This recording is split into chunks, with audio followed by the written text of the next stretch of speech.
The Black Arrow, Robert Louis Stevenson. Prologue. On a certain afternoon, in the late springtime, the bell upon Tunstall Moat House was heard ringing at an unaccustomed hour. Far and near, in the forest and in the fields along the river, people began to desert their labours and hurried towards the sound, and in Tunstall hamlet a group of poor country folk stood wondering at the summons. Tunstall hamlet at that period, in the reign of old King Henry VI, wore much the same appearance as it wears today.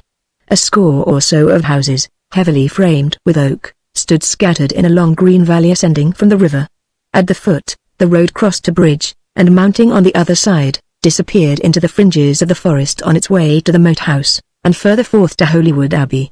Halfway up the village, the church stood among yews. On every side the slopes were crowned and the view bounded by the green elms and greening oak trees of the forest. Hard by the bridge, there was a stone cross upon a knoll, and here the group had collected, half a dozen women and one tall fellow in a russet smock, discussing what the bell-bit did. An express had gone through the hamlet half an hour before, and drunk a pot of ale in the saddle, not daring to dismount for the hurry of his errand, but he had been ignorant himself of what was forward, and only bore sealed letters from Sir Daniel Brackley to Sir Oliver Oates, the parson, who kept the Moat House in the master's absence. But now there was the noise of a horse, and soon, out of the edge of the wood and over the echoing bridge, there rode up young Master Richard Shelton, Sir Daniel's ward. He, at the least, would know, and they hailed him and begged him to explain. He drew bridle willingly enough, a young fellow not yet 18, sunburned and grey-eyed, in a jacket of deer's leather, with a black velvet collar, a green hood upon his head, and a steel crossbow at his back. The express, it appeared, had brought great news. A battle was impending. Sir Daniel had sent for every man that could draw a bow or carry a bilt to go post-haste to Ketley, under pain of his severe displeasure, but for whom they were to fight, or of where the battle was expected, Dick knew nothing. Sir Oliver would come shortly himself, and Bennet Hatch was arming at that moment, for he it was who should lead the party. "It is the ruin of this kind land," a woman said. "If the barons live at war, ploughfolk must eat roots." "Nay," said Dick, "every man that follows shall have 6pence a day, and archers 12. "If they live," returned the woman, "that may very well be, but how if they die, my master?" "They cannot better die than for their natural lord," said Dick. "No natural lord of mine," said the man in the smock. "I followed the Walsinghams, so we all did down Brierley way, till 2 years ago, come Candlemas. And now I must side with Brackley. It was the law that did it, call ye that natural? But now, what with Sir Daniel and what with Sir Oliver, that knows more of law than honesty, I have no natural lord but poor King Harry VI, God bless him, the poor innocent that cannot tell his right hand from his left." "Ye speak with an ill tongue, friend," answered Dick, "to miscall your good master and my lord the king in the same libel. But King Harry, praised be the saints, has come again into his right mind, and will have all things peaceably ordained. And as for Sir Daniel, why a very brave behind his back. But I will be no tale-bearer, and let that suffice. I say no harm of you, Master Richard," returned the peasant. "Why a lad, but when ye come to a man's inches, ye will find ye have an empty pocket. I say no more, the saints help Sir Daniel's neighbours, and the blessed maid protect his wards." "Clipsby," said Richard, "you speak what I cannot hear with honour. Sir Daniel is my good master, and my guardian. Come, now, will ye read me a riddle?" returned Clipsby. "On whose side is Sir Daniel?" "I know not," said Dick, colouring a little, for his guardian had changed sides continually in the troubles of that period, and every change had brought him some increase of fortune. Returned Clipsby, "you, nor no man. For, indeed, he is one that goes to bed Lancaster and gets up York." Just then the bridge rang under horseshoe iron, and the party turned and saw Bennet Hatch come galloping, a brown-faced, grizzled fellow, heavy of hand and grim of mien, armed with sword and spear, a steel sally on his head, a leather jack upon his body. He was a great man in these parts, Sir Daniel's right hand in peace and war, and at that time, by his master's interest, bailiff of the 100. "Clipsby," he shouted, "off to the Moat House, and send all other laggards the same gate. Boy, I will give you jack and sally. We must ride before curfew. Look to it, he that is last at the lych gate Sir Daniel shall reward. Look to it right well. I know you for a man of naught. Nance," he added, to one of the women, "is old Appleyard uptown?" "I'll warrant you," replied the woman. "In his field, for sure." So the group dispersed, and while Clipsby walked leisurely over the bridge, Bennet and young Shelton rode up the road together, through the village and past the church. "Ye will see the old shrew," said Bennet. He will waste more time grumbling and prating of Harry V than would serve a man to shoe a horse. And all because he has been to the French wars. The house to which they were bound was the last in the village, standing alone among lilacs, and beyond it, on 3 sides, there was open meadow rising towards the borders of the wood. Hatch dismounted, threw his rein over the fence, and walked down the field, Dick keeping close at his elbow, to where the old soldier was digging, knee-deep in his cabbages, and now and again, in a cracked voice, singing a snatch of song. He was all dressed in leather, only his hood and tippet were of black frieze, and tied with scarlet. His face was like a walnut shell, both for color and wrinkles, but his old grey eye was still clear enough, and his sight unabated. Perhaps he was deaf, perhaps he thought it unworthy of an old archer of Agincourt to pay any heed to such disturbances, but neither the surly notes of the alarm bell, nor the near approach of Bennet and the lad, appeared at all to move him, and he continued obstinately digging, and piped up, very thin and shaky. "Now, dear lady, if I will be, I pray you that you will rue on me, Nick Appleyard," said Hatch. "Sir Oliver commends him to you, and bids that ye shall come within this hour to the moat house, that to take command." The old fellow looked up. "Save you, my masters," he said, grinning. "And where goeth Master Hatch?" "Master Hatch is off to Ketley, with every man that we can horse," returned Bennet. "There is a fight toward, it seems, and my lord stays a reinforcement." "Eh, verily," returned Appleyard. "And what will ye leave me to garrison with all?" "I leave you 6 good men, and Sir Oliver to boot," answered Hatch. "It'll not hold the place," said Appleyard, "the number swisseth not. It would take 2 score to make it good." "Why, it's for that we came to you, old shrew," replied the other. "Who else is there but you that could do aught in such a house with such a garrison, eh?" "When the pinch comes, ye remember the old shoe," returned Nick. "There is not a man of you can back a horse or hold a bill, and as for archery, St. Michael, if old Harry V were back again, he would stand and let ye shoot at him for a farth in a shoot." "Nay, Nick, there's some can draw a good bow yet," said Bennet. "Draw a good bow?" cried Appleyard. "Yes. But he'll shoot me a good shoot. It's the eye comes in, and the head between your shoulders. Now, what might you call a long shoot, Bennet Hatch?" "Well," said Bennet, looking about him, "it would be a long shoot from here into the forest." "Eh, it would be a longish shoot," said the old fellow, turning to look over his shoulder, and then he put up his hand over his eyes, and stood staring. "Why, what are you looking at?" asked Bennet, with a chuckle. "Do you see Harry V?" The veteran continued looking up the hill in silence. The sun shone broadly over the shelving meadows, a few white sheep wandered browsing, all was still but the distant jangle of the bell. "What is it, Appleyard?" asked Dick. "Why, the birds," said Appleyard, and, sure enough, over the top of the forest, where it ran down in a tongue among the meadows, and ended in a pair of goodly green elms, about a bowshot from the field where they were standing, a flight of birds was skimming to and fro, in evident disorder. "What of the birds?" said Bennet. "Eh?" returned Appleyard. "Why are a wise man to go to war, Master Bennet? Birds are a good sentry, in forest places they be the first line of battle. Look you, now, if we lay here in camp, there might be archers skulking down to get the wind of us, and here would you be, none the wiser." "Why, old shrew," said Hatch, "there be no men nearer us than Sir Daniel's, at Ketley. Why are as safe as in London Tower, and ye raise scares upon a man for a few chaffinches and sparrows." "Hear him," grinned Appleyard. "How many a rogue would give his 2 crop ears to have a shoot at either of us? St. Michael, man! They hate us like 2 polecats." "Well, sooth it is, they hate Sir Daniel," answered Hatch, a little sobered. "Eh, they hate Sir Daniel, and they hate every man that serves with him," said Appleyard, "and in the first order of hating, they hate Bennet Hatch and old Nicholas the bowman.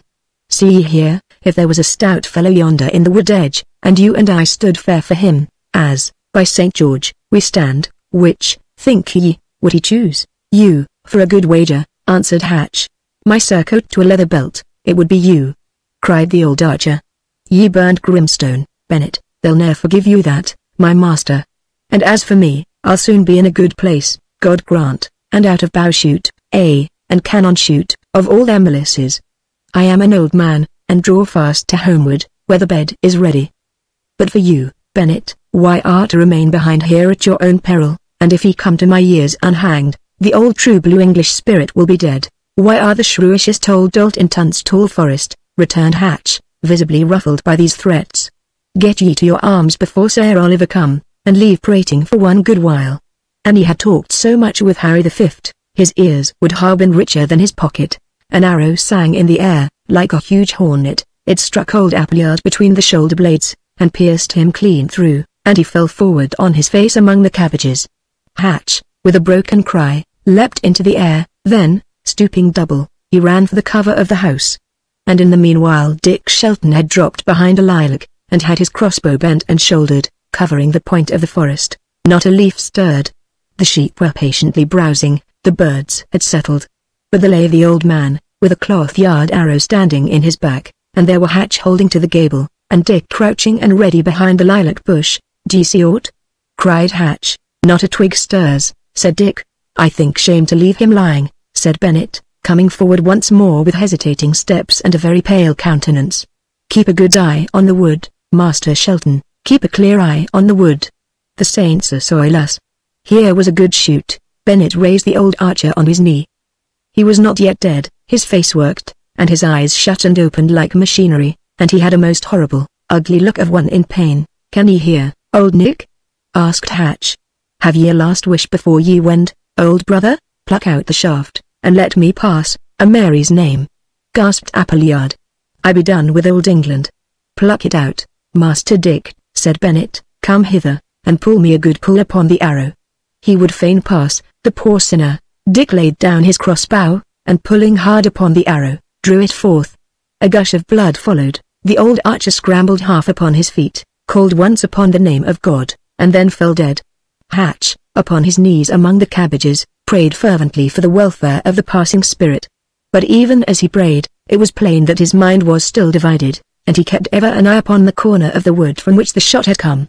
When he had done, he got to his feet again, drew off one of his mailed gauntlets, and wiped his pale face, which was all wet with terror. He said, "It'll be my turn next." "Who hath done this, Bennet?" Richard asked, still holding the arrow in his hand. "Nay, the saints know," said Hatch. "Here are a good 20 Christian souls that we have hunted out of house and holding, he and I. He has paid his shot, poor shrew, nor will it be long, mayhap, ere I pay mine. Sir Daniel driveth over hard." "This is a strange shaft," said the lad, looking at the arrow in his hand. "By my faith," cried Bennet. "Black, and black-feathered. Here is an ill-favoured shaft, by my sooth. For black, they say, bodes burial. And here be words written. Wipe the blood away. What read ye?" "Appleyard fro John Amendall, read Shelton." "What should this betoken?" "Nay, I like it not," returned the retainer, shaking his head. "John Amendall. Here is a rogue's name for those that be up in the world. But why stand we here to make a mark? Take him by the knees, good Master Shelton, while I lift him by the shoulders, and let us lay him in his house. This will be a rare shock to poor Sir Oliver. He will turn paper colour, he will pray like a windmill." They took up the old archer, and carried him between them into his house, where he had dwelt alone. And there they laid him on the floor, out of regard for the mattress, and sought, as best they might, to straighten and compose his limbs. Appleyard's house was clean and bare. There was a bed, with a blue cover, a cupboard, a great chest, a pair of joint stools, a hinged table in the chimney corner, and hung upon the wall the old soldier's armory of bows and defensive armor. Hatch began to look about him curiously. "Nick had money," he said. "He may have had 30 pounds put by. I would I could light up won't. When ye lose an old friend, Master Richard, the best consolation is to heir him. See, now, this chest. I would go a mighty wager there is a bushel of gold therein." He had a strong hand to get, and a hard hand to keep withal, had Appleyard the archer. Now may God rest his spirit. Near 80 year he was afoot and about, and ever getting, but now he's on the broad of his back, poor shrew, and no more lacketh, and if his chattels came to a good friend, he would be merrier, methinks, in heaven. "Come, Hatch," said Dick, "respect his stone-blind eyes. Would ye rob the man before his body?" "Nay, he would walk." Hatch made several signs of the cross, but by this time his natural complexion had returned, and he was not easily to be dashed from any purpose. It would have gone hard with the chest had not the gate sounded, and presently after the door of the house opened and admitted a tall, portly, ruddy, black-eyed man of near 50, in a surplice and black robe. "Appleyard," the newcomer was saying, as he entered, but he stopped dead. "Ave Maria!" he cried. "Saints be our shield! What cheer is this?" "Cold cheer with Appleyard, Sir Parson," answered Hatch, with perfect cheerfulness. Shot at his own door, and alighteth even now at purgatory gates. There, if tales be true, he shall lack neither coal nor candle. Sir Oliver groped his way to a joint stool, and sat down upon it, sick and white. This is a judgment. Oh, a great stroke. He sobbed, and rattled off a leash of prayers. Hatch meanwhile reverently doffed his salliar and knelt down. Bennet, said the priest, somewhat recovering, and what may this be? What enemy hath done this? Here, Sir Oliver, is the arrow. See, it is written upon with words, said Dick. Nay, cried the priest, this is a foul hearing. John Amendall. A right lollardy word. And black of hue, as for an omen. Sirs, this knave arrow likes me not. But it importeth rather to take counsel. Who should this be? Bethink you, Bennet. Of so many black ill-willers, which should he be that doth so hardily outface us? Simnel. I do much question it. The Walsinghams? Nay, they are not yet so broken, they still think to have the law over us, when times change. There was Simon Malmesbury, too. How think ye, Bennet? What think ye, sir? Returned Hatch, of Ellis Duckworth. Nay, Bennet, never. Nay, not he, said the priest.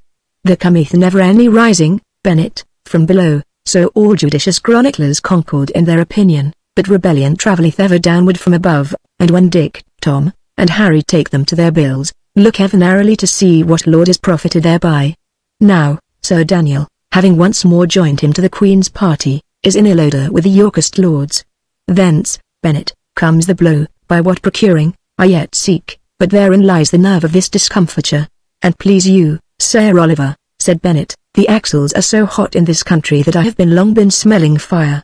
So did this poor sinner, Appleyard. And, by your leave, men's spirits are so foully inclined to all of us, that it needs neither York nor Lancaster to spur them on. Hear my plain thoughts, you, that are a clerk, and Sir Daniel, that sails on any wind. Ye have taken many men's goods, and beaten and hanged not a few. Why are called to count for this? In the end, I wot not how. Ye have ever the uppermost at law, and ye think all patched. But give me leave, Sir Oliver, the man that ye have dispossessed and beaten is but the angrier, and some day, when the black devil is by, he will up with his bow and clout me a yard of arrow through your inwards. Nay, Bennet, why are in the wrong? Bennet, ye should be glad to be corrected, said Sir Oliver. Why are a prater, Bennet, a talker, a babbler? Your mouth is wider than your 2 ears. Mend it, Bennet, mend it. Nay, I say no more.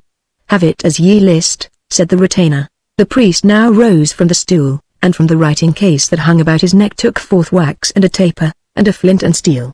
With these he sealed up the chest and the cupboard with Sir Daniel's arms, Hatch looking on disconsolate, and then the whole party proceeded, somewhat timorously, to sally from the house and get to horse. "'Tis time we were on the road, Sir Oliver," said Hatch, as he held the priest's stirrup while he mounted. But, Bennet, things are changed," returned the parson. "There is now no Appleyard, rest his soul, to keep the garrison. I shall keep you, Bennet. I must have a good man to rest me on in this day of black arrows. The arrow that fleeth by day, saith the Evangel. I have no mind of the context, nay, I am a sluggard priest, I am too deep in men's affairs. Well, let us ride forth, Master Hatch. The jackmen should be at the church by now." So they rode forward down the road, with the wind after them, blowing the tails of the parson's cloak, and behind them, as they went, clouds began to arise and blot out the sinking sun. They had passed 3 of the scattered houses that make up Tunstall hamlet, when, coming to a turn, they saw the church before them. 10 or a dozen houses clustered immediately round it, but to the back the churchyard was next the meadows. At the lodge gate, near a score of men were gathered, some in the saddle, some standing by their horses' heads. They were variously armed and mounted, some with spears, some with bills, some with bows, and some bestriding plough horses, still splashed with the mire of the furrow, for these were the very dregs of the country, and all the better men and the fair equipments were already with Sir Daniel in the field. "We have not done amiss, praised be the cross of Holywood. Sir Daniel will be right well content," observed the priest, inwardly numbering the troop. "Who goes? Stand. If ye be true," shouted Bennet. A man was seen slipping through the churchyard among the yews, and at the sound of this summons he discarded all concealment, and fairly took to his heels for the forest. The men at the gate, who had been hitherto unaware of the stranger's presence, woke and scattered. Those who had dismounted began scrambling into the saddle, The rest rode in pursuit, but they had to make the circuit of the consecrated ground, and it was plain their quarry would escape them. Hatch, roaring an oath, put his horse at the hedge, to head him off, but the beast refused, and sent his rider sprawling in the dust. And though he was up again in a moment, and had caught the bridle, the time had gone by, and the fugitive had gained too great a lead for any hope of capture. The wisest of all had been Dick Shelton. Instead of starting in a vain pursuit, he had whipped his crossbow from his back, bent it, and set a quarrel to the string, and now, when the others had desisted, he turned to Bennett and asked if he should shoot. "Shoot! Shoot!" cried the priest, with sanguinary violence. "Cover him, Master Dick," said Bennett.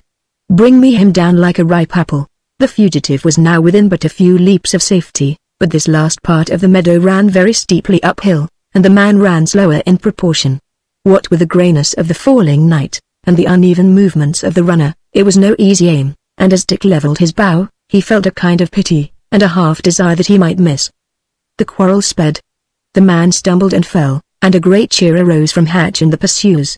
But they were counting their corn before the harvest. The man fell lightly. He was lightly afoot again, turned and waved his cap in a bravado, and was out of sight next moment in the margin of the wood. "And the plague go with him!" cried Bennett. "He has thieves' heels, he can run, by St. Banbury. But you touched him, Master Shelton, he has stolen your quarrel, may he never have good. I grudge him less." "Nay, but what made he by the church?" asked Sir Oliver. "I am shrewdly afeard there has been mischief here. Clipsby, good fellow, get ye down from your horse, and search thoroughly among the ewes." Clipsby was gone but a little while ere he returned carrying a paper. "This writing was pinned to the church door," he said, handing it to the parson. "I found naught else, Sir Parson." "Now, by the power of Mother Church," cried Sir Oliver, "but this runs hard on sacrilege. For the king's good pleasure, or the lord of the manor, well. But that every run the hedge in a green jerkin should fasten papers to the chancel door, nay, it runs hard on sacrilege, hard, and men have burned for matters of less weight. But what have we here? The light falls apace. Good Master Richard, why have young eyes? Read me, I pray, this libel." Dick Shelton took the paper in his hand and read it aloud. It contained some lines of very rugged doggerel, hardly even rhyming, written in a gross character, and most uncouthly spelt. With the spelling somewhat bettered, this is how they ran. "I had 4 black arrows under my belt, 4 for the griefs that I have felt, 4 for the number of ill men that have oppressed me now and then. 1 is gone, 1 is well sped, old Apuliad is dead. 1 is for Maester Bennet Hatch, that burned Grimstone, walls and thatch. 1 for Sir Oliver Oates, that cut Sir Harry Shelton's throat. Sir Daniel, ye shall have the fort, we shall think it fair sport. Ye shall each have your own part, a black arrow in each black heart. Get ye to your knees for to pray, ye added thieves, by yea and nay. John Amend all of the greenwood, and his jolly fellowship. Item, we have mo arrows and good hempen cord for others of your following. Now, well a day for charity and the Christian graces," cried Sir Oliver, lamentably. "Sirs, this is an ill world, and groweth daily worse. I will swear upon the cross of Holywood I am as innocent of that good knight's hurt, whether in act or purpose, as the babe unchristened. Neither was his throat cut, for therein they are again in error, as there still live credible witnesses to show. It boots not, Sir Parson," said Bennet. "Here is unseasonable talk." "Nay, Master Bennet, not so. Keep ye in your due place, good Bennet," answered the priest. "I shall make mine innocence appear. I will, upon no consideration, lose my poor life in error. I take all men to witness that I am clear of this matter. I was not even in the moat house. I was sent of an errand before 9 upon the clock dash." "Sir Oliver," said Hatch, interrupting, "since it please you not to stop this sermon, I will take other means. Goff, sound to horse." And while the tucket was sounding, Bennet moved close to the bewildered parson, and whispered violently in his ear. Dick Shelton saw the priest's sight turned upon him for an instant in a startled glance. He had some cause for thought, for this Sir Harry Shelton was his own natural father. But he said never a word, and kept his countenance unmoved. Hatch and Sir Oliver discussed together for a while their altered situation. 10 men, it was decided between them, should be reserved, not only to garrison the moat house, but to escort the priest across the wood. In the meantime, as Bennet was to remain behind, the command of the reinforcement was given to Master Shelton. Indeed, there was no choice. The men were loutish fellows, dull and unskilled in war, while Dick was not only popular, but resolute and grave beyond his age. Although his youth had been spent in these rough, country places. The lad had been well taught in letters by Sir Oliver, and Hatch himself had shown him the management of arms and the first principles of command. Bennet had always been kind and helpful. He was one of those who are cruel as the grave to those they call their enemies, but ruggedly faithful and well-willing to their friends. And now, while Sir Oliver entered the next house to write, in his swift, exquisite penmanship, a memorandum of the last occurrences to his master, Sir Daniel Brackley, Bennet came up to his pupil to wish him Godspeed upon his enterprise. "Ye must go the long way about, Master Shelton," he said, "round by the bridge, for your life. Keep a sure man 50 paces afore you, to draw shots, and go softly till we are past the wood. If the rogues fall upon you, ride for tea, ye will do naught by standing. And keep ever forward, Master Shelton, turn me not back again, and ye love your life, there is no help in Tunstall, mind ye that. And now, since ye go to the great wars about the king, and I continue to dwell here in extreme jeopardy of my life, and the saints alone can certify if we shall meet again below, I give you my last counsels now at your riding. Keep an eye on Sir Daniel, he is unsure. Put not your trust in the Jack priest, he intendeth not amiss, but doth the will of others, it is a handgun for Sir Daniel. Get your good lordship where ye go, make you strong friends, look to it. And think ever a paternoster to while on Bennet Hatch. There are worse rogues afoot than Bennet. So, Godspeed, and heaven be with you, Bennet," returned Dick. "Ye were a good friend to me, Ward, and so I shall say ever, and, look ye, master," added Hatch, with a certain embarrassment, "if this Amendal should get a shaft into me, ye might, mayhap, lay out a gold mark or mayhap a pound for my poor soul, for it is like to go stiff with me in purgatory." "Ye shall have your will of it, Bennet," answered Dick. "But, what cheer, man? We shall meet again, where ye shall have more need of ale than masses, the saints so grant it, Master Dick," returned the other. "But here comes Sir Oliver.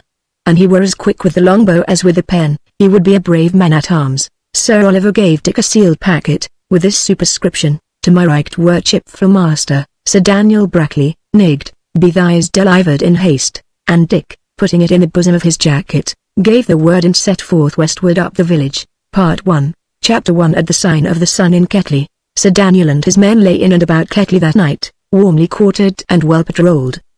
But the Knight of Tunstall was one who never rested from money-getting, and even now, when he was on the brink of an adventure which should make or mar him, he was up an hour after midnight to squeeze poor neighbors.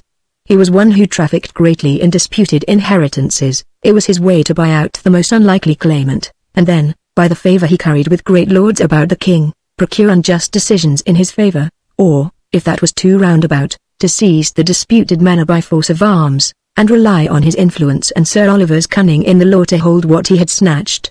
Ketley was one such place. It had come very lately into his clutches. He still met with opposition from the tenants, and it was to overawe discontent that he had led his troops that way. By 2 in the morning, Sir Daniel sat in the inn-room, close by the fireside, for it was cold at that hour among the fens of Ketley. By his elbow stood a bottle of spiced ale.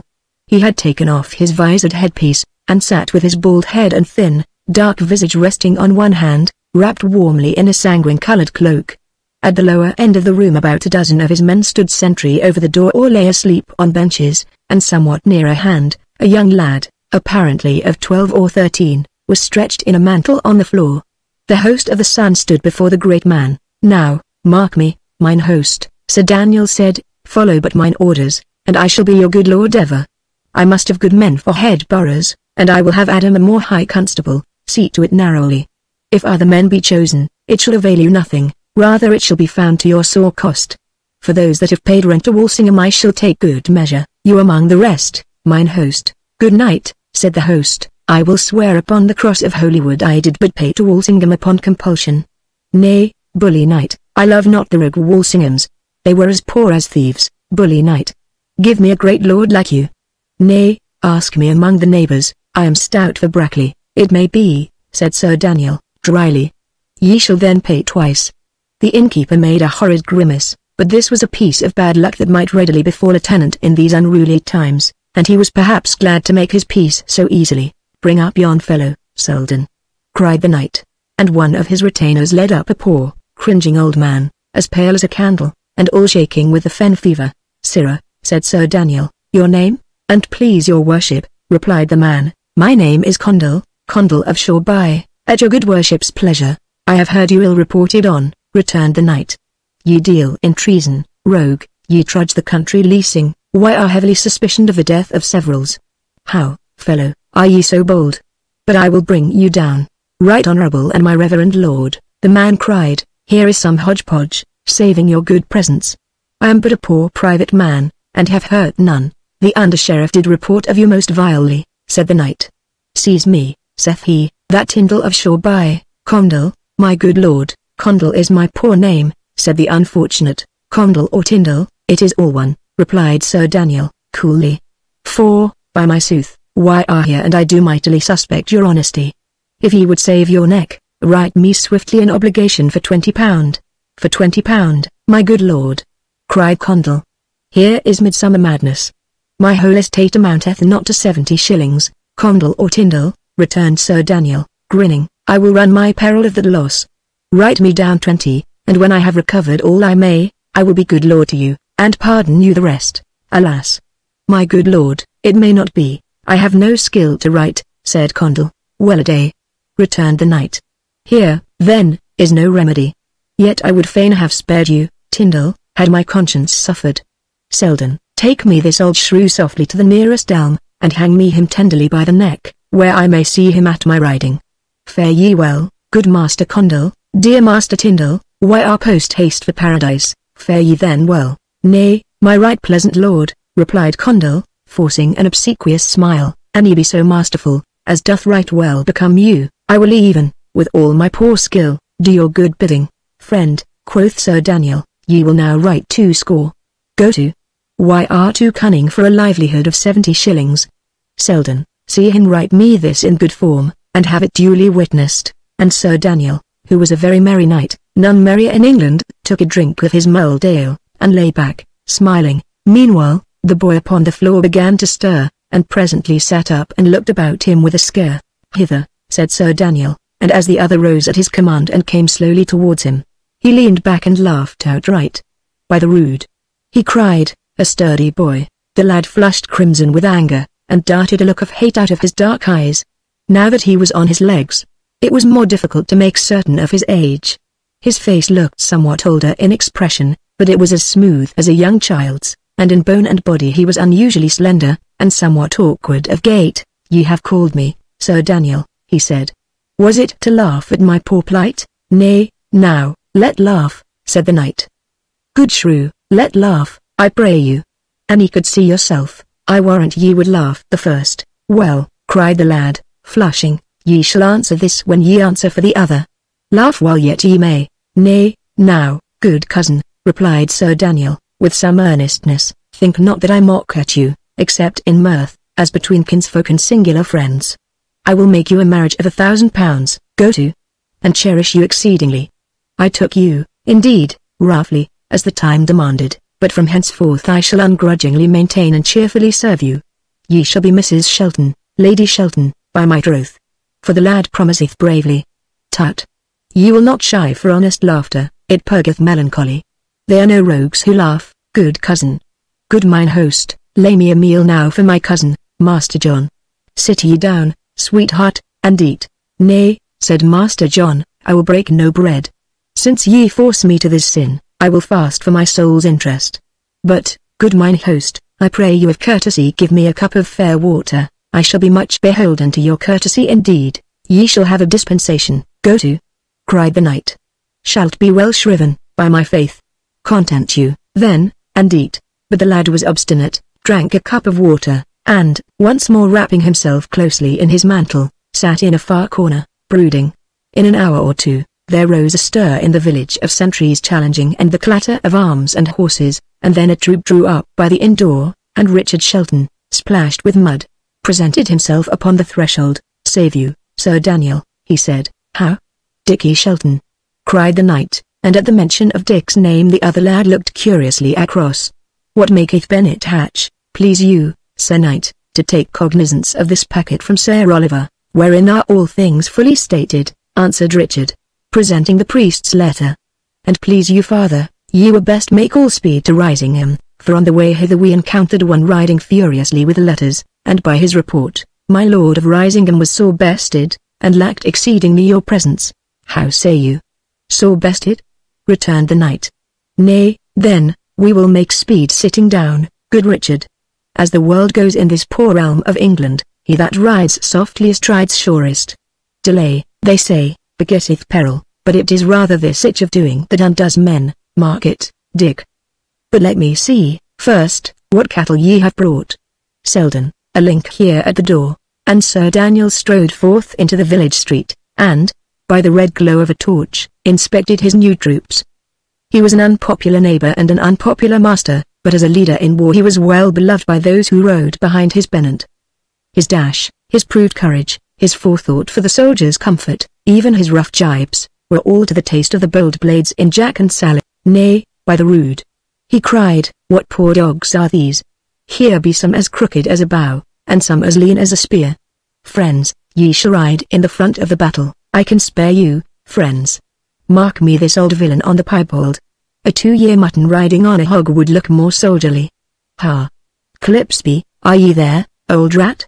Why are a man I could lose with a good heart, ye shall go in front of all, with a bull's eye painted on your jack, to be the better butt for archery. Sirrah, ye shall show me the way. I will show you any way, Sir Daniel, but the way to change sides, returned Clipsby, sturdily. Sir Daniel laughed a guffaw. Why, well said, he cried. Hast a shrewd tongue in thy mouth, go to. I will forgive you for that merry word.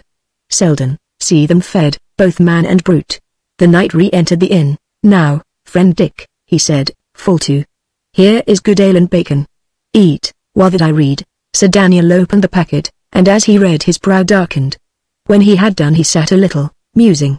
Then he looked sharply at his ward. Dick, said he, why have seen this penny rhyme? The lad replied in the affirmative. It bears your father's name, continued the knight, and our poor shrew of a parson is, by some mad soul, accused of slaying him. He did most eagerly deny it, answered Dick. He did? Cried the knight, very sharply. Heed him not.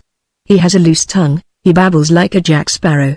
Some day, when I may find the leisure, Dick, I will myself more fully inform you of these matters.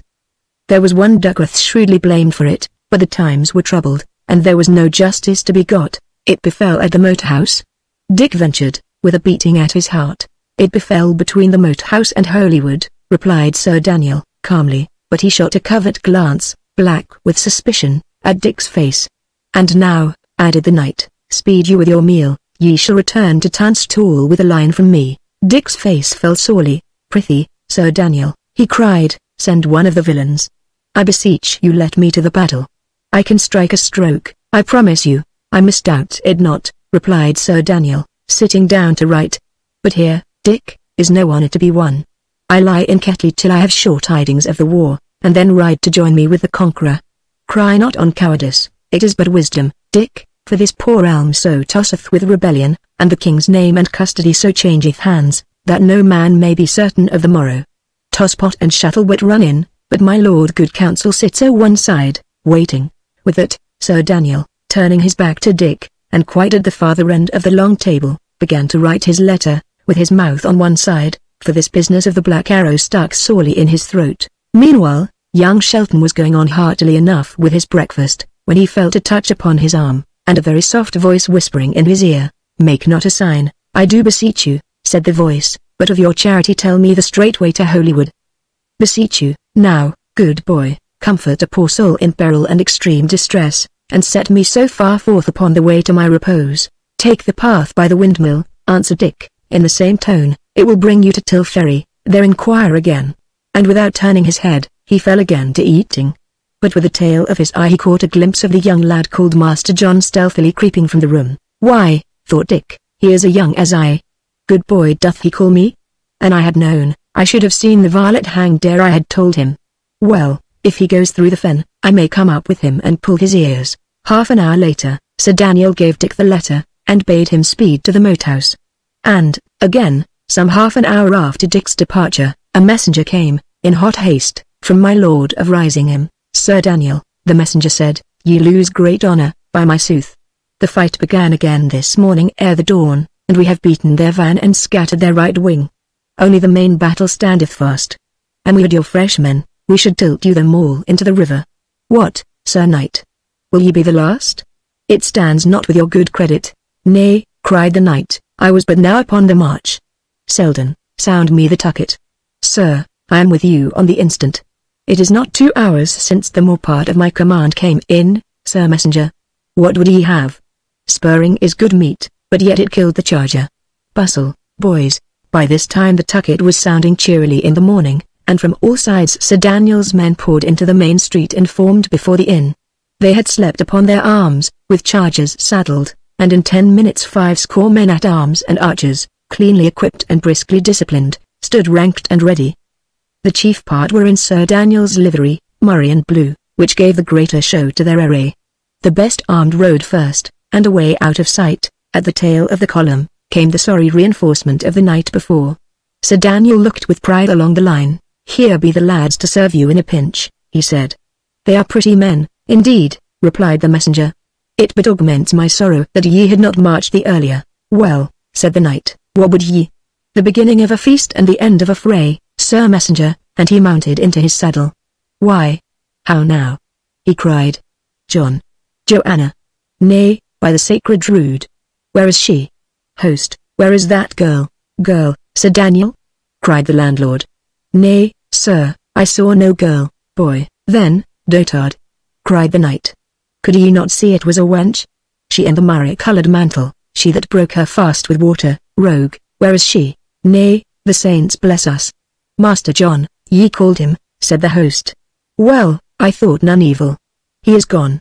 I saw him, I saw her in the stable a good hour agone. I was saddling a grey horse. Now, by the rood," cried Sir Daniel, "the wench was worth £500 to me and more." "Sir Knight," observed the messenger, with bitterness, "while that ye are here, roaring for £500, the realm of England is elsewhere being lost and won." "It is well said," replied Sir Daniel. "Selden, fall me out with 6 crossbowmen, hunt me her down. I care not what it cost, but, at my returning, let me find her at the moat house. Be it upon your head. And now, Sir Messenger, we march." And the troop broke into a good trot, and Selden and his 6 men were left behind upon the street of Ketley, with the staring villagers. Chapter 2 In the Fen. It was near 6 in the May morning when Dick began to ride down into the fen upon his homeward way. The sky was all blue. The jolly wind blew loud and steady. The windmill sails were spinning, and the willows over all the fen rippling and whitening like a field of corn. He had been all that night in the saddle, but his heart was good and his body sound, and he rode right merrily. The path went down and down into the marsh, till he lost sight of all the neighbouring landmarks but Ketley windmill on the knoll behind him, and the extreme top of Tunstall Forest far before. On either hand there were great fields of blowing reeds and willows, pools of water shaking in the wind, and treacherous bogs, as green as emerald, to tempt and to betray the traveller. The path lay almost straight through the morass. It was already very ancient, its foundation had been laid by Roman soldiery. In the lapse of ages much of it had sunk, and every here and there, for a few hundred yards, it lay submerged below the stagnant waters of the fen. About a mile from Ketley, Dick came to one such break in the plain line of causeway, where the reeds and willows grew dispersedly like little islands and confused the eye. The gap, besides, was more than usually long. It was a place where any stranger might come readily to mischief, and Dick bethought him, with something like a pang, of the lad whom he had so imperfectly directed. As for himself, one look backward to where the windmill sails were turning black against the blue of heaven, one look forward to the high ground of Tunstall Forest, and he was sufficiently directed and held straight on, the water washing to his horse's knees, as safe as on a highway. Halfway across, and when he had already sighted the path rising high and dry upon the farther side, he was aware of a great splashing on his right, and saw a grey horse, sunk to its belly in the mud, and still spasmodically struggling. Instantly, as though it had divined the neighbourhood of help, the poor beast began to neigh most piercingly. It rolled, meanwhile, a bloodshot eye, insane with terror, and as it sprawled wallowing in the quag, clouds of stinging insects rose and buzzed about it in the air. Alack! Thought Dick, can the poor lad have perished? There is his horse, for certain, a brave grey. Nay, comrade, if thou criest to me so piteously, I will do all man can to help thee. Shalt not lather to drown by inches. And he made ready his crossbow, and put a quarrel through the creature's head. Dick rode on after this act of rugged mercy, somewhat sobered in spirit, and looking closely about him for any sign of his less happy predecessor in the way. I would I had dared to tell him further, he thought, for I fear he has miscarried in the slough. And just as he was so thinking, A voice cried upon his name from the causeway side, and, looking over his shoulder, he saw the lad's face peering from a clump of reeds. "Are you there?" he said, reining in. "Ye lay so close among the reeds that I had passed you by. I saw your horse bemired, and put him from his agony, which, by my sooth, an ye had been a more merciful rider, ye had done yourself. But come forth out of your hiding. Here be none to trouble you." "Nay, good boy, I have no arms, nor skill to use them if I had," replied the other, stepping forth upon the pathway. "Why call me boy?" cried Dick. "Why are not, I trow, the elder of us twain?" "Good Master Shelton," said the other, "prithee forgive me. I have none the least intention to offend. Rather I would in every way beseech your gentleness and favour, for I am now worse bested than ever, having lost my way, my cloak, and my poor horse. To have a riding rod and spurs, and never a horse to sit upon. And before all," he added, looking ruefully upon his clothes, "before all, to be so sorely besmirched." "Tut!" cried Dick. "Would ye mind a ducking? Blood of wound or dust of travel, that's a man's adornment." "Nay, then, I like him better plain," observed the lad. "But, prithee, how shall I do? Prithee, good Master Richard, help me with your good counsel. If I come not safe to Holywood, I am undone." "Nay," said Dick, dismounting, "I will give more than counsel. Take my horse, and I will run a while, and when I am weary we shall change again, that so, riding and running, both may go the speedier." So the change was made, and they went forward as briskly as they durst on the uneven causeway, Dick with his hand upon the other's knee. "How call ye your name?" asked Dick. "Call me John Matcham," replied the lad. "And what make ye to Holywood?" Dick continued. "I seek sanctuary from a man that would oppress me," was the answer. "The good abbot of Holywood is a strong pillar to the weak. And how came ye with Sir Daniel, Master Matcham?" pursued Dick. "Nay," cried the other, "by the abuse of force. He hath taken me by violence from my own place, dressed me in these weeds, ridden with me till my heart was sick, gibed me till I could have wept, and when certain of my friends pursued, thinking to have me back, clapped me in the rear to stand their shot. I was even grazed in the right foot, and walk but lamely. Nay, there shall come a day between us, he shall smart for all. Would ye shoot at the moon with a handgun?" said Dick. "'Tis a valiant knight, and hath a hand of iron. An he guessed I had made or meddled with your flight, it would go sore with me." "Eh, poor boy," returned the other, "why are his ward, I know it. By the same token, so am I, or so he saith, or else he hath bought my marriage, I wot not rightly which, but it is some handle to oppress me by." "Boy again," said Dick. "Nay, then, shall I call you girl, good Richard?" asked Matcham. "Never a girl for me," returned Dick. "I do abjure crew of them." "Ye speak boyishly," said the other. "Ye think more of them than ye pretend." "Not I," said Dick, stoutly. "They come not in my mind. A plague of them, say I. Give me to hunt and to fight and to feast, and to live with jolly foresters. I never heard of a maid yet that was for any service, save one only, and she, poor shrew, was burned for a witch and the wearing of men's clothes in spite of nature." Master Matcham crossed himself with fervor, and appeared to pray. "What make ye?" Dick inquired. "I pray for her spirit," answered the other, with a somewhat troubled voice. "For a witch's spirit?" Dick cried. "But pray for her, an ye list. She was the best wench in Europe, was this Joan of Arc. Old Apulia the archer ran from her," he said, as if she had been Mahown. "Nay, she was a brave wench." "Well, but, good Master Richard," resumed Matcham, "an ye like maid so little, why are no true natural man, for God made them twain by intention, and brought true love into the world, to be man's hope and woman's comfort. For," said Dick, "why are a milk-sopping baby, so to harp on women? An ye think I be no true man, get down upon the path, and whether it fists, back sword, or bow and arrow, I will prove my manhood on your body." "Nay, I am no fighter," said Matcham, eagerly. "I mean no tittle of offence. I meant but pleasantry. And if I talk of women, it is because I heard ye were to marry." "I to marry?" Dick exclaimed. "Well, it is the first I hear of it. And with whom was I to marry?" "One Joan Sedley," replied Matcham, colouring. "It was Sir Daniel's doing. He hath money to gain upon both sides, and, indeed, I have heard the poor wench bemoaning herself pitifully of the match. It seems she is of your mind, or else distasted to the bridegroom." "Well, marriage is like death, it comes to all," said Dick, with resignation. "And she bemoaned herself? I pray ye now, see the how shuttle-witted are these girls, to bemoan herself before that she had seen me. Do I bemoan myself? Not I, and I be to marry, I will marry dry-eyed. But if ye know her, prithee, of what favour is she? Fair or foul? And is she shrewish or pleasant? Nay, what matters it? Said Matcham. And why are to marry, ye can but marry. What matters foul or fair? These be but toys.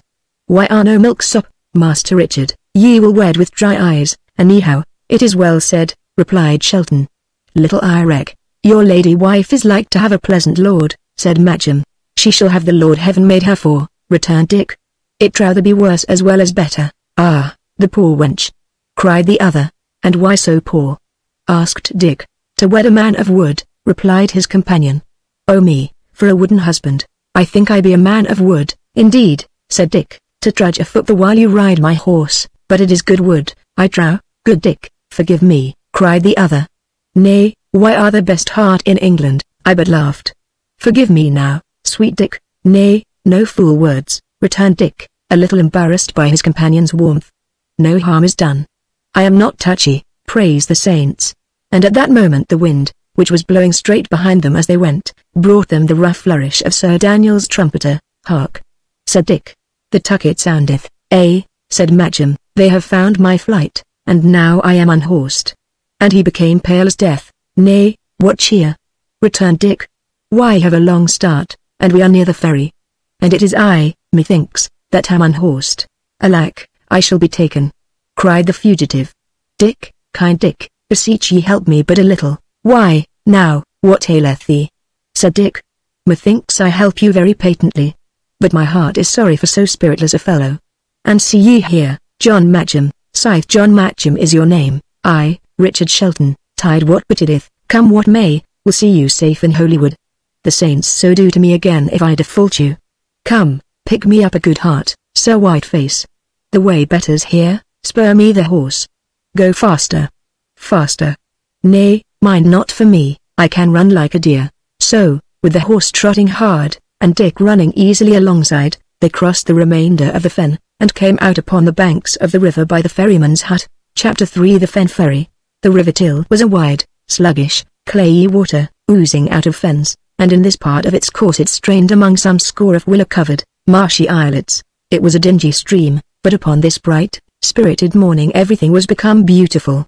The wind in the martins broke it up into innumerable dimples, and the reflection of the sky was scattered over all the surface in crumbs of smiling blue.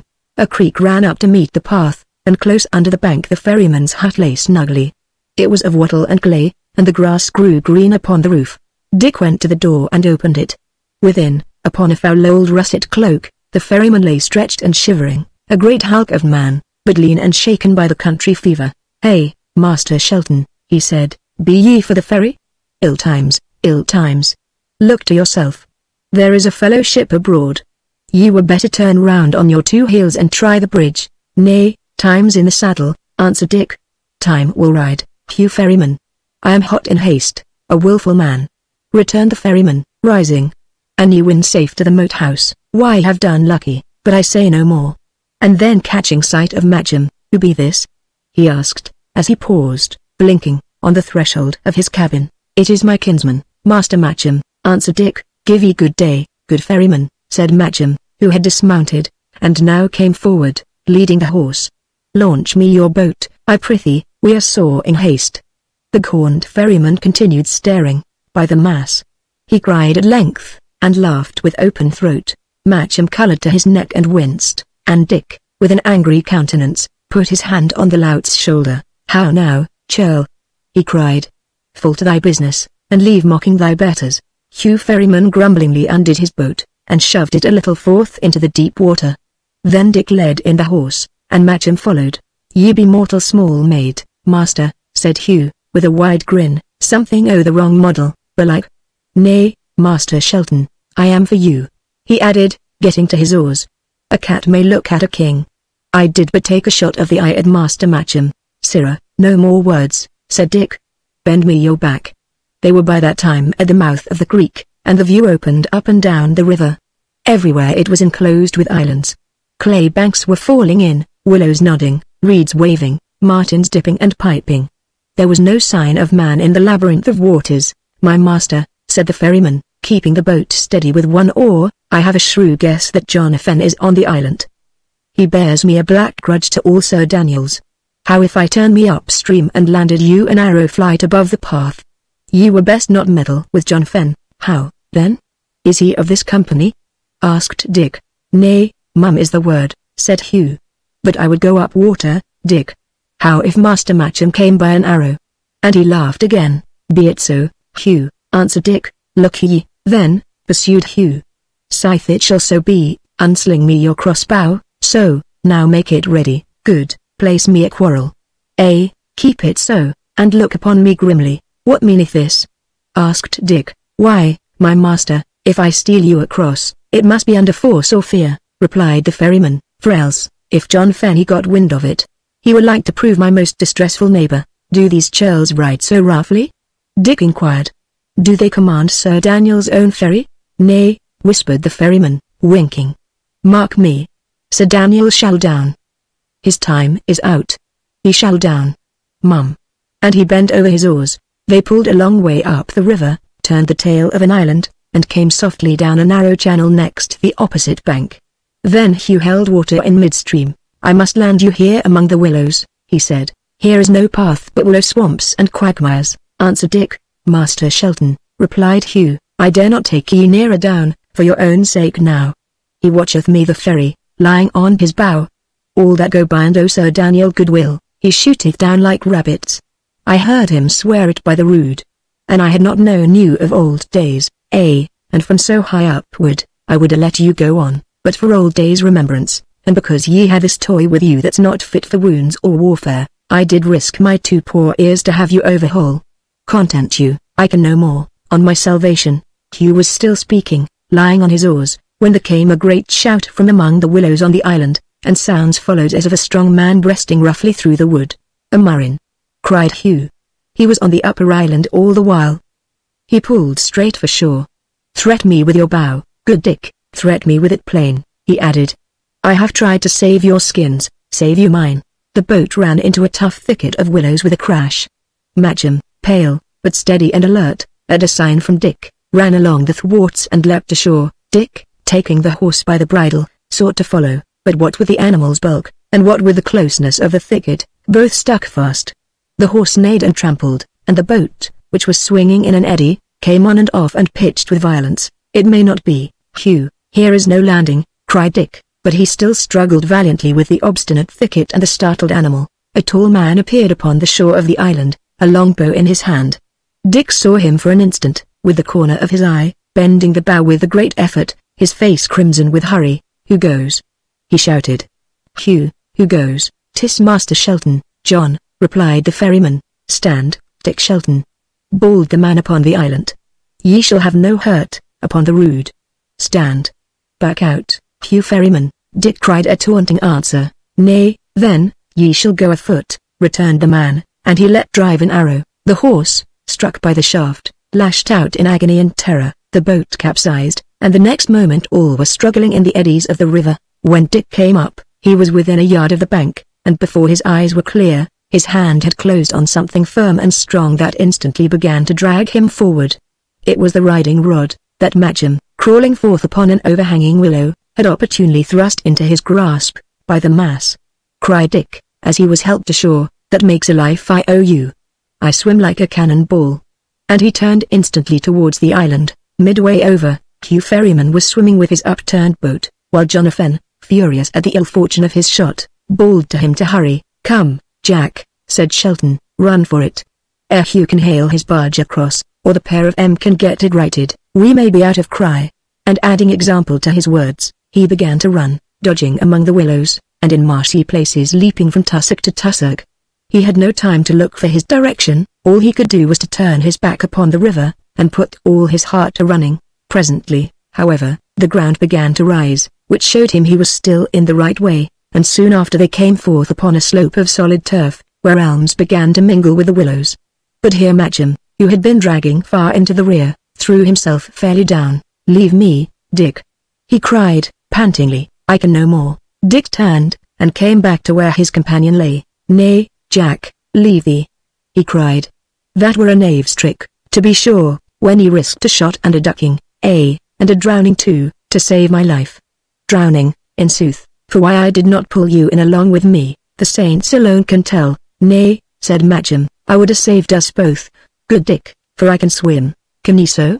Cried Dick, with open eyes. It was the one manly accomplishment of which he was himself incapable. In the order of the things that he admired, next to having killed a man in single fight came swimming. Well, he said, here is a lesson to despise no man. I promised to care for you as far as Hollywood, and, by the rood, Jack, why are more capable to care for me? Well, Dick, we're friends now, said Matcham. Nay, I never was unfriends, answered Dick. Why are a brave lad in your way, albeit something of a milksop, too. I never met your like before this day. But, prithee, fetch back your breath, and let us on. Here is no place for chatter, my foot hurts shrewdly, said Matcham. Nay, I had forgot your foot, returned Dick. Well, we must go the gentlier. I would I knew rightly where we were. I have clean lost the path, yet that may be for the better, too. And they watch the ferry. They watch the path, belike, as well. I would Sir Daniel were back with 20 men, he would sweep me these rascals as the wind sweeps leaves. Come, Jack, lean ye on my shoulder, ye poor shrew. Nay, why are not tall enough? What age are ye, for a wager? 12? Nay, I am 16, said Matcham. Why are poorly grown to height, then, answered Dick. But take my hand. We shall go softly, never fear. I owe you a life, I am a good repair, Jack, of good or evil. They began to go forward up the slope. We must hit the road, early or late, continued Dick, and then for a fresh start. By the mass. But why are they a rickety hand, Jack? If I had a hand like that, I would think shame. I tell you, he went on, with a sudden chuckle, I swear by the mass I believe Hugh Ferryman took you for a maid. Nay, never. Cried the other, colouring high. I did, though, for a wager. Dick exclaimed. Small blame to him. Ye look like a maiden man, and I tell you more, why are a strange-looking rogue for a boy, but for a hussy, Jack, ye would be right fair, ye would. Ye would be well favoured for a wench. Well, said Matcham, ye know right well that I am none. Nay, I know that, I do but jest, said Dick. Ye'll be a man before your mother, Jack. What cheer, my bully? Ye shall strike shrewd strokes. Now, which, I marvel, of you or me, shall be first knighted, Jack? For knighted I shall be, or die for tea. Sir Richard Shelton, knight, it soundeth bravely. But Sir John Matcham soundeth not amiss. Prithee, Dick, stop till I drink, said the other, pausing where a little clear spring welled out of the slope into a gravelled basin no bigger than a pocket. And oh, Dick, if I might come by anything to eat, my very heart aches with hunger. Why, fool, did ye not eat a kettley?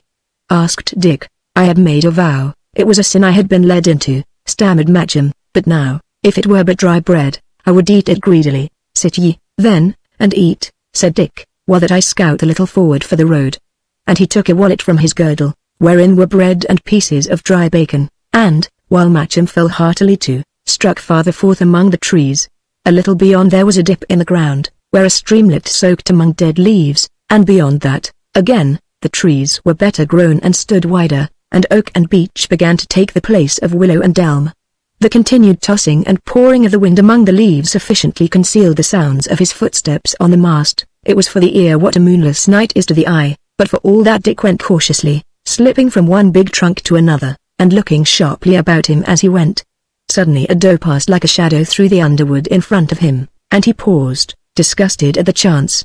This part of the wood had been certainly deserted, but now that the poor deer had run, she was like a messenger he should have sent before him to announce his coming, and instead of pushing farther, he turned him to the nearest well-grown tree, and rapidly began to climb.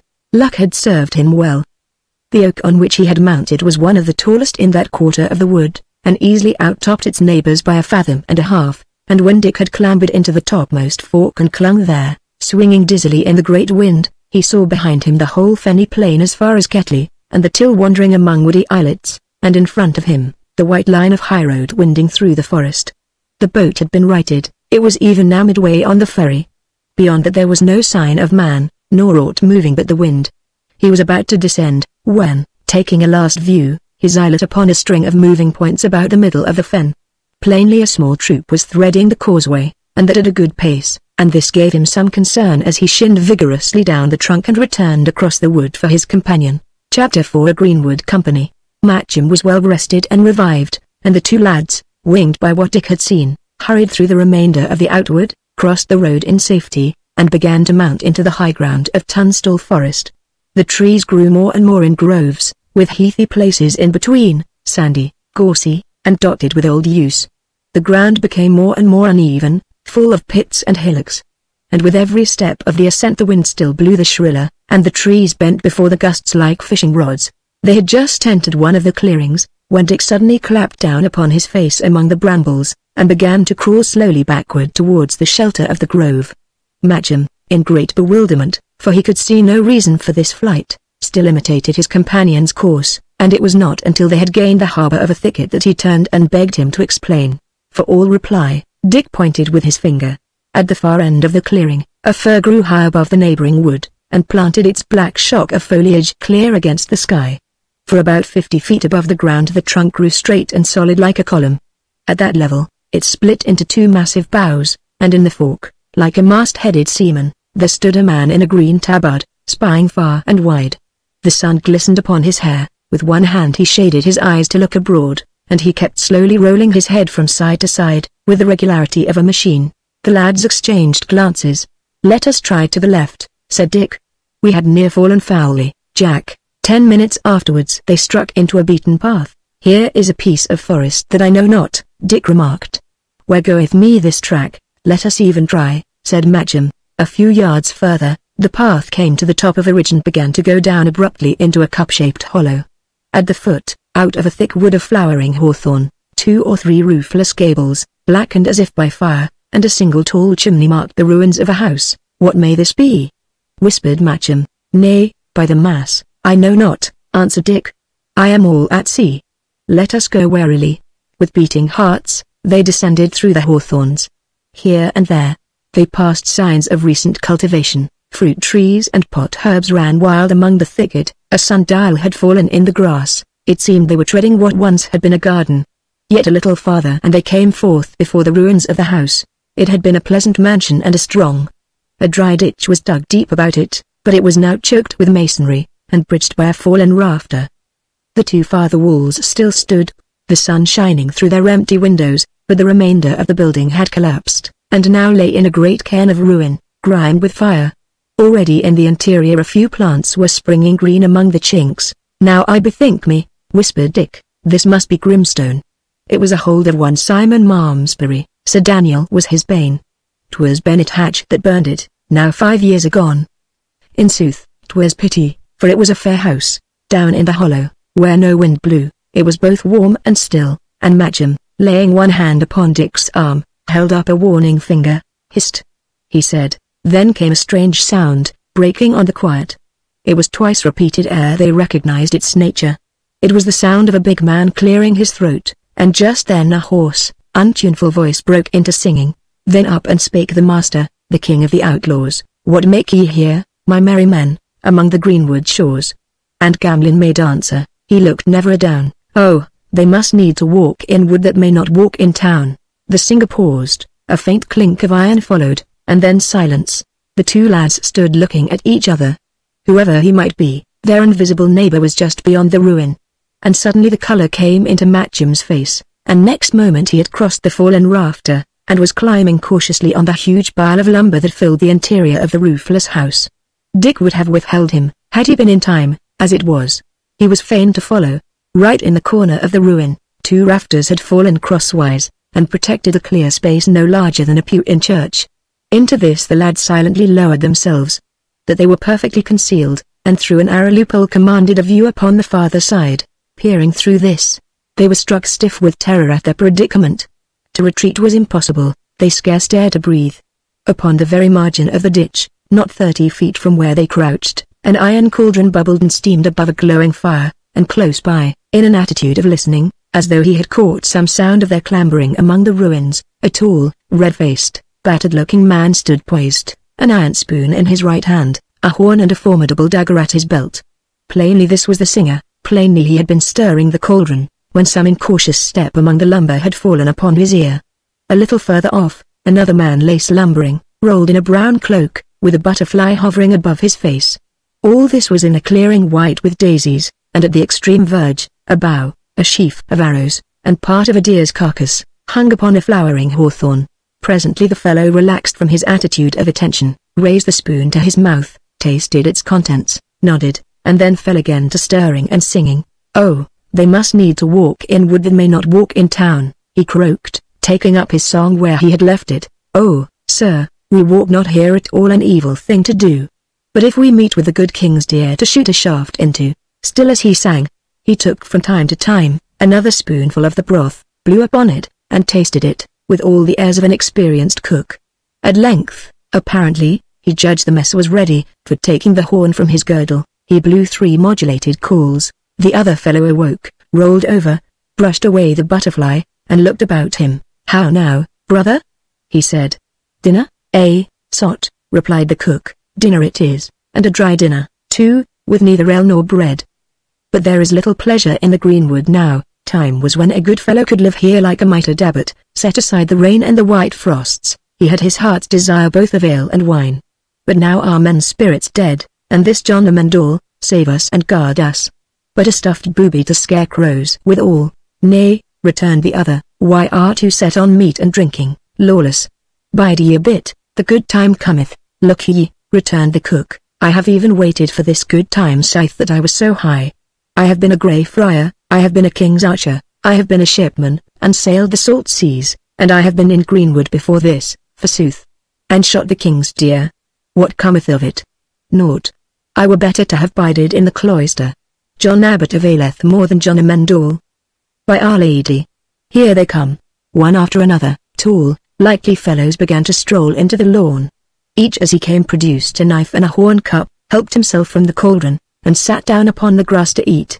They were very variously equipped and armed, some in rusty smocks, and with nothing but a knife and an old bow, others in the height of forest gallantry, all in Lincoln green, both hood and jerkin, with dainty peacock arrows in their belts, a horn upon a baldric, and a sword and dagger at their sides. They came in the silence of hunger, and scarce growled a salutation, but fell instantly to meat. There were, perhaps, a score of them already gathered, when a sound of suppressed cheering arose close by among the hawthorns, and immediately after 5 or 6 woodmen carrying a stretcher debauched upon the lawn. A tall, lusty fellow, somewhat grizzled, and as brown as a smoked ham, walked before them with an air of some authority, his bow at his back, a bright boar spear in his hand. "Lads," he cried, "good fellows all, and my right merry friends, why have sung this while on a dry whistle and lived at little ease? But what said I ever? Abide fortune constantly, she turneth swift. And lo, here is her little firstling, even that good creature, ale." There was a murmur of applause as the bearers set down the stretcher and displayed a goodly cask. "And now haste ye, boys," the man continued. "There is work toward. A handful of archers are but now come to the ferry, Murray and Blue is there where, they are our butts, they shall all taste arrows, no man of them shall struggle through this wood. For, lads, we are here some 50 strong, each man of us most foully wronged, for some they have lost lands, and some friends, and some they have been outlawed, all oppressed. Who, then, hath done this evil? Sir Daniel, by the rood. Shall he then profit? Shall he sit snug in our houses? Shall he till our fields? Shall he suck the bone he robbed us of? I trow not. He getteth him strength at law, he gaineth cases, nay, there is one case he shall not gain, I have a writ here at my belt that, please the saints, shall conquer him." Lawless the cook was by this time already at his second horn of ale. He raised it, as if to pledge the speaker. "Master Ellis," he said, "why are for vengeance? Well it becometh you, but your poor brother o' the greenwood, that had never lands to lose nor friends to think upon, looketh rather, for his poor part, to the profit of the thing. He had over a gold noble and a pottle of canary wine than all the vengeances in purgatory." "Lawless," replied the other, "to reach the moat house, Sir Daniel must pass the forest. We shall make that passage dearer, pardie, than any battle. Then, when he hath got to earth with such ragged handful as escapeth us, all his great friends fallen and fled away, and none to give him aid, we shall beleaguer that old fox about, and great shall be the fall of him. 'Tis a fat buck, he will make a dinner for us all." "Eh," returned Lawless, "I have eaten many of these dinners beforehand, but the cooking of them is hot work, good Master Ellis. And meanwhile what do we? We make black arrows, we write rhymes, and we drink fair cold water, the discomfortable drink. Why are untrue, Will Lawless? Ye still smell of the Greyfriars buttery, greed is your undoing, answered Ellis. We took £20 from Appleyard. We took 7 marks from the messenger last night. A day ago we had 50 from the merchant. And today, said one of the men, I stopped a fat pardoner riding apace for Holywood. Here is his purse. Ellis counted the contents, 50 shillings. He grumbled. Fool. He had more in his sandal, or stitched into his tippet. Why are but a child, Tom Cuckow, ye have lost the fish. But, for all that, Ellis pocketed the purse with nonchalance. He stood leaning on his boar spear, and looked round upon the rest. They, in various attitudes, took greedily of the venison pottage, and liberally washed it down with ale. This was a good day. They were in luck, but business pressed, and they were speedy in their eating. The first comers had by this time even dispatched their dinner.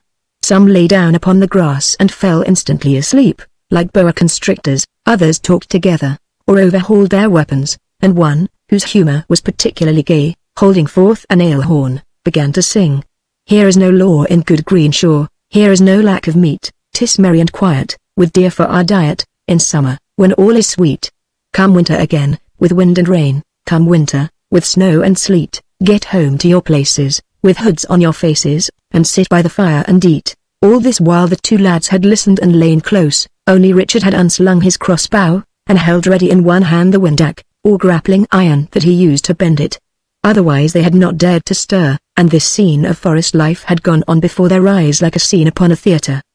But now there came a strange interruption. The tall chimney which overtopped the remainder of the ruins rose right above their hiding place. There came a whistle in the air, and then a sounding smack, and the fragments of a broken arrow fell about their ears. Someone from the upper quarters of the wood, perhaps the very sentinel they saw posted in the fir, had shot an arrow at the chimney top. Matcham could not restrain a little cry, which he instantly stifled, and even Dick started with surprise, and dropped the windac from his fingers. But to the fellows on the lawn, this shaft was an expected signal. They were all afoot together, tightening their belts, testing their bowstrings, loosening sword and dagger in the sheath. Ellis held up his hand, his face had suddenly assumed a look of savage energy, the white of his eyes shone in his sun-brown face. Lads, he said, ye know your places. Let not one man's soul escape you. Appleyard was a wet before a meal, but now we go to table. I have 3 men whom I will bitterly avenge, Harry Shelton, Simon Malmesbury, and, striking his broad bosom, and Ellis Duckworth, by the mass. Another man came, red with hurry, through the thorns. 'Tis not Sir Daniel. He panted. They are but 7. Is the arrow gone? It struck but now, replied Ellis. A murrain. Cried the messenger. Methought I heard it whistle. And I go dinnerless. In the space of a minute, some running, some walking sharply, according as their stations were nearer or further away. The men of the Black Arrow had all disappeared from the neighborhood of the ruined house, and the cauldron, and the fire, which was now burning low, and the dead deer's carcass on the hawthorn, remained alone to testify they had been there. Chapter 5. Bloody as the hunter. The lads lay quiet till the last footstep had melted on the wind. Then they arose, and with many an ache, for they were weary with constraint, clambered through the ruins, and recrossed the ditch upon the rafter. Matcham had picked up the windac and went first, Dick following stiffly, with his crossbow on his arm. And now, said Matcham, forth to Holywood, to Holywood. Cried Dick, when good fellows stand shot. Not I. I would see you hanged first, Jack. Ye would leave me, would ye? Matcham asked. By my sooth, returned Dick. An I be not in time to warn these lads, I will go die with them. What? Would ye have me leave my own men that I have lived among? I trow not. Give me my windac. But there was nothing further from Matcham's mind. Dick, he said, ye swear before the saints that ye would see me safe to Holywood. Would ye be forsworn? Would you desert me, a perjurer? Nay, I swear for the best, returned Dick. I meant it too, but now. But look ye, Jack, turn again with me. Let me but warn these men, and, if needs must, stand shot with them, then shall all be clear, and I will on again to Holywood and purge mine oath. Ye but deride me, answered Matcham. These men ye go to succor are the same that hunt me to my ruin. Dick scratched his head. I cannot help it, Jack, he said. Here is no remedy. What would ye? Ye run no great peril, man, and these are in the way of death. Death. He added. Think of it. What a murrain do ye keep me here for? Give me the windac. St. George.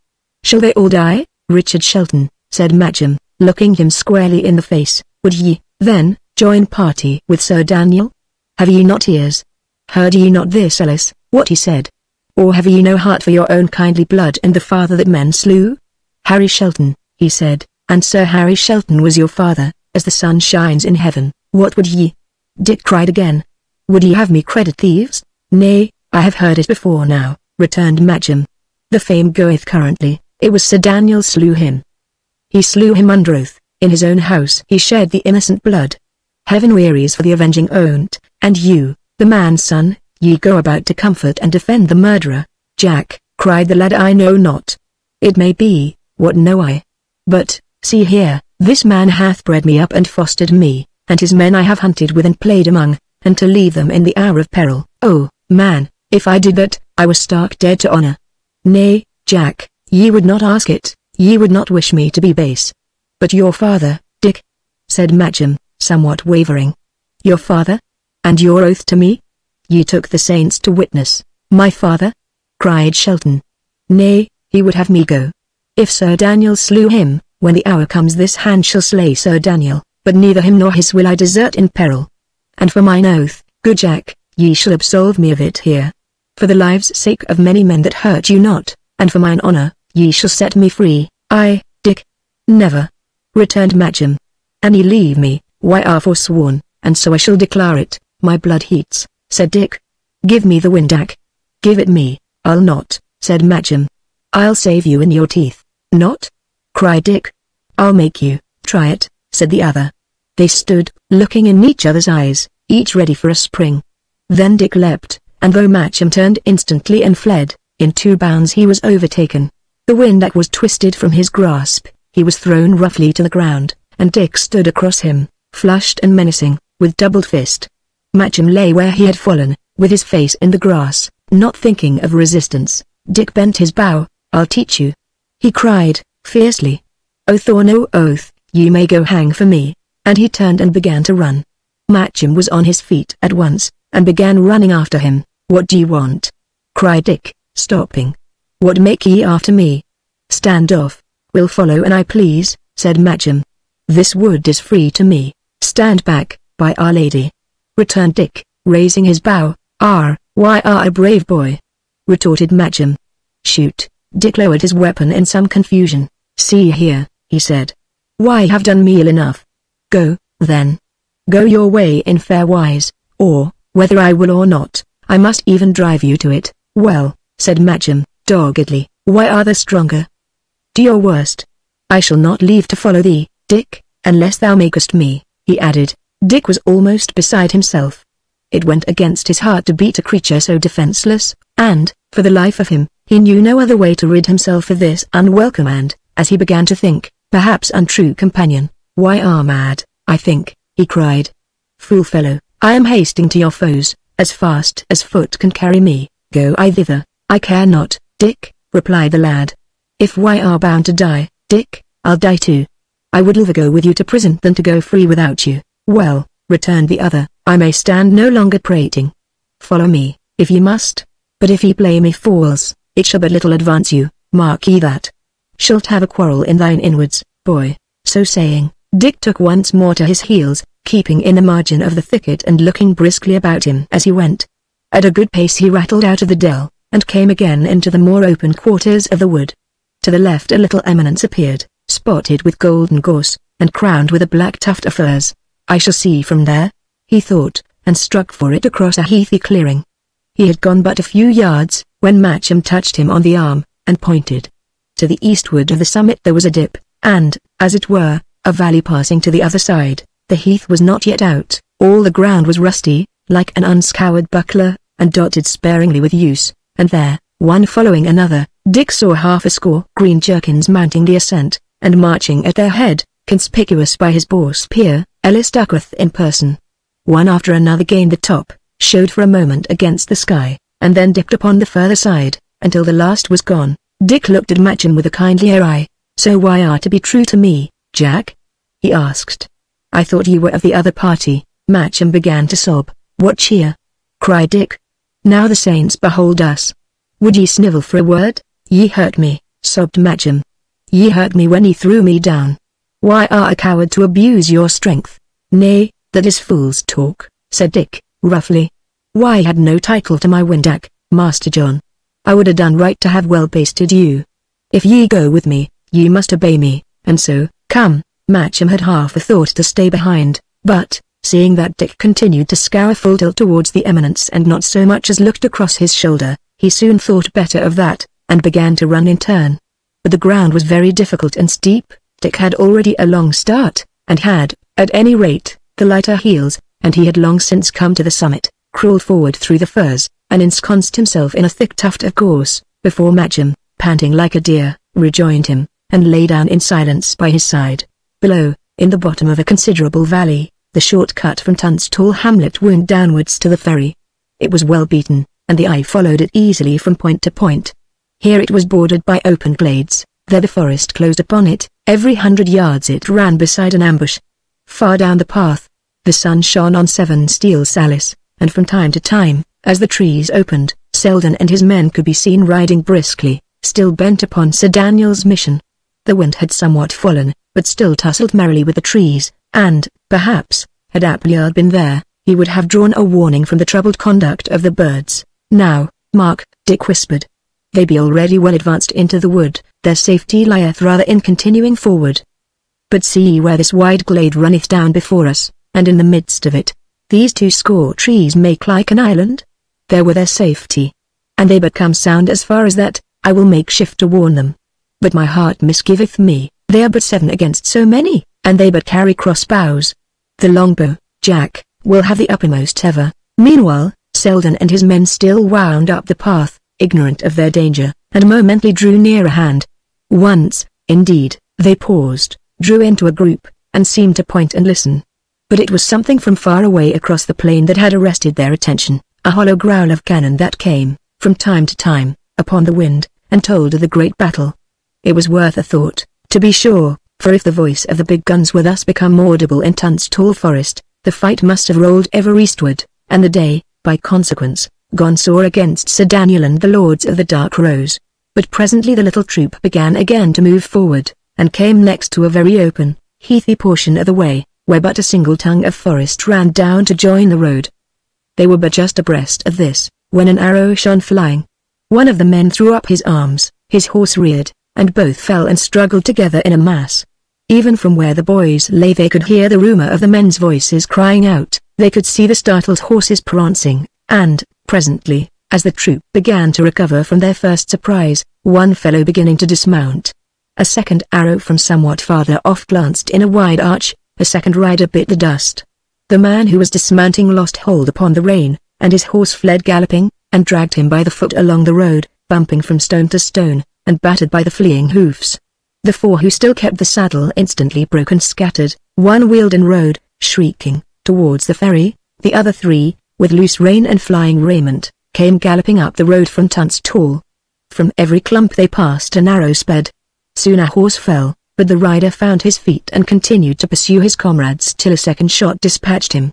Another man fell, then another horse. Out of the whole troop there was but one fellow left, and he on foot, only, in different directions. The noise of the galloping of 3 riderless horses was dying fast into the distance.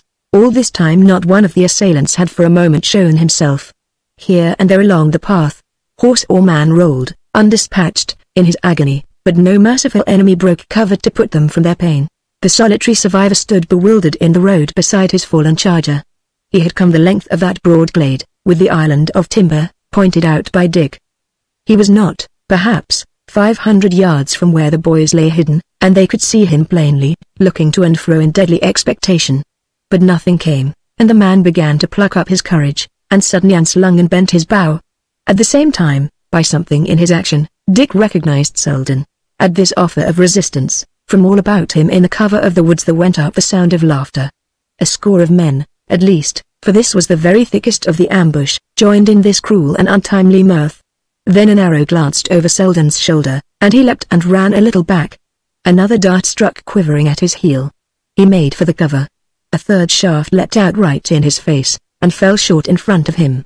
And then the laughter was repeated loudly, rising and re-echoing from different thickets. It was plain that his assailants were but baiting him, as men, in those days, baited the poor bull, or as the cat still trifles with the mouse. The skirmish was well over. Further down the road, a fellow in green was already calmly gathering the arrows, and now, in the evil pleasure of their hearts, they gave themselves the spectacle of their poor fellow sinner in his torture. Selden began to understand. He uttered a roar of anger, shouldered his crossbow, and sent a quarrel at a venture into the wood. Chance favored him, for a slight cry responded. Then, throwing down his weapon, Selden began to run before him up the glade, and almost in a straight line for Dick and Matcham. The companions of the Black Arrow now began to shoot in earnest. But they were probably served. Their chance had passed. Most of them had now to shoot against the sun, and Selden, as he ran, bounded from side to baffle and deceive their aim. Best of all, by turning up the glade he had defeated their preparations. There were no marksmen posted higher up than the one whom he had just killed or wounded, and the confusion of the foresters' counsels soon became apparent. A whistle sounded thrice, and then again twice. It was repeated from another quarter. The woods on either side became full of the sound of people bursting through the underwood, and a bewildered deer ran out into the open, stood for a second on 3 feet, with nose in air, and then plunged again into the thicket. Selden still ran, bounding. Ever and again an arrow followed him, but still would miss. It began to appear as if he might escape. Dick had his bow armed, ready to support him. Even Matcham, forgetful of his interest, took sides at heart for the poor fugitive, and both lads glowed and trembled in the ardor of their hearts. He was within 50 yards of them, when an arrow struck him and he fell. He was up again, indeed, upon the instant, but now he ran staggering, and, like a blind man, turned aside from his direction. Dick leapt to his feet and waved to him. "Here!" he cried. "This way! Here is help! Nay, run, fellow, run!" But just then a second arrow struck Selden in the shoulder, between the plates of his brigandine, and, piercing through his jack, brought him, like a stone, to earth. "Oh, the poor heart!" cried Matcham, with clasped hands, and Dick stood petrified upon the hill, a mark for archery. 10 to 1 he had speedily been shot, for the foresters were furious with themselves, and taken unawares by Dick's appearance in the rear of their position, but instantly, out of a quarter of the wood surprisingly near to the two lads, a stentorian voice arose, the voice of Ellis Duckworth. "Hold!" it roared. "Shoot not! Take him alive! It is young Shelton, Harry's son," and immediately after a shrill whistle sounded several times, and was again taken up and repeated further off. The whistle, it appeared, was Johnny Mendle's battle trumpet, by which he published his directions. "Ah, foul fortune!" cried Dick. "We are undone.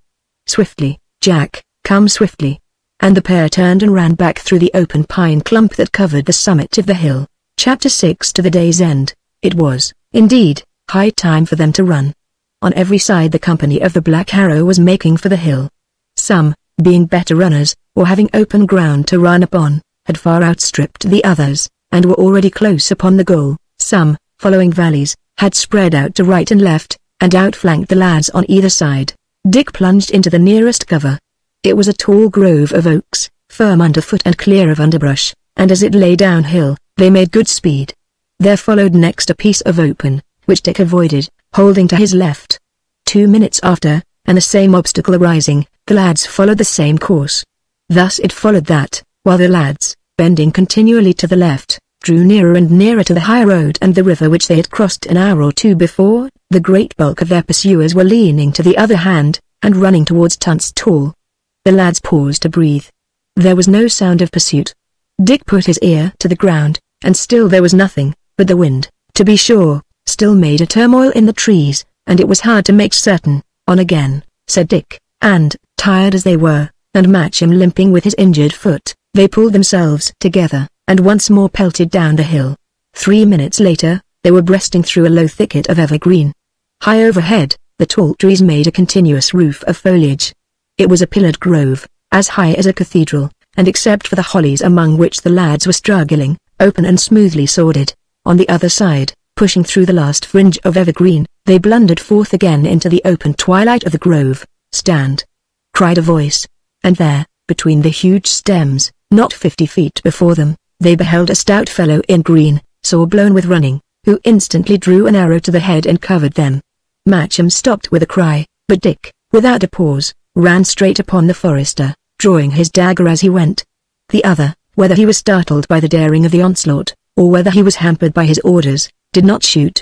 He stood wavering, and before he had time to come to himself, Dick bounded at his throat, and sent him sprawling backward on the turf. The arrow went one way and the bow another with a sounding twang. The disarmed forester grappled his assailant, but the dagger shone and descended twice. Then came a couple of groans, and then Dick rose to his feet again, and the man lay motionless, stabbed to the heart. "On," said Dick, and he once more pelted forward, Matcham trailing in the rear. To say truth, they made but poor speed of it by now, laboring dismally as they ran, and catching for their breath like fish. Matcham had a cruel stitch, and his head swam, and as for Dick, his knees were like lead. But they kept up the form of running with undiminished courage. Presently they came to the end of the grove. It stopped abruptly, and there, a few yards before them, was the high road from Risingham to Shoreby, lying, at this point, between two even walls of forest. At the sight Dick paused, and as soon as he stopped running, he became aware of a confused noise, which rapidly grew louder. It was at first like the rush of a very high gust of wind, but soon it became more definite, and resolved itself into the galloping of horses, and then, in a flash, a whole company of men-at-arms came driving round the corner, swept before the lads, and were gone again upon the instant. They rode as for their lives, in complete disorder. Some of them were wounded, riderless horses galloped at their side with bloody saddles. They were plainly fugitives from the great battle. The noise of their passage had scarce begun to die away towards Shoreby, before fresh hoofs came echoing in their wake, and another deserter clattered down the road, this time a single rider and, by his splendid armor, a man of high degree. Close after him there followed several baggage wagons, fleeing at an ungainly canter, the drivers flailing at the horses as if for life. These must have run early in the day, but their cowardice was not to save them. For just before they came abreast of where the lad stood wondering, a man in hacked armor, and seemingly beside himself with fury, overtook the wagons, and with the truncheon of a sword, began to cut the drivers down. Some leapt from their places and plunged into the wood, the others he sabred as they sat, cursing them the while for cowards in a voice that was scarce human. All this time the noise in the distance had continued to increase, the rumble of carts, the clatter of horses, the cries of men, a great, confused rumor, came swelling on the wind, and it was plain that the rout of a whole army was pouring, like an inundation, down the road. Dick stood somber. He had meant to follow the highway till the turn for Holywood, and now he had to change his plan. But above all, he had recognized the colours of Earl Risingham, and he knew that the battle had gone finally against the Rose of Lancaster. Had Sir Daniel joined, and was he now a fugitive and ruined? Or had he deserted to the side of York, and was he forfeit an honour? It was an ugly choice. "Come," he said, sternly, and, turning on his heel, he began to walk forward through the grove, with Matcham limping in his rear. For some time they continued to thread the forest in silence. It was now growing late, the sun was setting in the plain beyond Ketley. The treetops overhead glowed golden, but the shadows had begun to grow darker and the chill of the night to fall. "If there were anything to eat," cried Dick, suddenly, pausing as he spoke. Matcham sat down and began to weep. "Ye can weep for your own supper, but when it was to save men's lives, your heart was hard enough," said Dick, contemptuously. "Why are they 7 deaths upon your conscience, Master John? I'll ne'er forgive you that." "Conscience?" cried Matcham, looking fiercely up. "Mine. And ye have the man's red blood upon your dagger. And wherefore did ye slay him, the poor soul? He drew his arrow, but he let not fly, he held you in his hand, and spared you. 'Tis as brave to kill a kitten, as a man that not defends himself." Dick was struck dumb. "I slew him fair. I ran me in upon his bow," he cried. "It was a coward blow," returned Matcham. "Why are but a lout and bully, Master Dick, ye but abuse advantages, let there come a stronger, we will see you truckle at his boot. Ye care not for vengeance, neither, for your father's death that goes unpaid, and his poor ghost that clamoureth for justice. But if there come but a poor creature in your hands that lacketh skill and strength, and would befriend you, down she shall go." Dick was too furious to observe that she, marry. He cried, "And here is news. Of any two the one will still be stronger. The better man throweth the worse, and the worse is well served. Ye deserve a belting, Master Matcham, for your ill guidance and unthankfulness to Meward, and what ye deserve ye shall have." And Dick, who, even in his angriest temper, still preserved the appearance of composure, began to unbuckle his belt. "Here shall be your supper," he said, grimly. Matcham had stopped his tears. He was as white as a sheet. But he looked Dick steadily in the face, and never moved. Dick took a step, swinging the belt. Then he paused, embarrassed by the large eyes and the thin, weary face of his companion. His courage began to subside. "Say you were in the wrong, then," he said, lamely. "Nay," said Matcham, "I was in the right. Come, cruel. I be lame, I be weary, I resist not, I ne'er did thee hurt. Come, beat me, coward." Dick raised the belt at this last provocation, but Matcham winced and drew himself together with so cruel an apprehension, that his heart failed him yet again. The strap fell by his side, and he stood irresolute, feeling like a fool. "A plague upon thee, shrew," he said. "An ye be so feeble of hand, ye should keep the closer guard upon your tongue. But I'll be hanged before I beat you." And he put on his belt again. "Beat you I will not," he continued, "but forgive you, never. I knew ye not, ye were my master's enemy, I lent you my horse, my dinner ye have eaten, why are they called me a man o' wood, a coward, and a bully? Nay, by the mass, the measure is filled, and runneth over. 'Tis a great thing to be weak, I trow. Ye can do your worst, yet shall none punish you. Ye may steal a man's weapons in the hour of need, yet may the man not take his own again. Why are weak, forsooth? Nay, then, if one cometh charging at you with a lance, and crieth he is weak, ye must let him pierce your body through." "Tut! Fool words, and yet ye beat me not," returned Matcham. "Let be," said Dick, "let be. I will instruct you. Why are they been ill-nurtured, methinks, and yet ye have the makings of some good, and, beyond all question, saved me from the river. Nay, I had forgotten it, I am as thankless as thyself. But, come, let us on. And we be for Holywood this night, or tomorrow early, we had best set forward speedily." But though Dick had talked himself back into his usual good humor, Matcham had forgiven him nothing. His violence, the recollection of the forester whom he had slain, above all, the vision of the upraised belt, were things not easily to be forgotten. "I will thank you, for the form's sake," said Matcham. "But, in sooth, good Master Shelton, I had liever find my way alone. Here is a wide wood, prithee, let each choose his path. I owe you a dinner and a lesson. Fare ye well." "Nay," cried Dick, "if that be your tune, so be it, and a plague be with you." Each turned aside, and they began walking off severally, with no thought of the direction, intent solely on their quarrel. But Dick had not gone 10 paces ere his name was called, and Matcham came running after. "Dick," he said, "it were unmannerly to part so coldly. Here is my hand, and my heart with it. For all that wherein you have so excellently served and helped me, not for the form, but from the heart, I thank you. Fare ye right well." "Well, lad," returned Dick, taking the hand which was offered him. "Good speed to you, if speed you may. But I misdoubt it shrewdly. Why are too disputatious." So then they separated for the second time, and presently it was Dick who was running after Matcham. "Here," he said, "take my crossbow, shalt not go unarmed." "A crossbow?" said Matcham. "Nay, boy, I have neither the strength to bend nor yet the skill to aim with it. It were no help to me, good boy. But yet I thank you."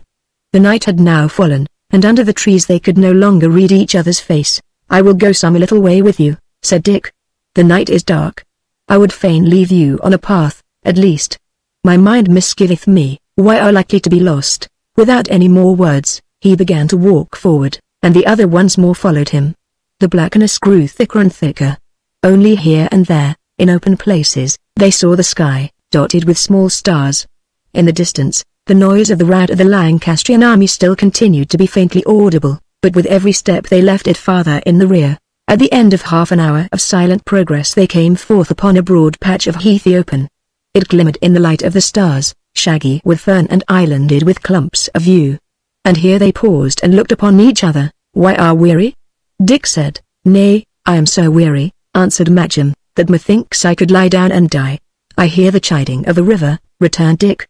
"Let us go so far forth, for I am sore athirst." The ground sloped down gently, and, sure enough, in the bottom, they found a little murmuring river, running among willows. Here they threw themselves down together by the brink, and putting their mouths to the level of a starry pool, they drank their fill. "Dick," said Matcham, "it may not be. I can no more." "I saw a pit as we came down," said Dick. "Let us lie down therein and sleep." "Nay, but with all my heart," cried Matcham. The pit was sandy and dry, a shock of brambles hung upon one hedge, and made a partial shelter, and there the two lads lay down, keeping close together for the sake of warmth, their quarrel all forgotten. And soon sleep fell upon them like a cloud, and under the dew and stars they rested peacefully. Chapter 7 The Hooded Face. They awoke in the grey of the morning. The birds were not yet in full song, but twittered here and there among the woods. The sun was not yet up, but the eastern sky was barred with solemn colors. Half-starved and over-weary as they were, they lay without moving, sunk in a delightful lassitude. And as they thus lay, the clang of a bell fell suddenly upon their ears. "A bell," said Dick, sitting up. "Can we be, then, so near to Holywood?" A little after, the bell clanged again, but this time somewhat nearer hand, and from that time forth, and still drawing nearer and nearer, it continued to sound brokenly abroad in the silence of the morning. "Nay, what should this betoken?" said Dick, who was now broad awake. "It is some one walking," returned Matcham, "and the bell tolleth ever as he moves." "I see that well," said Dick. "But wherefore? What maketh he in Tunstall woods? Jack," he added, "laugh at me an ye will, but I like not the hollow sound of it." "Nay," said Matcham, with a shiver, "it hath a doleful note." And the day were not come. But just then the bell, quickening its pace, began to ring thick and hurried, and then it gave a single hammering jangle, and was silent for a space. "It is as though the bearer had run for a paternoster a while, and then leapt the river," Dick observed. "And now beginneth he again to pace soberly forward," added Matcham. "Nay," returned Dick, "nay, not so soberly, Jack. 'Tis a man that walketh he right speedily. 'Tis a man in some fear of his life, or about some hurried business. See ye not how swift the beating draweth near? It is now close by," said Matcham. They were now on the edge of the pit, and as the pit itself was on a certain eminence, they commanded a view over the greater proportion of the clearing, up to the thick woods that closed it in. The daylight, which was very clear and grey, showed them a riband of white footpath wandering among the gorse. It passed some 100 yards from the pit, and ran the whole length of the clearing, east and west. By the line of its course, Dick judged it should lead more or less directly to the moat house. Upon this path, stepping forth from the margin of the wood, a white figure now appeared. It paused a little, and seemed to look about, and then, at a slow pace, and bent almost double, it began to draw near across the heath. At every step the bell clanked. Face, it had none. A white hood, not even pierced with eye-holes, veiled the head, and as the creature moved, it seemed to feel its way with the tapping of a stick. Fear fell upon the lads, as cold as death. "A leper," said Dick, hoarsely. "His touch is death," said Matcham. "Let us run." "Not so," returned Dick. "See ye not, he is stone blind. He guideth him with a staff. Let us lie still. The wind bloweth towards the path, and he will go by and hurt us not. Alas, poor soul, and we should rather pity him." "I will pity him when he is by," replied Matcham. The blind leper was now about halfway towards them, and just then the sun rose and shone full on his veiled face. He had been a tall man before he was bowed by his disgusting sickness, and even now he walked with a vigorous step. The dismal beating of his bell, the pattering of the stick, the eyeless screen before his countenance, and the knowledge that he was not only doomed to death and suffering, but shut out forever from the touch of his fellow men, filled the lads' bosoms with dismay, and at every step that brought him nearer, their courage and strength seemed to desert them. As he came about level with the pit, he paused, and turned his face full upon the lads. "Mary be my shield." "He sees us," said Matcham, faintly. "Hush," whispered Dick. "He doth but hearken. He is blind, fool." The leper looked or listened, whichever he was really doing, for some seconds. Then he began to move on again, but presently paused once more, and again turned and seemed to gaze upon the lads. Even Dick became dead white and closed his eyes, as if by the mere sight he might become infected. But soon the bell sounded, and this time, without any further hesitation, the leper crossed the remainder of the little heath and disappeared into the cover of the woods. "He saw us," said Matcham. "I could swear it." "Tut," returned Dick, recovering some sparks of courage. "He but heard us. He was in fear, poor soul. An ye were blind, and walked in a perpetual night, ye would start yourself, if ever a twig rustled or a bird cried peep." "Dick, good Dick, he saw us," repeated Matcham. "When a man hearkeneth, he doth not as this man, he doth otherwise, Dick. This was seeing, it was not hearing. He means foully. Hark, else, if his bell be not stopped." Such was the case. The bell rang no longer. "Nay," said Dick, "I like not that." "Nay," he cried again, "I like that little. What may this betoken?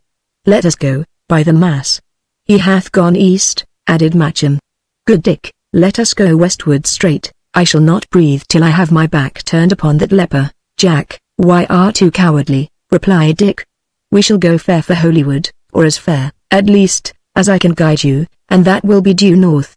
They were afoot at once, passed the stream upon some stepping stones, and began to mount on the other side, which was steeper, towards the margin of the wood. The ground became very uneven, full of knolls and hollows, trees grew scattered or in clumps. It became difficult to choose a path, and the lads somewhat wandered. They were weary. Besides, with yesterday's exertions and the lack of food, and they moved but heavily and dragged their feet among the sand. Presently, coming to the top of a knoll, they were aware of the leper, some 100 feet in front of them, crossing the line of their march by a hollow. His bell was silent, his staff no longer tapped the ground, and he went before him with the swift and assured footsteps of a man who sees. Next moment he had disappeared into a little thicket. The lads, at the first glimpse, had crouched behind a tuft of gorse. There they lay, horror-struck. "Certain, he pursueth us," said Dick. "Certain." He held the clapper of his bell in one hand. "Saw ye? That it should not sound. Now may the saints aid and guide us, for I have no strength to combat pestilence." "What maketh he?" cried Matcham. "What doth he want? Who ever heard the like, that a leper, out of mere malice, should pursue unfortunates? Hath he not his bell to that very end, that people may avoid him?" "Dick, there is below this something deeper." "Nay, I care not," moaned Dick, "the strength is gone out of me, my legs are like water." "The saints be mine assistants. Would ye lie there idle?" cried Matcham. "Let us back into the open. We have the better chance. He cannot steal upon us unawares." "Not I," said Dick. "My time is come, and peradventure he may pass us by." "Bend me, then, your bow," cried the other. "What? Will ye be a man?" Dick crossed himself. "Would ye have me shoot upon a leper?" he cried. "The hand would fail me." "Nay, now," he added, "nay, now, let be. With sound men I will fight, but not with ghosts and lepers. Which this is, I wot not. One or other, heaven be our protection." "Now," said Matcham, "if this be man's courage, what a poor thing is man. But sith ye will do naught, let us lie close." Then came a single, broken jangle on the bell. "He hath missed his hold upon the clapper," whispered Matcham. "Saints! How near he is!" But Dick answered never a word, his teeth were near chattering. Soon they saw a piece of the white robe between some bushes, then the leper's head was thrust forth from behind a trunk, and he seemed narrowly to scan the neighborhood before he once again withdrew. To their stretched senses, the whole bush appeared alive with rustlings and the creak of twigs, and they heard the beating of each other's heart. Suddenly, with a cry, the leper sprang into the open close by, and ran straight upon the lads. They, shrieking aloud, separated and began to run different ways. But their horrible enemy fastened upon Matcham, ran him swiftly down, and had him almost instantly a prisoner. The lad gave one scream that echoed high and far over the forest. He had one spasm of struggling, and then all his limbs relaxed, and he fell limp into his captor's arms. Dick heard the cry and turned. He saw Matcham fall, and on the instant his spirit and his strength revived. With a cry of pity and anger, he unslung and bent his arblast. But ere he had time to shoot, the leper held up his hand. "Hold your shot, Dickon," cried a familiar voice. "Hold your shot, mad wag. Know ye not a friend?" And then laying down Matcham on the turf, he undid the hood from off his face, and disclosed the features of Sir Daniel Brackley. "Sir Daniel!" cried Dick. "Ay, by the mass, Sir Daniel!" returned the knight. "Would ye shoot upon your guardian, rogue? But here is this," and there he broke off, and pointing to Matcham, asked, "How call ye him, Dick?" "Nay," said Dick, "I call him Master Matcham." "Know ye him not?" "He said ye knew him." "Ay," replied Sir Daniel, "I know the lad," and he chuckled.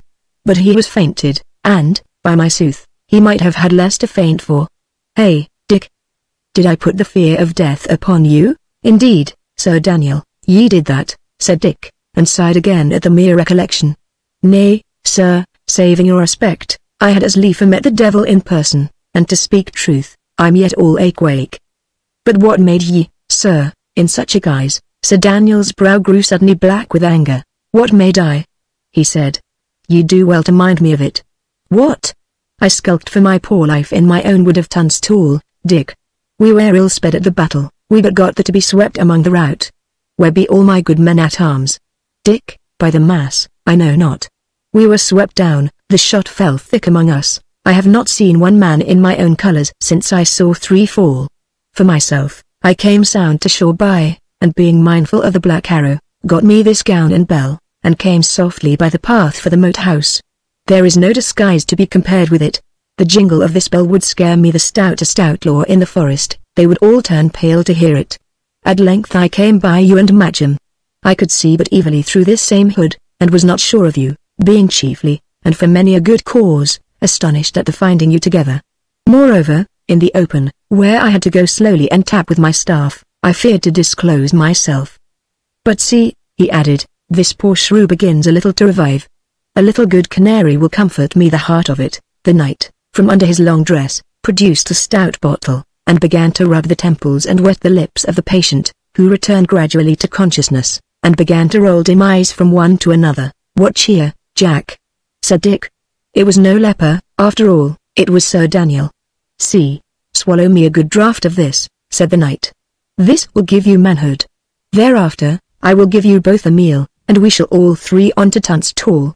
For, Dick, he continued, laying forth bread and meat upon the grass, I will avow to you, in all good conscience, it irks me sorely to be safe between four walls. Not since I backed a horse have I been pressed so hard, peril of life, jeopardy of land and livelihood, and to sum up, all these lucels in the wood to hunt me down. But I be not yet shent. Some of my lads will pick me their way home. Hatch hath 10 fellows, Selden, he had 6. Nay, we shall soon be strong again, and if I can but buy my peace with my right fortunate and undeserving Lord of York, why, Dick, will be a man again and go a horseback. And so saying, the knight filled himself a horn of canary, and pledged his ward in dumb show. Selden, Dick faltered, Selden, and he paused again. Sir Daniel put down the wine untasted. How? He cried, in a changed voice. Selden? Speak. What of Selden? Dick stammered forth the tale of the ambush and the massacre.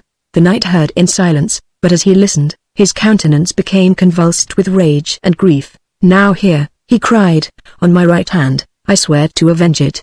If that I fail, if that I spill not 10 men's souls for each, may this hand wither from my body.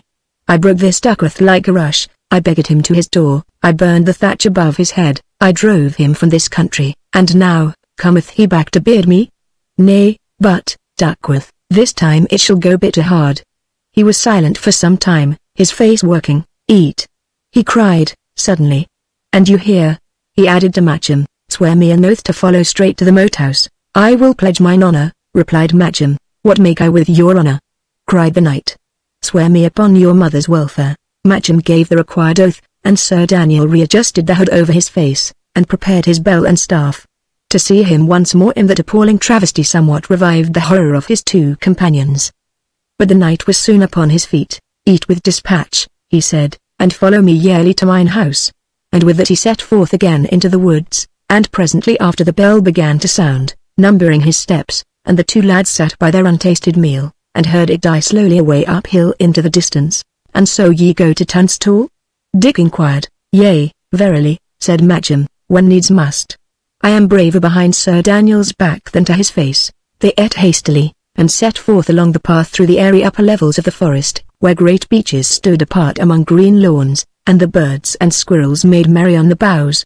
2 hours later, they began to descend upon the other side, and already, among the treetops, saw before them the red walls and roofs of Tunstall House. Here, said Matcham, pausing, ye shall take your leave of your friend Jack, whom we are to see no more. Come, Dick, forgive him what he did amiss, as he, for his part, cheerfully and lovingly forgiveth you. And wherefore so? Asked Dick. And we both go to Tunstall. I shall see you yet again, I trow, and that right often. Ye'll never again see poor Jack Matcham, replied the other, that was so fearful and burthensome, and yet plucked you from the river. Ye'll not see him more, Dick, by mine honor. He held his arms open, and the lads embraced and kissed. And, Dick, continued Matcham, my spirit biddeth ill. Why I'll now to see a new Sir Daniel, for heretofore hath all prospered in his hands exceedingly, and fortune followed him, but now, methinks, when his fate hath come upon him, and he runs the adventure of his life, he will prove but a foul lord to both of us. He may be brave in battle, but he hath the liar's eye. There is fear in his eye, Dick, and fear is as cruel as the wolf. We go down into that house. Saint Mary guide us forth again.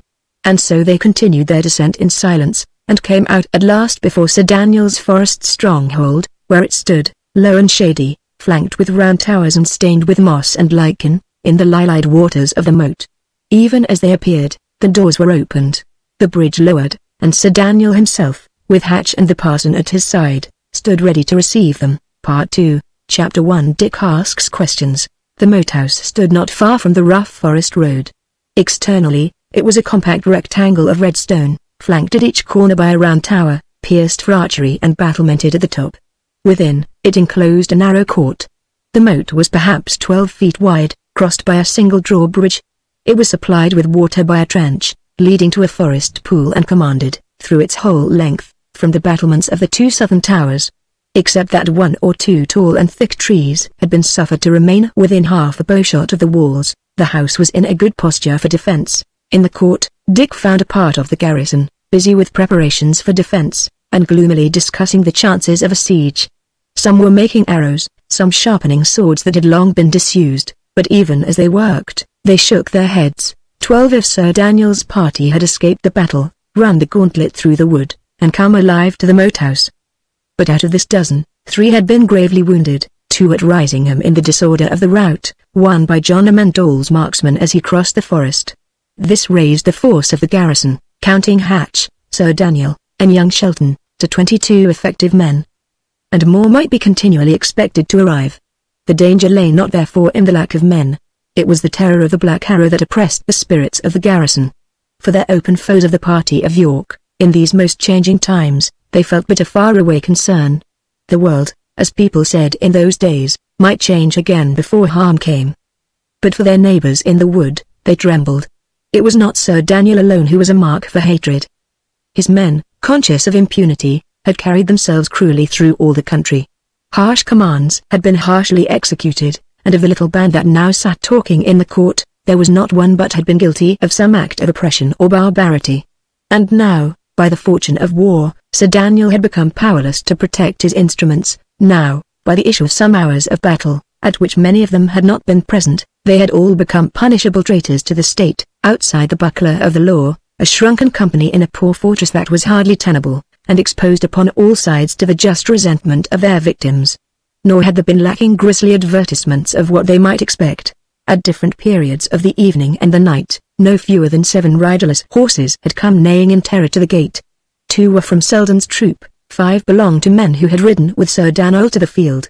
Lastly, a little before dawn, a spearman had come staggering to the moat side, pierced by 3 arrows. Even as they carried him in, his spirit had departed, but by the words that he uttered in his agony, he must have been the last survivor of a considerable company of men. Hatch himself showed, under his sun-brown, the pallor of anxiety, and when he had taken Dick aside and learned the fate of Selden, he fell on a stone bench and fairly wept. The others, from where they sat on stools or doorsteps in the sunny angle of the court, looked at him with wonder and alarm, but none ventured to inquire the cause of his emotion. "Nay, Master Shelton," said Hatch, at last. "Nay, but what said I? We shall all go. Selden was a man of his hands, he was like a brother to me. Well, he has gone second, well, we shall all follow. For what said their knave rhyme, a black arrow in each black heart? Was it not so it went? Appleyard, Selden, Smith, old Humphrey gone, and the lieth poor John Carter, crying, poor sinner, for the priest." Dick gave ear. Out of a low window, hard by where they were talking, groans and murmurs came to his ear. "Lieth he there?" he asked. "Ay, in the second porter's chamber," answered Hatch. "We could not bear him further, soul and body were so bitterly at odds. At every step we lifted him, he thought to wend. But now, methinks, it is the soul that suffereth. Ever for the priest he grieveth, and Sir Oliver, I wot not why, still cometh not. 'Twill be a long shrift, but poor Appleyard and poor Selden, they had none." Dick stooped to the window and looked in. The little cell was low and dark, but he could make out the wounded soldier lying moaning on his pallet. "Carter, poor friend, how goeth it?" he asked. "Master Shelton," returned the man, in an excited whisper, "for the dear light of heaven, bring the priest. Alack, I am sped, I am brought very low down, my hurt is to the death. Ye may do me no more service, this shall be the last. Now, for my poor soul's interest, and as a loyal gentleman, bestow you, for I have that matter on my conscience that shall drag me deep." He groaned, and Dick heard the grating of his teeth, whether in pain or terror. Just then Sir Daniel appeared upon the threshold of the hall. He had a letter in one hand. "Lads," he said, "we have had a shock, We have had a tumble, wherefore, then, deny it? Rather it imputeth to get speedily again to saddle.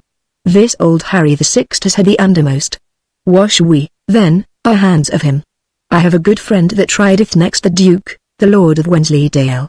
Well, I have writ a letter to my friend, praying his good lordship, and offering large satisfaction for the past and reasonable surety for the future. Doubt not but he will lend a favourable ear.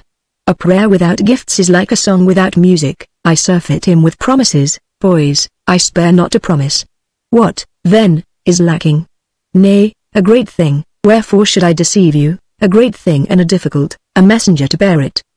The woods, why are not ignorant of that, lie thick with our ill-willers. Haste is most needful, but without sleight and caution all is naught. Which, then, of this company will take me this letter, bear me it to my Lord of Wensleydale, and bring me the answer back? One man instantly arose. I will, and like you, said he. I will even risk my carcass. Nay, Dicky Boire, not so, returned the knight. It likes me not. Why are sly indeed, but not speedy? Ye were a laggard ever, and be so, Sir Daniel. Here am I, cried another. The saints forfend, said the knight. Why are speedy, but not sly? Ye would blunder me head foremost into John Amendall's camp. I thank you both for your good courage, but, in sooth, it may not be. Then Hatch offered himself, and he also was refused. I want you here, good Bennet. Why are my right hand? Indeed, returned the knight, and then several coming forward in a group, Sir Daniel at length selected one and gave him the letter. Now, he said, upon your good speed and better discretion we do all depend. Bring me a good answer back, and before 3 weeks, I will have purged my forest of these vagabonds that brave us to our faces. But mark it well, Throgmorton, the matter is not easy. Ye must steal forth under night, and go like a fox, and how ye are to cross till I know not, neither by the bridge nor ferry. I can swim, returned Throgmorton. I will come soundly, fear not. Well, friend, get ye to the buttery, replied Sir Daniel. Ye shall swim first of all in nut brown ale. And with that he turned back into the hall. Sir Daniel hath a wise tongue, said Hatch, aside, to Dick. See, now, where many a lesser man had glossed the matter over, he speaketh it out plainly to his company. Here is a danger, saith, and here difficulty, and jesteth in the very saying. Nay, by Saint Barbary, he is a born captain. Not a man but he is some deal heartened up. See how they fall again to work. This praise of Sir Daniel put a thought in the lad's head. Bennet, he said, how came my further by his end? Ask me not that, replied Hatch. I had no hand nor knowledge in it. Furthermore, I will even be silent, Master Dick. For look you, in a man's own business there he may speak, but of hearsay matters and of common talk, not so. Ask me Sir Oliver, or Carter, if ye will, not me. And Hatch set off to make the rounds, leaving Dick in a muse. Wherefore would he not tell me? Thought the lad. And wherefore named he Carter? Carter, nay, then Carter had a hand in it. Perchance. He entered the house, and passing some little way along a flagged and vaulted passage, came to the door of the cell where the hurt man lay groaning. At his entrance Carter started eagerly. Have ye brought the priest? He cried. Not yet a while, returned Dick. Why are they a word to tell me first? How came my father, Harry Shelton, by his death? The man's face altered instantly. I know not, he replied, doggedly. Nay, ye know well, returned Dick. Seek not to put me by, I tell you I know not, repeated Carter. Then, said Dick, ye shall die unshriven. Here am I, and here shall stay. There shall no priest come near you, rest assured. For of what avail is penitence, and ye have no mind to right those wrongs ye had a hand in?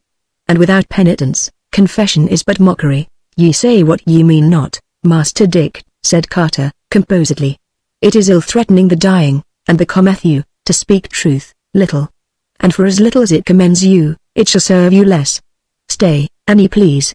Ye will condemn my soul, ye shall learn nothing. There is my last word to you.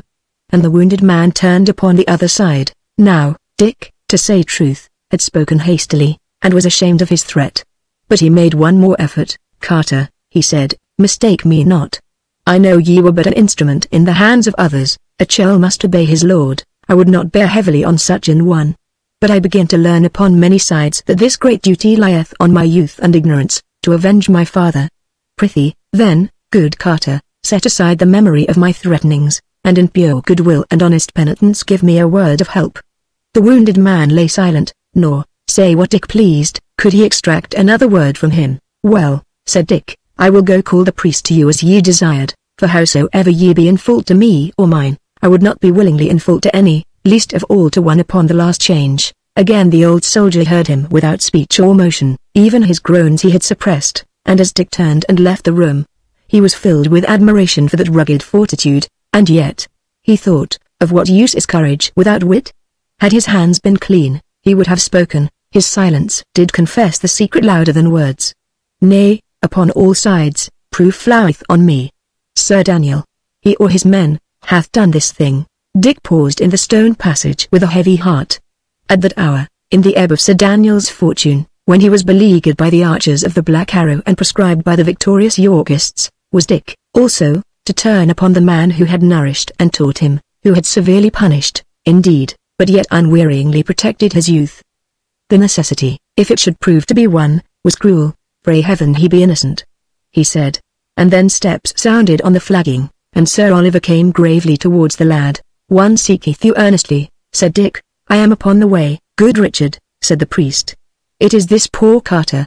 "Alack, he is beyond cure, and yet his soul is sicker than his body," answered Dick. "Have ye seen him?" asked Sir Oliver, with a manifest start. "I do but come from him," replied Dick. "What said he?" "What said he?" snapped the priest, with extraordinary eagerness. "He but cried for you the more piteously, Sir Oliver." "It were well done to go the faster, for his hurt is grievous," returned the lad. "I am straight for him," was the reply. "Well, we have all our sins. We must all come to our latter day, good Richard." Sir, and it were well if we all came fairly," answered Dick. The priest dropped his eyes, and with an inaudible benediction hurried on. "He, too," thought Dick, "he, that taught me in piety. Nay, then, what a world is this, if all that care for me be blood guilty of my father's death? Vengeance! Alas! What a sore fate is mine, if I must be avenged upon my friends." The thought put Matcham in his head. He smiled at the remembrance of his strange companion, and then wondered where he was. Ever since they had come together to the doors of the moat house the younger lad had disappeared, and Dick began to weary for a word with him. About an hour after, mass being somewhat hastily run through by Sir Oliver, the company gathered in the hall for dinner. It was a long, low apartment, strewn with green rushes, and the walls hung with arras in a design of savage men and questing bloodhounds. Here and there hung spears and bows and bucklers. A fire blazed in the big chimney. There were arras-covered benches round the wall, and in the midst the table, fairly spread, awaited the arrival of the diners. Neither Sir Daniel nor his lady made their appearance. Sir Oliver himself was absent, and here again there was no word of Matcham. Dick began to grow alarmed, to recall his companion's melancholy forebodings, and to wonder to himself if any foul play had befallen him in that house. After dinner he found Goody Hatch, who was hurrying to my Lady Brackley. "Goody," he said, "where is Master Matcham, I prithee? I saw ye go in with him when we arrived." The old woman laughed aloud. "Ah, Master Dick," she said, "why have a famous bright eye in your head, to be sure?" And laughed again. "Nay, but where is he, indeed?" persisted Dick. "You will never see him more," she returned. "Never. It is sure, and I do not," returned the lad. "I will know the reason why. He came not hither of his full free will, such as I am his best protector, and I will see him justly used. There be too many mysteries, I do begin to weary of the game." But as Dick was speaking, a heavy hand fell on his shoulder. It was Bennet Hatch that had come unperceived behind him. With a jerk of his thumb, the retainer dismissed his wife. "Friend Dick," he said, as soon as they were alone, "a year moonstruck natural? And ye leave not certain things in peace. Ye were better in the salt sea than here in Tunstall Moat House. Why have questioned me? Why have baited Carter? Why have frighted the Jack priest with hints? Bear ye more wisely, fool, and even now, when Sir Daniel calleth you, show me a smooth face for the love of wisdom. Why are to be sharply questioned? Look to your answers, Hatch," returned Dick. "In all this I smell a guilty conscience, and ye go not the wiser." "Ye will soon smell blood," replied Bennet. "I do but warn you. And here cometh one to call you." And indeed, at that very moment, a messenger came across the court to summon Dick into the presence of Sir Daniel. Chapter 2 The Two Oaths. Sir Daniel was in the hall. There he paced angrily before the fire, awaiting Dick's arrival. None was by except Sir Oliver, and he sat discreetly backward, thumbing and muttering over his breviary. "Why have sent for me, Sir Daniel?" said young Shelton. "I have sent for you, indeed," replied the knight. "For what cometh to mine ears? Have I been to you so heavy a guardian that ye make haste to credit ill of me? Or sith that ye see me, for the nonce, some worsted? D'ye think to quit my party? By the mass, your father was not so. Those he was near, those he stood by, come wind or weather. But you, Dick, why are a fair day friend, it seemeth, and now seek to clear yourself of your allegiance, and please you, Sir Daniel." "Not so," returned Dick, firmly. "I am grateful and faithful, where gratitude and faith are due.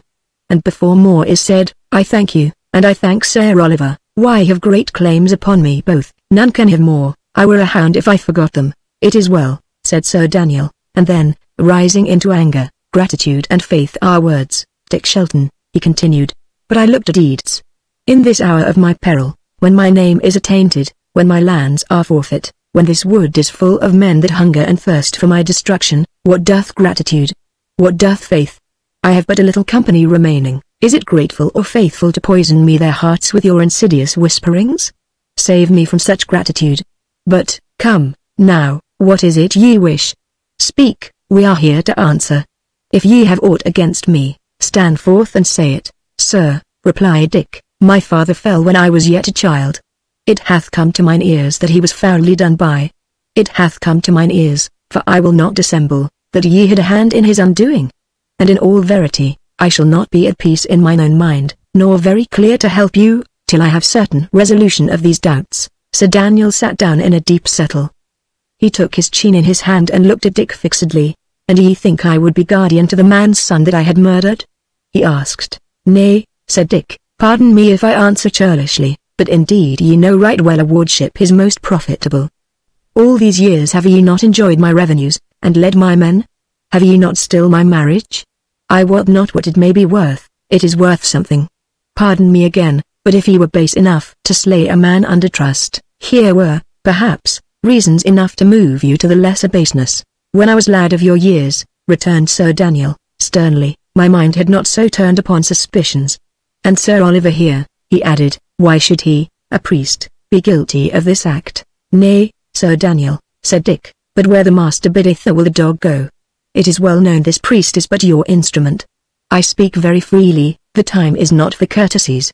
Even as I speak, so would I be answered. An answer get I none. Ye but put more questions. I rede ye beware, Sir Daniel, for in this way ye will but nourish and not satisfy my doubts." "I will answer you fairly, Master Richard," said the knight. "Were I to pretend ye have not stirred my wrath, I were no honest man. But I will be just even in anger. Come to me with these words when we are grown and come to man's estate, and I am no longer your guardian, and so helpless to resent them. Come to me then, and I will answer you as ye merit, with a buffet in the mouth. Till then ye have two courses, either swallow me down these insults, keep a silent tongue, and fight in the meanwhile for the man that fed and fought for your infancy, or else, the door standeth open, the woods are full of mine enemies, go." The spirit with which these words were uttered, the looks with which they were accompanied, staggered Dick, and yet he could not but observe that he had got no answer. "I desire nothing more earnestly, Sir Daniel, than to believe you," he replied. "Assure me ye are free from this. Will ye take my word of honor, Dick?" inquired the knight. "That would I," answered the lad. "I give it you," returned Sir Daniel. "Upon my word of honor, upon the eternal welfare of my spirit, and as I shall answer for my deeds hereafter, I had no hand nor portion in your father's death." He extended his hand, and Dick took it eagerly. Neither of them observed the priest, who, at the pronunciation of that solemn and false oath, had half arisen from his seat in an agony of horror and remorse. "Ah," cried Dick, "ye must find it in your great-heartedness to pardon me. I was a churl, indeed, to doubt of you. But ye have my hand upon it, I will doubt no more." "Nay, Dick," replied Sir Daniel, "why are forgiven? Ye know not the world and its calumnious nature. I was the more to blame," added Dick, "in that the rogues pointed, not directly at yourself, but at Sir Oliver." As he spoke, he turned towards the priest, and paused in the middle of the last word. This tall, ruddy, corpulent, high-stepping man had fallen, you might say, to pieces. His color was gone, his limbs were relaxed, his lips stammered prayers, and now, when Dick's eyes were fixed upon him suddenly, he cried out aloud, like some wild animal, and buried his face in his hands. Sir Daniel was by him in 2 strides, and shook him fiercely by the shoulder. At the same moment Dick's suspicions reawakened. "Nay," he said, "Sir Oliver may swear also." "'Twas him they accused." "He shall swear," said the knight. Sir Oliver speechlessly waved his arms. "By the mass." "But ye shall swear," cried Sir Daniel, beside himself with fury. "Here, upon this book, ye shall swear," he continued, picking up the breviary, which had fallen to the ground. "What? Ye make me doubt you. Swear, I say, swear." But the priest was still incapable of speech. His terror of Sir Daniel, his terror of perjury, risen to about an equal height, strangled him. And just then, through the high, stained glass window of the hall, a black arrow crashed, and struck, and stuck quivering, in the midst of the long table. Sir Oliver, with a loud scream, fell fainting on the rushes, while the knight, followed by Dick, dashed into the court and up the nearest corkscrew stair to the battlements. The sentries were all on the alert. The sun shone quietly on green lawns dotted with trees, and on the wooded hills of the forest which enclosed the view. There was no sign of a besieger. "Whence came that shot?" asked the knight. "From yonder clump, Sir Daniel," returned a sentinel. The knight stood a little, musing. Then he turned to Dick. "Dick," he said, "keep me an eye upon these men. I leave you in charge here. As for the priest, he shall clear himself, or I will know the reason why. I do almost begin to share in your suspicions." "He shall swear. Trust me, or we shall prove him guilty," Dick answered somewhat coldly, and the knight, giving him a piercing glance, hurriedly returned to the hall. His first glance was for the arrow. It was the first of these missiles he had seen, and as he turned it to and fro, the dark hue of it touched him with some fear. Again there was some writing, one word, "Earthed." He broke out, "They know I am home, then.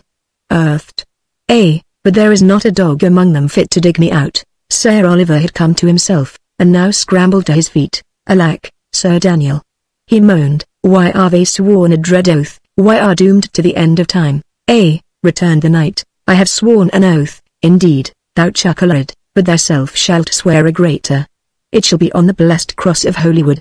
Look to it, get the words ready. It shall be sworn tonight. Now, may heaven lighten you," replied the priest, "may heaven incline your heart from this iniquity." "Look you, my good father," said Sir Daniel, "if why are for piety, I say no more. Ye begin late, that is all. But if why are in any sense bent upon wisdom, hear me. This lad beginneth to irk me like a wasp. I have a need for him, for I would sell his marriage. But I tell you, in all plainness, if that he continue to weary me, he shall go join his father. I give orders now to change him to the chamber above the chapel. If that ye can swear your innocency with a good, solid oath and an assured countenance, it is well, the lad will be at peace a little, and I will spare him. If that ye stammer or blench, or anyways boggle at the swearing, he will not believe you, and by the mass, he shall die. There is for your thinking on." "The chamber above the chapel," gasped the priest. "That same," replied the knight. "So if ye desire to save him, and if ye desire not, prithee, go to, and let me be at peace. For an I had been a hasty man, I would already have put my sword through you, for your intolerable cowardice and folly. Have ye chosen?" "Say, I have chosen," said the priest. "Heaven pardon me, I will do evil for good. I will swear for the lad's sake, so is it best," said Sir Daniel. "Send for him, then, speedily.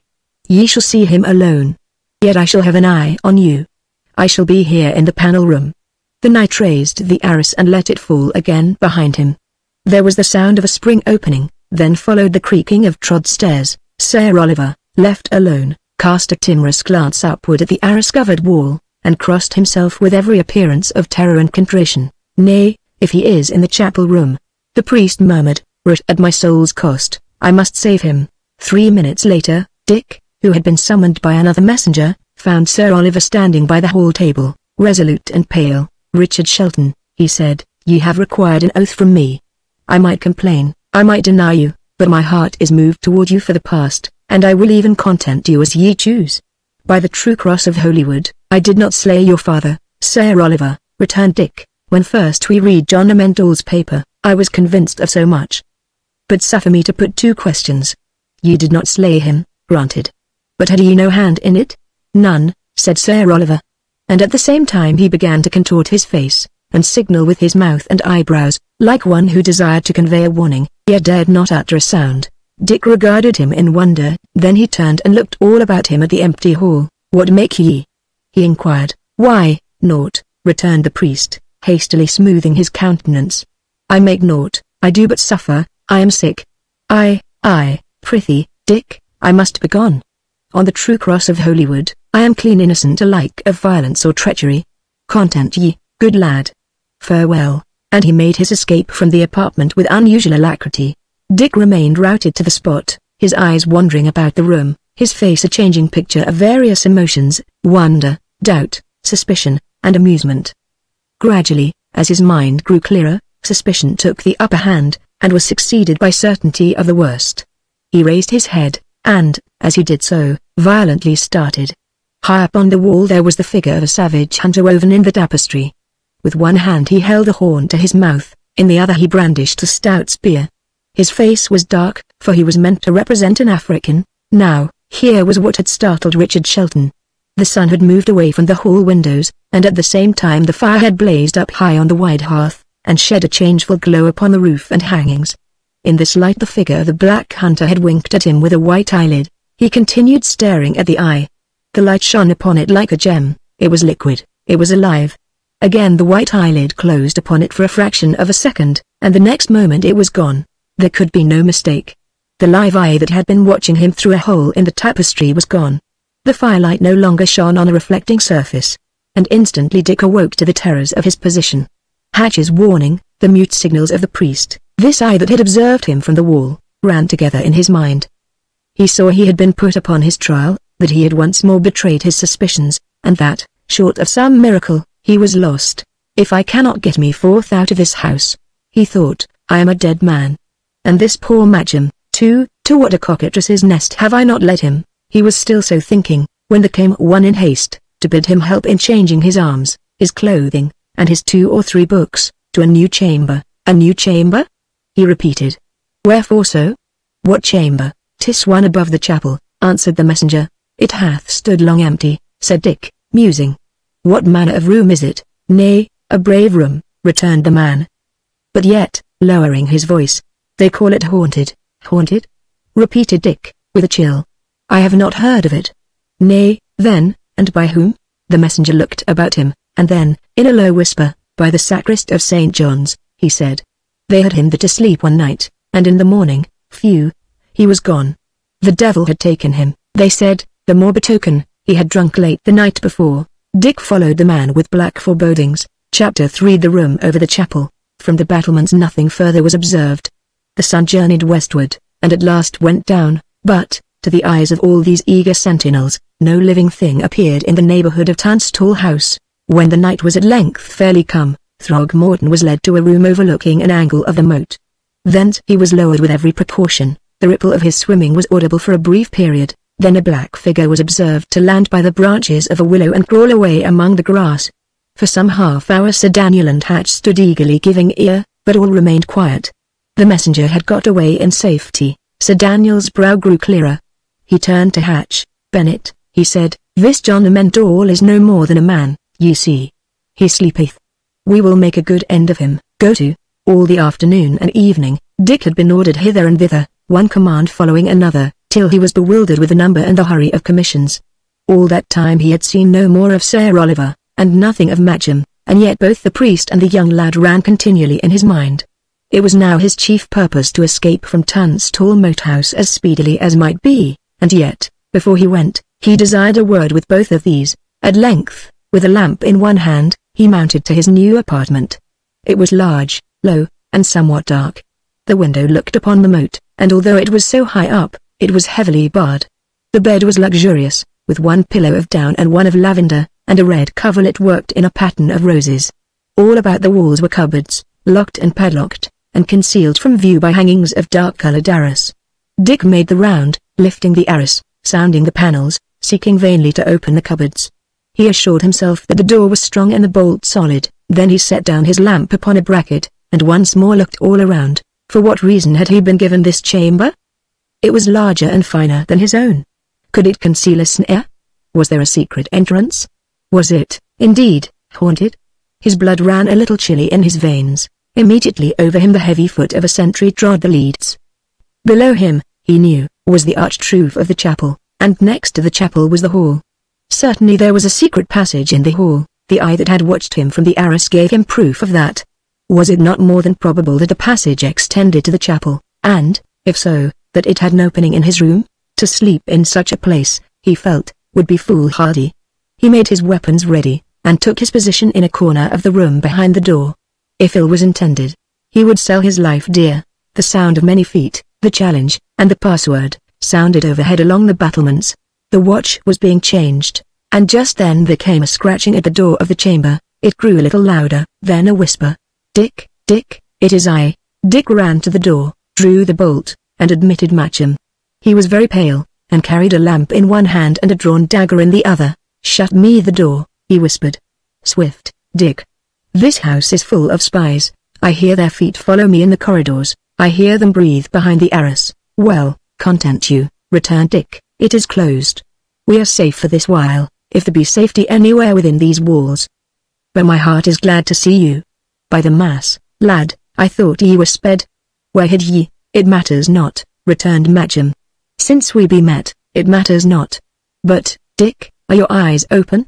Have they told you of tomorrow's doings?" "Not they," replied Dick. "What make they tomorrow, or tonight?" "I know not," said the other, "but one time or other, Dick, they do intend upon your life. I had the proof of it. I have heard them whisper." "Nay, they as good as told me." "Eh," returned Dick, "is it so? I had thought as much." And he told him the day's occurrences at length. When it was done, Matcham arose and began, in turn, to examine the apartment. "No," he said, "there is no entrance visible. Yet 'tis a pure certainty there is one. Dick, I will stay by you. And why are to die, I will die with you. And I can help. Look. I have stolen a dagger, I will do my best. And meanwhile, an ye know of any issue, any sally port we could get opened, or any window that we might descend by, I will most joyfully face any jeopardy to flee with you." "Jack," said Dick, "by the mass, Jack, why are the best soul, and the truest, and the bravest in all England? Give me your hand, Jack," and he grasped the other's hand in silence. "I will tell you," he resumed. "There is a window, out of which the messenger descended. The rope should still be in the chamber." "'Tis a hope." "Hist!" said Matcham. Both gave ear. There was a sound below the floor, then it paused, and then began again. "Some one walketh in the room below," whispered Matcham. "Nay," returned Dick, "there is no room below, we are above the chapel. It is my murderer in the secret passage." "Well, let him come, it shall go hard with him," and he ground his teeth. "Blow me the lights out," said the other.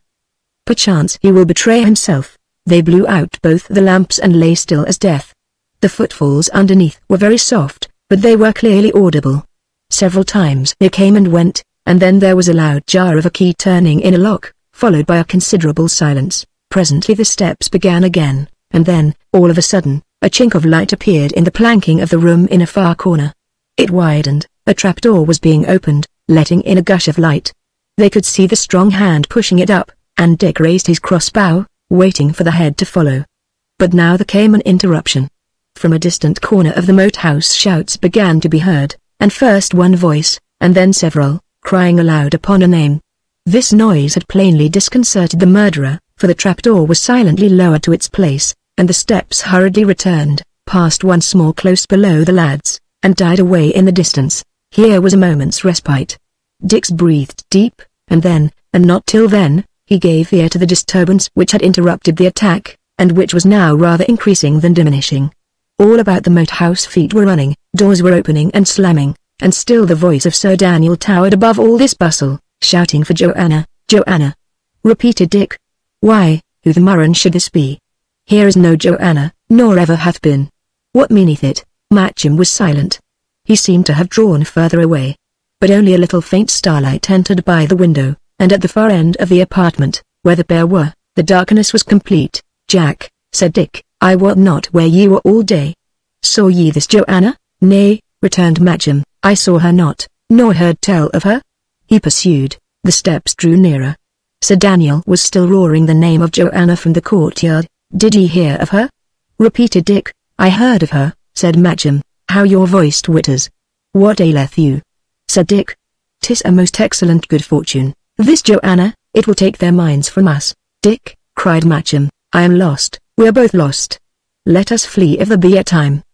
They will not rest till they have found me. Or, see. Let me go forth, when they have found me, ye may flee. Let me forth, Dick, good Dick, let me away. She was groping for the bolt, when Dick at last comprehended, by the mass. He cried, why are no Jack, why are Joanna Sedley, why are the maid that would not marry me? The girl paused, and stood silent and motionless. Dick, too, was silent for a little, then he spoke again. Joanna, he said, why are they saved my life, and I have saved yours, and we have seen blood flow, and been friends and enemies, and I took my belt to thrash you, and all that time I thought you were a boy. But now death has me, and my time's out, and before I die I must say this, why are the best maid and the bravest under heaven, and, if only I could live, I would marry you blithely, and, live or die, I love you. She answered nothing. Come, he said, speak up, Jack. Come, be a good maid, and say ye love me. Why, Dick, she cried, would I be here? Well, see ye here, continued Dick, and we but escape whole we'll marry, and we're to die, we die. And there's an end on't. But now that I think, how found ye my chamber? I asked it of Dame Hatch, she answered. Well, the dame's staunch, he answered, she'll not tell upon you. We have time before us. And just then, as if to contradict his words, feet came down the corridor, and a fist beat roughly on the door. Here! Cried a voice. Open, Master Dick, open. Dick neither moved nor answered. It is all over, said the girl, and she put her arms about Dick's neck. One after another, men came trooping to the door. Then Sir Daniel arrived himself, and there was a sudden cessation of the noise. Dick, cried the knight, be not an ass. The 7 sleepers had been awake ere now. We know she is within there. Open, then, the door, man. Dick was again silent. Down with it, said Sir Daniel. And immediately his followers fell savagely upon the door with foot and fist. Solid as it was, and strongly bolted, it would soon have given way, but once more fortune interfered. Over the thunderstorm of blows the cry of a sentinel was heard, it was followed by another, shouts ran along the battlements, shouts answered out of the wood. In the first moment of alarm it sounded as if the foresters were carrying the moat house by assault. And Sir Daniel and his men, desisting instantly from their attack upon Dick's chamber, hurried to defend the walls. Now, cried Dick, we are saved. He seized the great old bedstead with both hands, and bent himself in vain to move it. Help me, Jack. For your life's sake, help me stoutly. He cried. Between them, with a huge effort, they dragged the big frame of oak across the room, and thrust it endwise to the chamber door. Ye do but make things worse, said Joanna, sadly. He will then enter by the trap. Not so, replied Dick. He durst not tell his secret to so many. It is by the trap that we shall flee. Hark! The attack is over. Nay, it was none. It had, indeed, been no attack. It was the arrival of another party of stragglers from the defeat of Risingham that had disturbed Sir Daniel. They had run the gauntlet under cover of the darkness, they had been admitted by the great gate, and now, with a great stamping of hoofs and jingle of accoutrements and arms, they were dismounting in the court. He will return anon, said Dick. To the trap. He lighted a lamp, and they went together into the corner of the room. The open chink through which some light still glittered was easily discovered, and, taking a stout sword from his small armory, Dick thrust it deep into the seam, and weighed strenuously on the hilt. The trap moved, gaped a little, and at length came widely open. Seizing it with their hands, the 2 young folk threw it back. It disclosed a few steps descending, and at the foot of them, where the would-be murderer had left it, a burning lamp. Now, said Dick, go first and take the lamp. I will follow to close the trap. So they descended one after the other, and as Dick lowered the trap, the blows began once again to thunder on the panels of the door. Chapter 4 The Passage. The passage in which Dick and Joanna now found themselves was narrow, dirty, and short. At the other end of it, a door stood partly open, the same door, without doubt, that they had heard the man unlocking. Heavy cobwebs hung from the roof, and the paved flooring echoed hollow under the lightest tread. Beyond the door there were 2 branches, at right angles. Dick chose one of them at random, and the pair hurried, with echoing footsteps, along the hollow of the chapel roof. The top of the arched ceiling rose like a whale's back in the dim glimmer of the lamp. Here and there were spy holes, concealed, on the other side, by the carving of the cornice, and looking down through one of these, Dick saw the paved floor of the chapel, the altar, with its burning tapers, and stretched before it on the steps, the figure of Sir Oliver praying with uplifted hands. At the other end, they descended a few steps.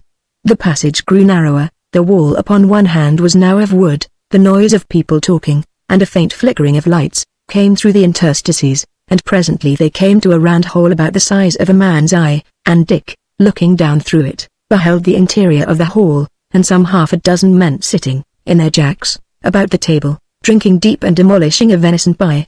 These were certainly some of the late arrivals. "Here is no help," said Dick. "Let us try back." "Nay," said Joanna, "maybe the passage goeth farther."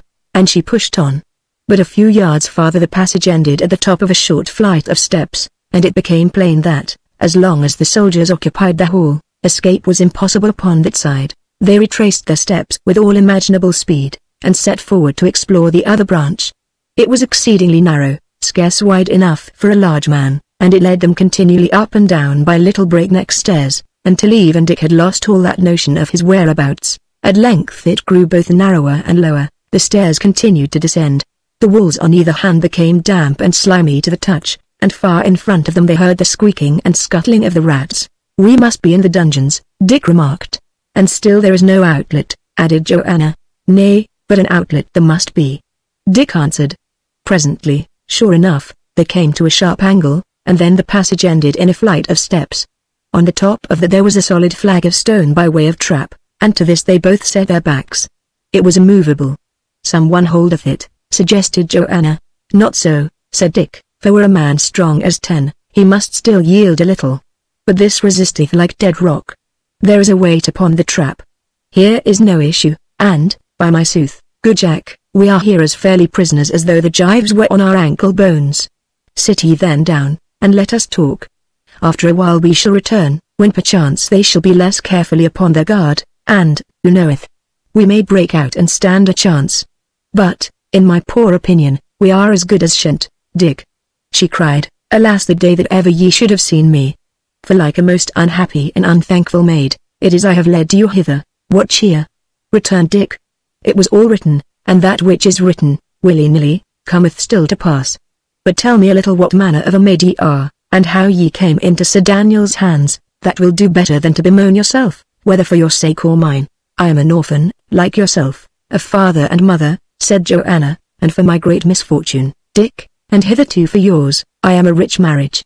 My Lord Foxham had me to ward, yet it appears Sir Daniel bought the marriage of me from the king, and a right dear price he paid for it. So here was I, poor babe, with 2 great and rich men fighting which should marry me, and I still at nurse. Well, then the world changed, and there was a new chancellor, and Sir Daniel brought the warding of me over the Lord Foxham's head. And then the world changed again, and Lord Foxham brought my marriage over Sir Daniel's, and from then to now it went on ill betwixt the 2 of them. But still Lord Foxham kept me in his hands, and was a good lord to me. And at last I was to be married, or sold, if ye like it better. £500 Lord Foxham was to get for me. Hamley was the groom's name, and tomorrow, Dick, of all days in the year, was I to be betrothed. Had it not come to Sir Daniel, I had been wedded, sure, and never seen thee, Dick, dear Dick." And here she took his hand, and kissed it, with the prettiest grace, and Dick drew her hand to him and did the like. "Well," she went on, "Sir Daniel took me unawares in the garden, and made me dress in these men's clothes, which is a deadly sin for a woman, and, besides, they fit me not. He rode with me to Ketley, as ye saw, telling me I was to marry you, but I, in my heart, made sure I would marry Hamley in his teeth." "Eh?" cried Dick, "and so ye loved this Hamley?" "Nay," replied Joanna, "not I. I did but hate Sir Daniel. And then, Dick, ye helped me, and ye were right kind, and very bold, and my heart turned towards you in mine own despite, and now, if we can in any way compass it, I would marry you with right good will. And if, by cruel destiny, it may not be, still you'll be dear to me. While my heart beats, it'll be true to you, and I," said Dick, "that never cared a straw for any manner of woman until now, I took to you when I thought you were a boy. I had a pity to you, and knew not why. When I would have belted you, the hand failed me. But when ye owned ye were a maid, Jack, for still I will call you Jack, I made sure ye were the maid for me. Hark," he said, breaking off, "one cometh," and indeed a heavy tread was now audible in the echoing passage, and the rats again fled in armies. Dick reconnoitred his position. The sudden turn gave him a post of vantage. He could thus shoot in safety from the cover of the wall. But it was plain the light was too near him, and, running some way forward, He set down the lamp in the middle of the passage, and then returned to watch. Presently, at the far end of the passage, Bennett hove in sight. He seemed to be alone, and he carried in his hand a burning torch, which made him the better mark. "Stand, Bennett!" cried Dick. "Another step, and we are dead." "So here ye are," returned Hatch, peering forward into the darkness. "I see you not." "Aha! Why are they done wisely, Dick? Why are they put your lamp before you? By my sooth, but, though it was done to shoot my own knave body, I do rejoice to see ye profit of my lessons. And now, what make ye? What seek ye here? Why would ye shoot upon an old, kind friend? And have ye the young gentlewoman there?" "Nay, Bennett, it is I should question and you answer," replied Dick. "Why am I in this jeopardy of my life? Why do men come privily to slay me in my bed? Why am I now fleeing in mine own guardian's strong house, and from the friends that I have lived among and never injured?" Master Dick," said Bennett, "what told I you? Why are brave, but the most uncrafty lad that I can think upon." "Well," returned Dick, "I see ye know all, and that I am doomed indeed. It is well. Here, where I am, I stay. Let Sir Daniel get me out if he be able." Hatch was silent for a space. "Hark ye," he began, "return to Sir Daniel, to tell him where ye are, and how posted, for, in truth, it was to that end he sent me. But you, if ye are no fool, had best be gone ere I return." "Begone?" repeated Dick. "I would be gone already, and I wist how. I cannot move the trap. Put me your hand into the corner, and see what ye find there," replied Bennett. "Throgmorton's rope is still in the brown chamber. Fare ye well," and Hatch, turning upon his heel, disappeared again into the windings of the passage. Dick instantly returned for his lamp, and proceeded to act upon the hint. At one corner of the trap there was a deep cavity in the wall. Pushing his arm into the aperture, Dick found an iron bar, which he thrust vigorously upwards. There followed a snapping noise, and the slab of stone instantly started in its bed. They were free of the passage. A little exercise of strength easily raised the trap, and they came forth into a vaulted chamber, opening on one hand upon the court, where one or two fellows, with bare arms, were rubbing down the horses of the last arrivals. A torch or two, each stuck in an iron ring against the wall, changefully lit up the scene. Chapter 5 How Dick Changed Sides. Dick, blowing out his lamp lest it should attract attention, led the way upstairs and along the corridor. In the brown chamber the rope had been made fast to the frame of an exceeding heavy and ancient bed. It had not been detached, and Dick, taking the coil to the window, began to lower it slowly and cautiously into the darkness of the night. Joan stood by, but as the rope lengthened, and still Dick continued to pay it out, extreme fear began to conquer her resolution. "Dick," she said, "is it so deep? I may not essay it. I should infallibly fall, good Dick." It was just at the delicate moment of the operations that she spoke. Dick started. The remainder of the coil slipped from his grasp, and the end fell with a splash into the moat. Instantly, from the battlement above, the voice of a sentinel cried, "Who goes, a Murrin?" cried Dick. "We are paid now. Down with you, take the rope." "I cannot," she cried, recoiling. "And he cannot, no more can I," said Shelton. "How can I swim the moat without you?" "Do you desert me, then, Dick?" she gasped. "I cannot. The strength is gone from me, by the mass." "Then, we are all shent," he shouted, stamping with his foot, and then, hearing steps, he ran to the room door and sought to close it. Before he could shoot the bolt, strong arms were thrusting it back upon him from the other side. He struggled for a second, then, feeling himself overpowered, ran back to the window. The girl had fallen against the wall in the embrasure of the window. She was more than half insensible, and when he tried to raise her in his arms, her body was limp and unresponsive. At the same moment the men who had forced the door against him laid hold upon him. The first he poignarded at a blow, and the others falling back for a second in some disorder. He profited by the chance, bestrode the windowsill, seized the cord in both hands, and let his body slip. The cord was knotted, which made it the easier to descend, but so furious was Dick's hurry, and so small his experience of such gymnastics, that he span round and round in mid-air like a criminal upon a gibbet, and now beat his head, and now bruised his hands, against the rugged stonework of the wall. The air roared in his ears. He saw the stars overhead, and the reflected stars below him in the moat, whirling like dead leaves before the tempest. And then he lost hold, and fell, and soused head over ears into the icy water. When he came to the surface his hand encountered the rope, which, newly lightened of his weight, was swinging wildly to and fro. There was a red glow overhead, and looking up, he saw, by the light of several torches and a cresset full of burning coals, the battlements lined with faces. He saw the men's eyes turning hither and thither in quest of him, but he was too far below, the light reached him not, and they looked in vain. And now he perceived that the rope was considerably too long, and he began to struggle as well as he could towards the other side of the moat, still keeping his head above water. In this way he got much more than halfway over. Indeed, the bank was almost within reach, before the rope began to draw him back by its own weight. Taking his courage in both hands, he left go and made a leap for the trailing sprays of willow that had already, that same evening, helped Sir Daniel's messenger to land. He went down, rose again, sank a second time, and then his hand caught a branch, and with the speed of thought he had dragged himself into the thick of the tree and clung there, dripping and panting, and still half uncertain of his escape. But all this had not been done without a considerable splashing, which had so far indicated his position to the men along the battlements. Arrows and quarrels fell thick around him in the darkness, thick like driving hail, and suddenly a torch was thrown down, flared through the air in its swift passage, stuck for a moment on the edge of the bank, where it burned high and lit up its whole surroundings like a bonfire, and then, in a good hour for Dick, slipped off, plumped into the moat, and was instantly extinguished. It had served its purpose.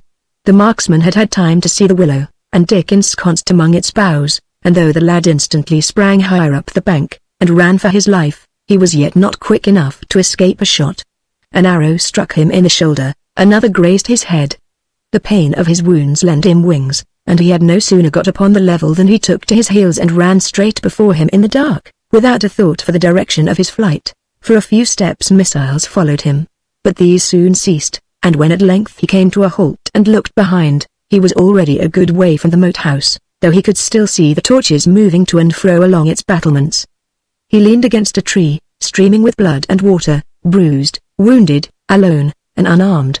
For all that, he had saved his life for the bout, and though Joanna remained behind in the power of Sir Daniel, he neither blamed himself for an accident that it had been beyond his power to prevent, nor did he augur any fatal consequences to the girl herself. Sir Daniel was cruel, but he was not likely to be cruel to a young gentlewoman who had other protectors, willing and able to bring him to account.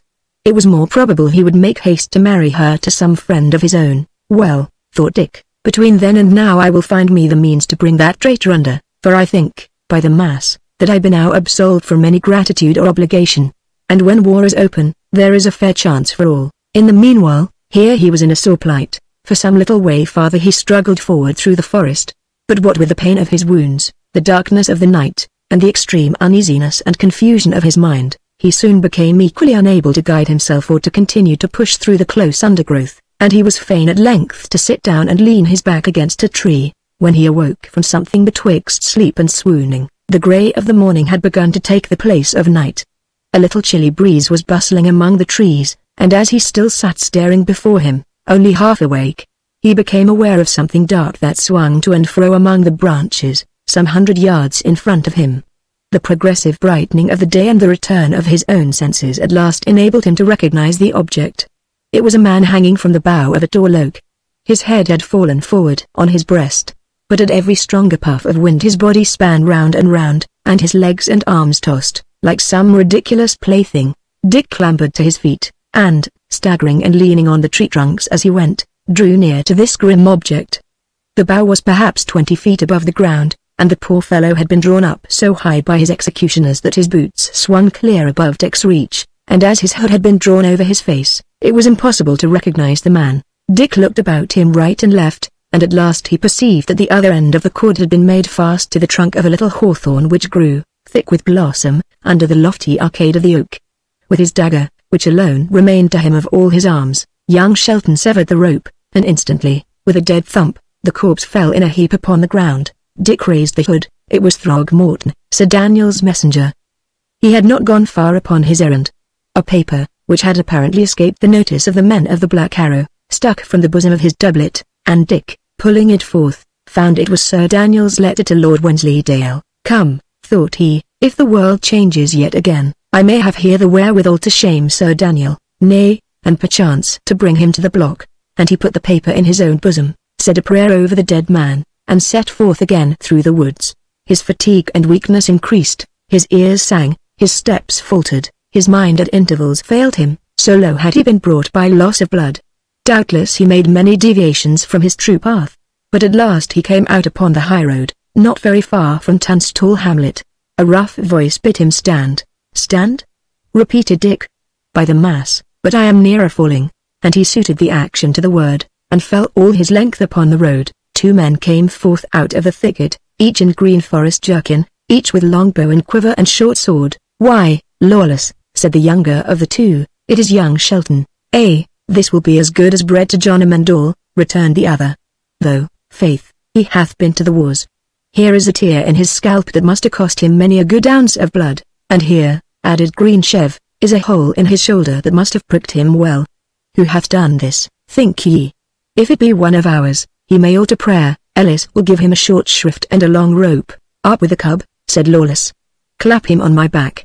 And then, when Dick had been hoisted to his shoulders, and he had taken the lad's arms about his neck, and got a firm hold of him, the ex-Grey Friar added, "Keep ye the post, brother Greensheve.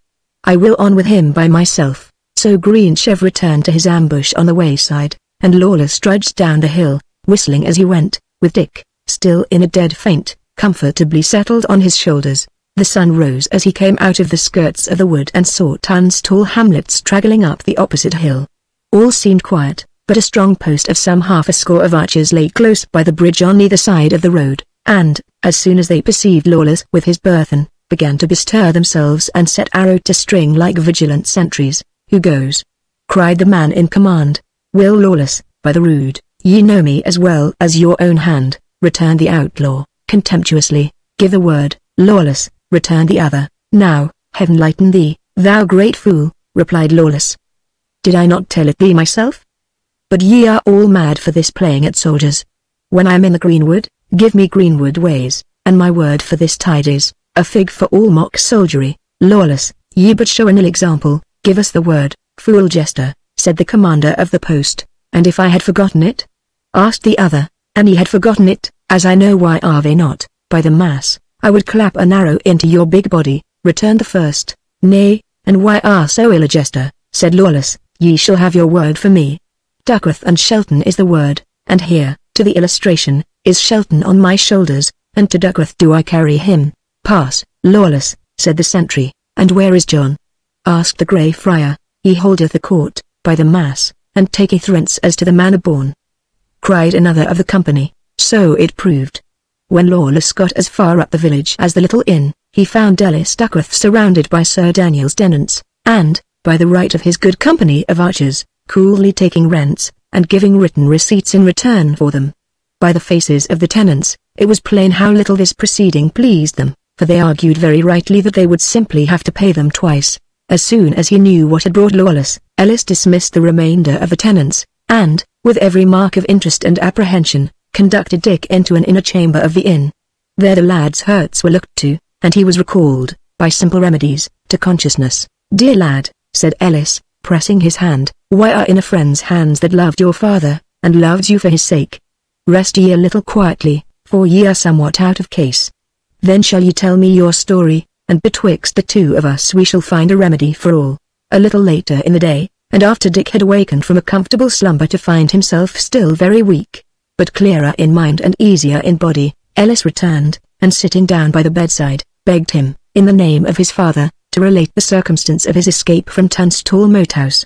There was something in the strength of Duckworth's frame, in the honesty of his brown face, in the clearness and shrewdness of his eyes, that moved Dick to obey him, and from first to last the lad told him the story of his 2 days' adventures. "Well," said Ellis, when he had done, "see what the kind saints have done for you, Dick Shelton, not alone to save your body in so numerous and deadly perils, but to bring you into my hands that have no dearer wish than to assist your father's son. Be but true to me, and I see why are true, and betwixt you and me, we shall bring that false heart traitor to the death." "Will ye assault the house?" asked Dick. "I were mad, indeed, to think of it," returned Ellis. "He hath too much power. His men gather to him, those that gave me the slip last night, and by the mass came in so handily for you, those have made him safe. Nay, Dick, to the contrary, thou and I and my brave bowman, we must all slip from this forest speedily, and leave Sir Daniel free." "My mind misgiveth me for Jack," said the lad. "For Jack?" repeated Duckworth. "Oh, I see, for the wench. Nay, Dick, I promise you, if they come talk of any marriage we shall act at once. Till then, or till the time is ripe, we shall all disappear, even like shadows at morning. Sir Daniel shall look east and west, and see none enemies. He shall think, by the mass, that he hath dreamed a while, and hath now awakened in his bed. But our 4 eyes, Dick, shall follow him right close, and our 4 hands, so help us all the army of the saints, shall bring that traitor low. 2 days later Sir Daniel's garrison had grown to such a strength that he ventured on a sally, and at the head of some 20 horsemen, pushed without opposition as far as Tunstall hamlet. Not an arrow flew, not a man stirred in the thicket. The bridge was no longer guarded, but stood open to all corners, and as Sir Daniel crossed it, he saw the villagers looking timidly from their doors. Presently one of them, taking heart of grace, came forward, and with the lowliest salutations, presented a letter to the knight. His face darkened as he read the contents. It ran thus: To the most untrue and cruel gentleman, Sir Daniel Brackley, nigged, these. I find ye were untrue and unkind fro the first. Ye have my father's blood upon your hands. Let be, it will not war. Some day ye shall perish by my procurement. So much I let you to wite, and I let you to wite farther, that if ye seek to wed to any other the gentlewoman, Mistress Joan Sedley, whom that I am bound upon a great oath to wed myself, the blow will be very swift. The first step therein will be thy first step to the grave. Part 3, Chapter 1. The House by the Shore. Months had passed away since Richard Shelton made his escape from the hands of his guardian. These months had been eventful for England. The party of Lancaster, which was then in the very article of death, had once more raised its head. The Yorkists defeated and dispersed, their leader butchered on the field, it seemed, for a very brief season in the winter following upon the events already recorded, as if the House of Lancaster had finally triumphed over its foes. The small town of Shoreby-on-the-Till was full of the Lancastrian nobles of the neighbourhood. Earl Risingham was there, with 300 men at arms, Lord Shoreby, with 200, Sir Daniel himself, high in favour and once more growing rich on confiscations, lay in a house of his own, on the main street, with 80 men. The world had changed indeed. It was a black, bitter cold evening in the first week of January, with a hard frost, a high wind, and every likelihood of snow before the morning. In an obscure alehouse in a by-street near the harbour, 3 or 4 men sat drinking ale and eating a hasty mess of eggs. They were all likely, lusty, weather-beaten fellows, hard of hand, bold of eye, and though they wore plain tabards, like country ploughmen, even a drunken soldier might have looked twice before he sought a quarrel in such company. A little apart before the huge fire sat a younger man, almost a boy, dressed in much the same fashion, though it was easy to see by his looks that he was better born, and might have worn a sword, had the time suited. Nay, said one of the men at the table, I like it not. I will come of it. This is no place for jolly fellows. A jolly fellow loveth open country, good cover, and scarce foes, but here we are shut in a town, girt about with enemies, and, for the bull's eye of misfortune, see if it snow not ere the morning. 'Tis for Master Shelton there, said another, nodding his head towards the lad before the fire. I will do much for Master Shelton, returned the first, but to come to the gallows for any man, nay, brothers, not that. The door of the inn opened, and another man entered hastily and approached the youth before the fire. Master Shelton, he said, Sir Daniel goeth forth with a pair of links and 4 archers. Dick, for this was our young friend, rose instantly to his feet. Lawless, he said, ye will take John Capper's watch. Greensheve, follow with me. Capper, lead forward. We will follow him this time, and he go to York. The next moment they were outside in the dark street, and Capper, the man who had just come, pointed to where 2 torches flared in the wind at a little distance. The town was already sound asleep, no one moved upon the streets, and there was nothing easier than to follow the party without observation.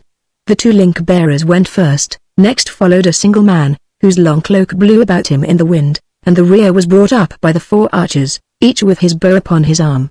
They moved at a brisk walk, threading the intricate lanes and drawing nearer to the shore. He hath gone each night in this direction? Asked Dick, in a whisper. This is the 3rd night running, Master Shelton, returned Capper, and still at the same hour and with the same small following, as though his end were secret. Sir Daniel and his 6 men were now come to the outskirts of the country. Shoreby was an open town, and though the Lancastrian lords who lay there kept a strong guard on the main roads, it was still possible to enter or depart unseen by any of the lesser streets or across the open country. The lane which Sir Daniel had been following came to an abrupt end. Before him there was a stretch of rough down, and the noise of the sea surf was audible upon one hand. There were no guards in the neighbourhood, nor any light in that quarter of the town. Dick and his two outlaws drew a little closer to the object of their chase, and presently, as they came forth from between the houses and could see a little farther upon either hand, they were aware of another torch drawing near from another direction. "Hey," said Dick, "I smell treason." Meanwhile, Sir Daniel had come to a full halt. The torches were stuck into the sand, and the men lay down, as if to await the arrival of the other party. This drew near at a good rate. It consisted of 4 men only, a pair of archers, a varlet with a link, and a cloaked gentleman walking in their midst. "Is it you, my lord?" cried Sir Daniel. "It is I, indeed, and if ever true knight gave proof I am that man," replied the leader of the second troop, for who would not rather face giants, sorcerers, or pagans, than this pinching cold? "My lord," returned Sir Daniel, "beauty will be the more beholden, misdoubt it not. But shall we forth? For the sooner ye have seen my merchandise, the sooner shall we both get home." "But why keep ye her here, good knight?" inquired the other. "And she be so young, and so fair, and so wealthy, why do ye not bring her forth among her mates?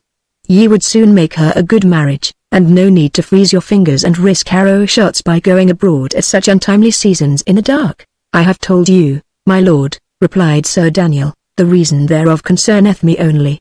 Neither do I purpose to explain it farther. Suffice it, that if ye be weary of your old gossip, Daniel Brackley, publish it abroad that ye are to wed Joanna Sedley, and I give you my word ye will be quit of him right soon. Ye will find him with an arrow in his back." Meantime the two gentlemen were walking briskly forward over the down, the 3 torches going before them, stooping against the wind and scattering clouds of smoke and tufts of flame, and the rear brought up by the 6 archers. Close upon the heels of these, Dick followed. He had, of course, heard no word of this conversation, but he had recognized in the second of the speakers old Lord Shawby himself, a man of an infamous reputation, whom even Sir Daniel affected, in public, to condemn. Presently they came close down upon the beach. The air smelt salt, the noise of the surf increased, and here, in a large walled garden, there stood a small house of 2 stories, with stables and other offices. The foremost torchbearer unlocked a door in the wall, and after the whole party had passed into the garden, again closed and locked it on the other side. Dick and his men were thus excluded from any further following, unless they should scale the wall and thus put their necks in a trap. They sat down in a tuft of furze and waited. The red glow of the torches moved up and down and to and fro within the enclosure, as if the link-bearers steadily patrolled the garden. 20 minutes passed, and then the whole party issued forth again upon the down, and Sir Daniel and the Baron, after an elaborate salutation, separated and turned severally homeward, each with his own following of men and lights. As soon as the sound of their steps had been swallowed by the wind, Dick got to his feet as briskly as he was able, for he was stiff and aching with the cold. "Capper, ye will give me a back up," he said. They advanced, all 3, to the wall. Capper stooped, and Dick, getting upon his shoulders, clambered onto the copestone. "Now, Green Chev," whispered Dick, "follow me up here, lie flat upon your face, that ye may be the less seen, and be ever ready to give me a hand if I fall foully on the other side." And so saying he dropped into the garden. It was all pitch dark, there was no light in the house. The wind whistled shrill among the poor shrubs, and the surf beat upon the beach. There was no other sound. Cautiously Dick footed it forth, stumbling among bushes, and groping with his hands, and presently the crisp noise of gravel underfoot told him that he had struck upon an alley. Here he paused, and taking his crossbow from where he kept it concealed under his long tabard, he prepared it for instant action, and went forward once more with greater resolution and assurance. The path led him straight to the group of buildings. All seemed to be sorely dilapidated. The windows of the house were secured by crazy shutters, the stables were open and empty, there was no hay in the hayloft, no corn in the corn box. Anyone would have supposed the place to be deserted. But Dick had good reason to think otherwise. He continued his inspection, visiting the offices, trying all the windows. At length he came round to the seaside of the house, and there, sure enough, there burned a pale light in one of the upper windows. He stepped back a little way, till he thought he could see the movement of a shadow on the wall of the apartment. Then he remembered that, in the stable, his groping hand had rested for a moment on a ladder, and he returned with all dispatch to bring it. The ladder was very short, but yet, by standing on the topmost round, he could bring his hands as high as the iron bars of the window, and seizing these, he raised his body by main force until his eyes commanded the interior of the room. 2 persons were within. The first he readily knew to be Dame Hatch, the second, a tall and beautiful and grave young lady, in a long, embroidered dress. Could that be Joanna Sedley? his old wood companion, Jack, whom he had thought to punish with a belt. He dropped back again to the top round of the ladder in a kind of amazement. He had never thought of his sweetheart as of so superior a being, and he was instantly taken with a feeling of diffidence. But he had little opportunity for thought. A low hist sounded from close by, and he hastened to descend the ladder. "Who goes?" he whispered. "Green Chev," came the reply, in tones similarly guarded. "What want ye?" asked Dick. "The house is watched, Master Shelton," returned the outlaw. "We are not alone to watch it, for even as I lay on my belly on the wall I saw men prowling in the dark, and heard them whistle softly one to the other." "By my sooth," said Dick, "but this is passing strange. Were they not men of Sir Daniel's?" "Nay, sir, that they were not," returned Green Chev, "for if I have eyes in my head, every man jack of them weareth me a white badge in his bonnet, something checkered with dark." "White, checkered with dark," repeated Dick. "Faith, 'tis a badge I know not. It is none of this country's badges. Well, and that be so, let us slip as quietly forth from this garden as we may, for here we are in an evil posture for defense. Beyond all question there are men of Sir Daniel's in that house, and to be taken between two shots is a beggarman's position. Take me this ladder, I must leave it where I found it." They returned the ladder to the stable, and groped their way to the place where they had entered. Capper had taken Green Chev's position on the cope, and now he leaned down his hand, and, first one and then the other, pulled them up. Cautiously and silently, they dropped again upon the other side, nor did they dare to speak until they had returned to their old ambush in the gorse. "Now, John Capper," said Dick, "back with you to Shoreby, even as for your life. Bring me instantly what men ye can collect. Here shall be the rendezvous, or if the men be scattered and the day be near at hand before they muster, let the place be something further back, and by the entering in of the town. Green Chev and I lie here to watch. Speed ye, John Capper, and the saints aid you to dispatch.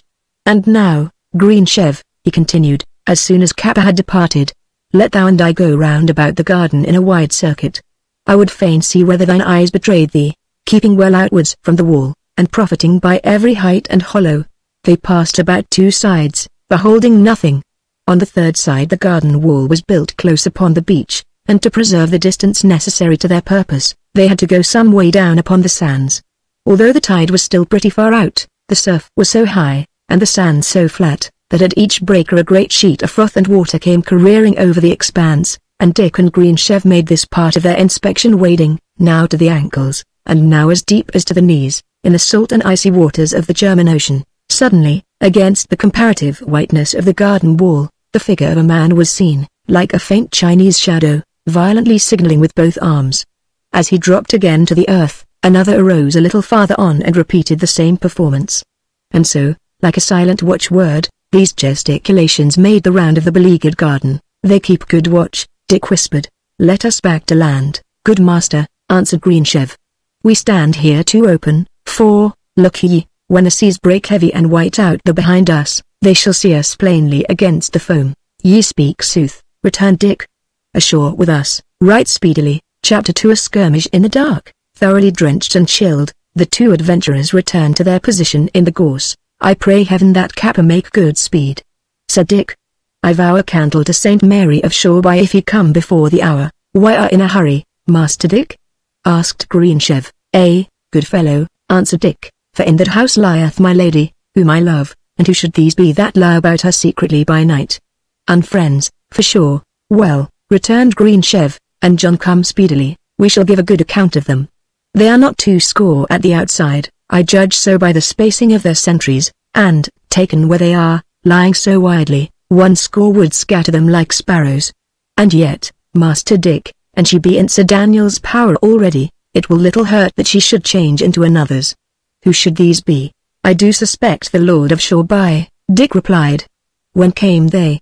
"They began to come, Master Dick," said Green Chev, "about the time ye crossed the wall. I had not lain there the space of a minute ere I marked the first of the knaves crawling round the corner. The last light had been already extinguished in the little house when they were wading in the wash of the breakers, and it was impossible to predict at what moment the lurking men about the garden wall might make their onslaught. Of two evils, Dick preferred the least. He preferred that Joanna should remain under the guardianship of Sir Daniel rather than pass into the clutches of Lord Shoreby, and his mind was made up, if the house should be assaulted, to come at once to the relief of the besieged. But the time passed, and still there was no movement.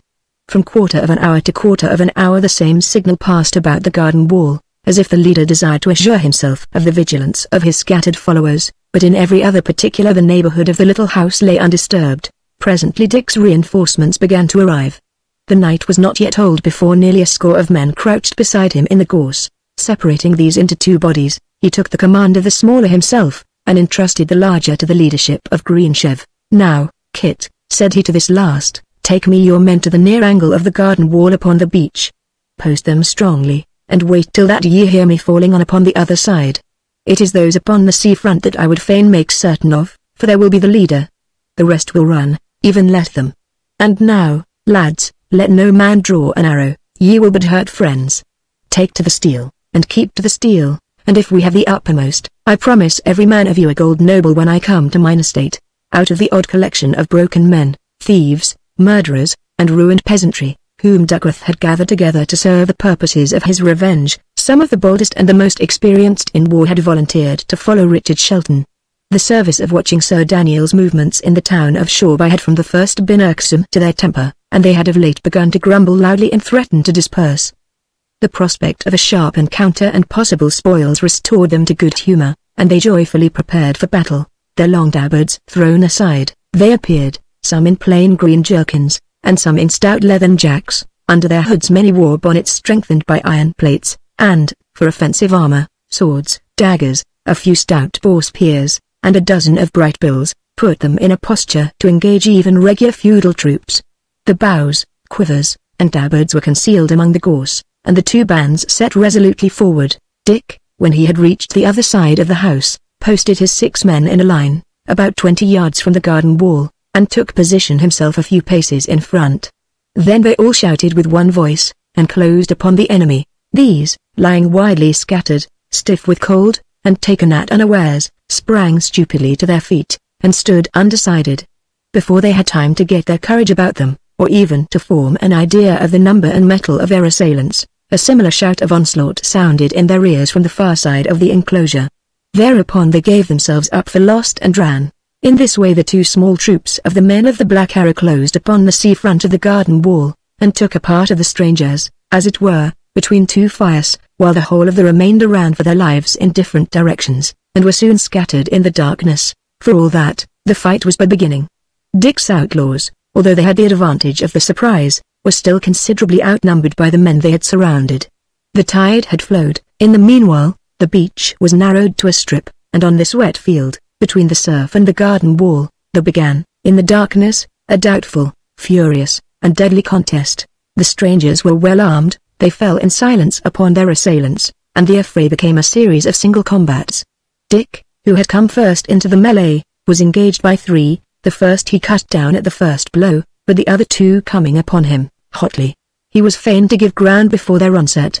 One of these 2 was a huge fellow, almost a giant for stature, and armed with a 2-handed sword, which he brandished like a switch. Against this opponent, with his reach of arm and the length and weight of his weapon, Dick and his bill were quite defenseless, and had the other continued to join vigorously in the attack, the lad must have indubitably fallen. This second man, however, less in stature and slower in his movements, paused for a moment to peer about him in the darkness, and to give ear to the sounds of the battle. The giant still pursued his advantage, and still Dick fled before him, spying for his chance. Then the huge blade flashed and descended, and the lad, leaping on one side and running in, slashed sideways and upwards with his bill. A roar of agony responded, and, before the wounded man could raise his formidable weapon, Dick, twice repeating his blow, had brought him to the ground. The next moment he was engaged, upon more equal terms, with his second pursuer. Here there was no great difference in size, and though the man, fighting with sword and dagger against a bill, and being wary and quick of fence, had a certain superiority of arms, Dick more than made it up by his greater agility on foot. Neither at first gained any obvious advantage, but the older man was still insensibly profiting by the ardor of the younger to lead him where he would, and presently Dick found that they had crossed the whole width of the beach, and were now fighting above the knees in the spume and bubble of the breakers.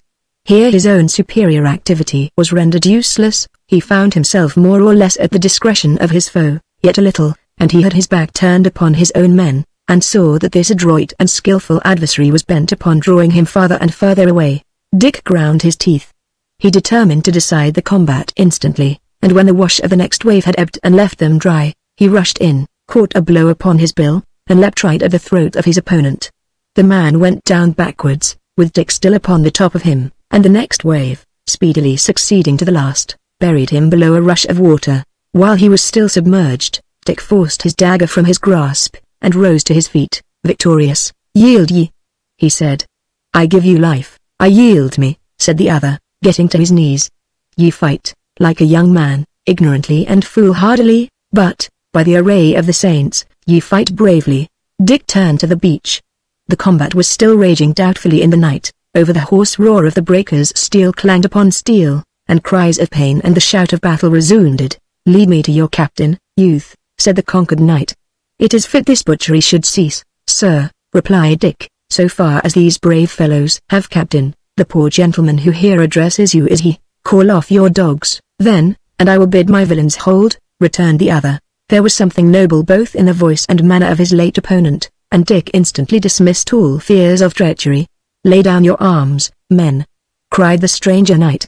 "I have yielded me, upon promise of life." The tone of the stranger was one of absolute command, and almost instantly the din and confusion of the melee ceased. "Lawless," cried Dick, "are ye safe?" "Ay," cried Lawless, "safe and hearty." "Light me the lantern," said Dick. "Is not Sir Daniel here?" inquired the knight. "Sir Daniel?" echoed Dick. "Now, by the rood, I pray not. It would go ill with me if he were. Ill with you, fair sir?" inquired the other. "Nay, then, if he be not of Sir Daniel's party, I profess I comprehend no longer. Wherefore, then, fell ye upon mine ambush? In what quarrel, my young and very fiery friend? To what earthly purpose? And, to make a clear end of questioning, to what good gentleman have I surrendered?" But before Dick could answer, a voice spoke in the darkness from close by.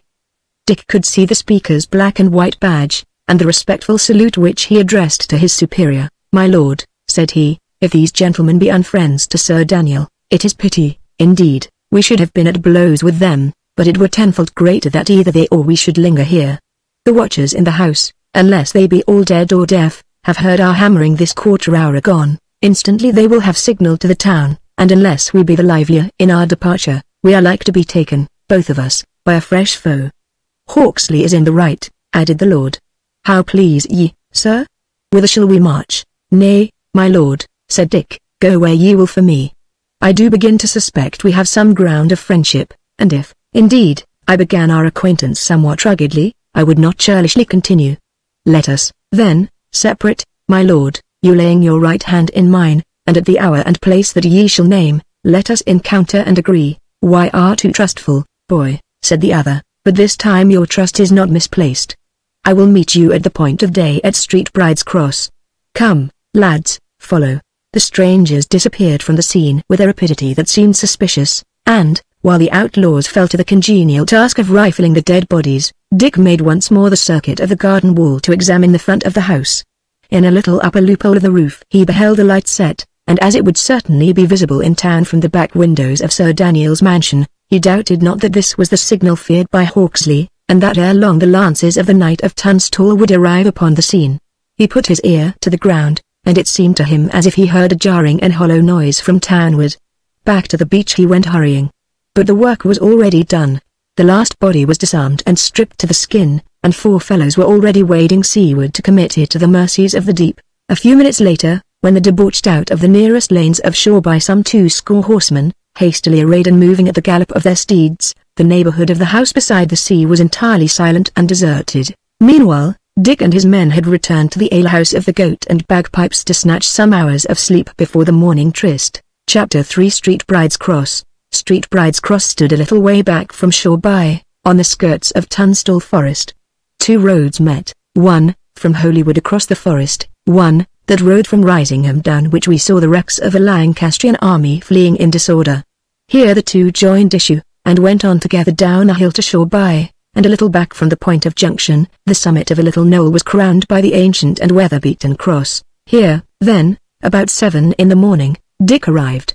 It was as cold as ever, the earth was all grey and silver with the hoar-frost, and the day began to break in the east with many colours of purple and orange. Dick set him down upon the lowest step of the cross, wrapped himself well in his tabard, and looked vigilantly upon all sides. he had not long to wait. Down the road from Holywood a gentleman in very rich and bright armor, and wearing over that a surcoat of the rarest furs, came pacing on a splendid charger. 20 yards behind him followed a clump of lances, but these halted as soon as they came in view of the trysting place, while the gentleman in the fur surcoat continued to advance alone. His visor was raised, and showed a countenance of great command and dignity, answerable to the richness of his attire and arms. And it was with some confusion of manner that Dick arose from the cross and stepped down the bank to meet his prisoner. "I thank you, my lord, for your exactitude," he said, louting very low. "Will it please your lordship to set foot to earth? Are ye here alone, young man?" inquired the other. "I was not so simple," answered Dick, "and, to be plain with your lordship, the woods upon either hand of this cross lie full of mine honest fellows lying on their weapons." "Why are they done wisely?" said the lord. "It pleaseth me the rather, since last night ye fought foolhardily, and more like a salvage Saracen lunatic than any Christian warrior. But it becomes not me to complain that had the undermost." "Ye had the undermost indeed, my lord, since ye so fell," returned Dick, "but had the waves not holpen me, it was I that should have had the worst. Ye were pleased to make me yours with several dagger marks, which I still carry. And in fine, my lord, methinks I had all the danger, as well as all the profit, of that little blind man's melee on the beach. Why are shrewd enough to make light of it, I see," returned the stranger. "Nay, my lord, not shrewd," replied Dick, "in that I shoot at no advantage to myself. But when, by the light of this new day, I see how stout a knight hath yielded, not to my arms alone, but to fortune, and the darkness, and the surf, and how easily the battle had gone otherwise, with a soldier so untried and rustic as myself, think it not strange, my lord, if I feel confounded with my victory." "Ye speak well," said the stranger. "Your name?" "My name, and like you, is Shelton," answered Dick. "Men call me the Lord Foxham," added the other. "Then, my lord, and under your good favour, ye are guardian to the sweetest maid in England," replied Dick, "and for your ransom, and the ransom of such as were taken with you on the beach, there will be no uncertainty of terms. I pray you, my lord, of your goodwill and charity, yield me the hand of my mistress, Joan Sedley, and take ye, upon the other part, your liberty, the liberty of these your followers, and, if ye will have it, my gratitude and service till I die. But ye not ward to Sir Daniel?" "Methought, if Y. R. Harry Shelton's son, that I had heard it so reported," said Lord Foxham. "Will it please you, my lord, to alight? I would fain tell you fully who I am, how situate, and why so bold in my demands. Beseech you, my lord, take place upon these steps, hear me to a full end, and judge me with allowance." And so saying, Dick lent a hand to Lord Foxham to dismount, led him up the knoll to the cross, installed him in the place where he had himself been sitting, and standing respectfully before his noble prisoner, related the story of his fortunes up to the events of the evening before. Lord Foxham listened gravely, and when Dick had done, "Master Shelton," he said, "ye are a most fortunate unfortunate young gentleman, but what fortune Y. R. they had, that ye have amply merited, and what unfortune, ye have now is deserved. Be of a good cheer, for ye have made a friend who is devoid neither of power nor favour. For yourself, although it fits not for a person of your birth to herd with outlaws, I must own ye are both brave and honourable, very dangerous in battle, right courteous in peace, a youth of excellent disposition and brave bearing. For your estates, ye will never see them till the world shall change again. So long as Lancaster hath the strong hand, so long shall Sir Daniel enjoy them for his own. For my ward, it is another matter. I had promised her before to a gentleman, a kinsman of my house, one Hamley. The promise is old, my lord, and now Sir Daniel hath promised her to my Lord Shawby," interrupted Dick. "And his promise, for all it is but young, is still the likelier to be made good. 'Tis the plain truth," returned his lordship. "And considering, moreover, that I am your prisoner, upon no better composition than my bare life, and over and above that, that the maiden is unhappily in other hands, I will so far consent." "Aid me with your good fellows, my lord," cried Dick. "They are these same outlaws that ye blame me for consorting with. Let them be what they will, they can fight," returned Lord Foxham. "Help me, then, and if between us we regain the maid, upon my knightly honour, she shall marry you." Dick bent his knee before his prisoner, but he, leaping up lightly from the cross, caught the lad up and embraced him like a son. "Come," he said, "and why are to marry Joan, we must be early friends." Chapter 4 The Good Hope. An hour thereafter, Dick was back at the Goat and Bagpipes, breaking his fast, and receiving the report of his messengers and sentries.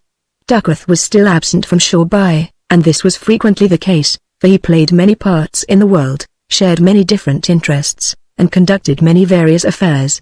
He had founded that fellowship of the Black Arrow, as a ruined man longing for vengeance and money, and yet among those who knew him best, he was thought to be the agent and emissary of the great kingmaker of England, Richard, Earl of Warwick. In his absence, at any rate, it fell upon Richard Shelton to command affairs in Shoreby, and, as he sat at meat, his mind was full of care, and his face heavy with consideration. It had been determined, between him and the Lord Foxham, to make one bold stroke that evening, and, by brute force, to set Joanna free. The obstacles, however, were many, and as one after another of his scouts arrived, each brought him more discomfortable news. Sir Daniel was alarmed by the skirmish of the night before. He had increased the garrison of the house in the garden, but not content with that, he had stationed horsemen in all the neighbouring lanes, so that he might have instant word of any movement. Meanwhile, in the court of his mansion, steeds stood saddled, and the riders, armed at every point, awaited but the signal to ride.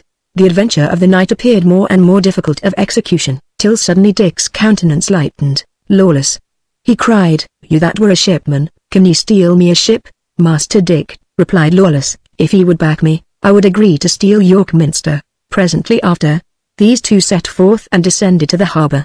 It was a considerable basin, lying among sandhills, and surrounded with patches of down, ancient ruinous lumber, and tumble-down slums of the town.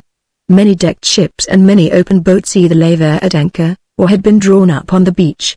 A long duration of bad weather had driven them from the high seas into the shelter of the port, and the great trooping of black clouds, and the cold squalls that followed one another, now with a sprinkling of dry snow, now in a mere swoop of wind, promised no improvement but rather threatened a more serious storm in the immediate future.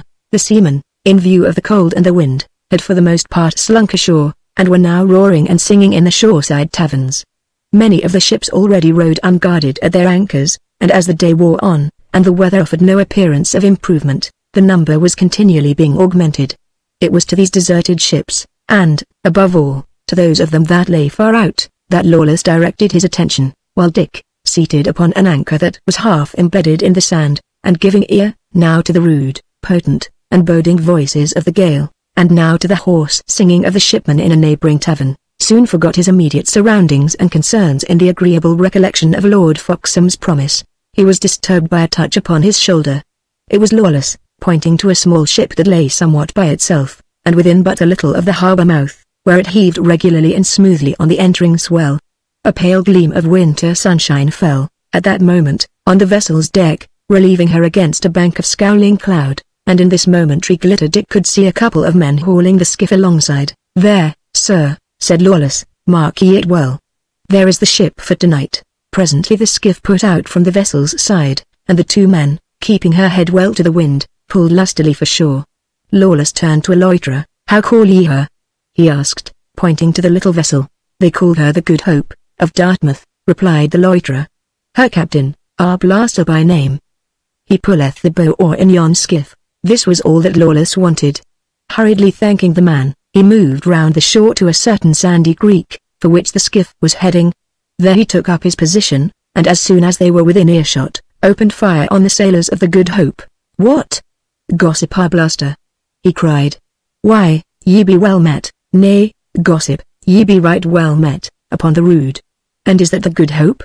I would know her among 10,000, a sweet sheer, a sweet boat. But marry come up, my gossip, will ye drink? I have come into mine estate which doubtless ye remember to have heard on. I am now rich, I have left to sail upon the sea, I do sail now, for the most part, upon spiced ale.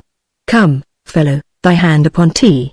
Come, drink with an old ship fellow, Skipper Arblaster, a long-faced, elderly, weather-beaten man, with a knife hanging about his neck by a plaited cord, and for all the world like any modern seaman in his gait and bearing, had hung back in obvious amazement and distrust.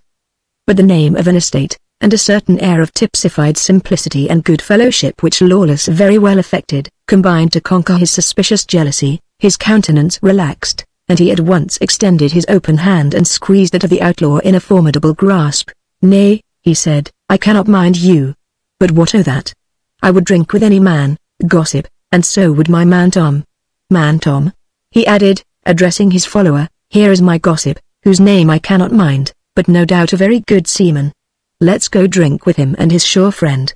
Lawless led the way, and they were soon seated in an alehouse, which, as it was very new, and stood in an exposed and solitary station, was less crowded than those nearer to the centre of the port.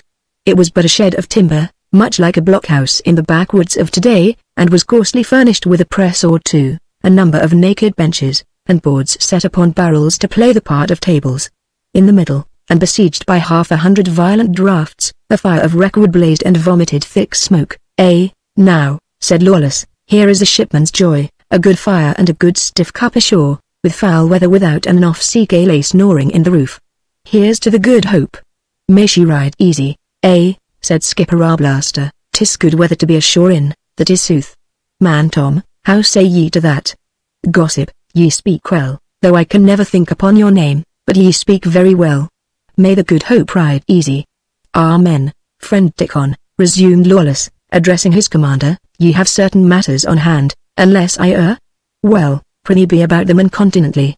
For here I be with a choice of all good company, 2 tough old shipmen, and till that ye return I will go warrant these brave fellows will bide here and drink me cup for cup. We are not like shoremen, we old, tough tarry Johns." "It is well meant," returned the skipper.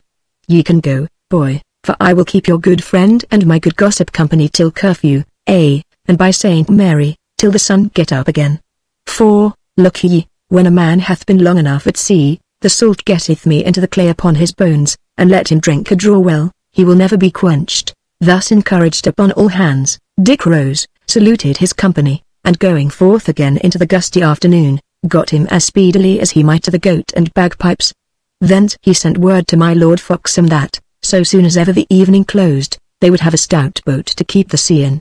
And then leading along with him a couple of outlaws who had some experience of the sea, he returned himself to the harbour in the little sandy creek. The skiff of the Good Hope lay among many others, from which it was easily distinguished by its extreme smallness and fragility. Indeed, when Dick and his 2 men had taken their places, and begun to put forth out of the creek into the open harbour, the little cockle dipped into the swell and staggered under every gust of wind, like a thing upon the point of sinking. The Good Hope, as we have said, was anchored far out, where the swell was heaviest. No other vessel lay nearer than several cables' length, those that were the nearest were themselves entirely deserted, and as the skiff approached, a thick flurry of snow and sudden darkening of the weather further concealed the movements of the outlaws from all possible espial. In a trice they had leapt upon the heaving deck, and the skiff was dancing at the stern. The Good Hope was captured. She was a good stout boat, decked in the bows and amidships, but open in the stern. She carried 1 mast, and was rigged between a felucca and a lull. It would seem that Skipper Arblaster had made an excellent venture, for the hold was full of pieces of French wine, and in the little cabin, besides the Virgin Mary in the bulkhead which proved the captain's piety, there were many lock-fast chests and cupboards, which showed him to be rich and careful. A dog, who was the sole occupant of the vessel, furiously barked and bit the heels of the boarders, but he was soon kicked into the cabin, and the door shut upon his just resentment. A lamp was lit and fixed in the shrouds to mark the vessel clearly from the shore. One of the wine pieces in the hold was broached, and a cup of excellent Gascony emptied to the adventure of the evening, and then, while one of the outlaws began to get ready his bow and arrows and prepare to hold the ship against all comers, the other hauled in the skiff and got overboard, where he held on, waiting for Dick. "Well, Jack, keep me a good watch," said the young commander, preparing to follow his subordinate. "Ye will do right well." "Why," returned Jack, "I shall do excellent well indeed, so long as we lie here, but once we put the nose of this poor ship outside the harbour, see, the sheet trembles." Nay, the poor shrew heard the words, and the heart misgave her in her oak-tree ribs. "But look, Master Dick, how black the weather gathers." The darkness ahead was, indeed, astonishing. Great billows heaved up out of the blackness, one after another, and one after another the Good Hope buoyantly climbed, and giddily plunged upon the further side. A thin sprinkle of snow and thin flakes of foam came flying, and powdered the deck, and the wind harped dismally among the rigging. "In sooth, it looketh evilly," said Dick. "But watch here. 'Tis but a squall, and presently it will blow over." But, in spite of his words, he was depressingly affected by the bleak disorder of the sky and the wailing and fluting of the wind, and as he got over the side of the Good Hope and made once more for the landing creek with the best speed of oars, he crossed himself devoutly, and recommended to heaven the lives of all who should adventure on the sea. At the landing creek there had already gathered about a dozen of the outlaws, To these the skiff was left, and they were bidden embark without delay. A little further up the beach Dick found Lord Foxham hurrying in quest of him. His face concealed with a dark hood, and his bright armor covered by a long russet mantle of a poor appearance. "Young Shelton," he said, "are ye for sea, then?" "Truly, my lord," replied Richard. "They lie about the house with horsemen. It may not be reached from the land side without alarum, and Sir Daniel once advertised of our adventure. We can no more carry it to a good end than, saving your presence, we could ride upon the wind. Now, in going round by sea, we do run some peril by the elements, but, what much outweighteth all, we have a chance to make good our purpose and bear off the maid." "Well," returned Lord Foxham, "lead on." "I will, in some sort, follow you for shame's sake, but I own I would I were in bed." "Here, then," said Dick.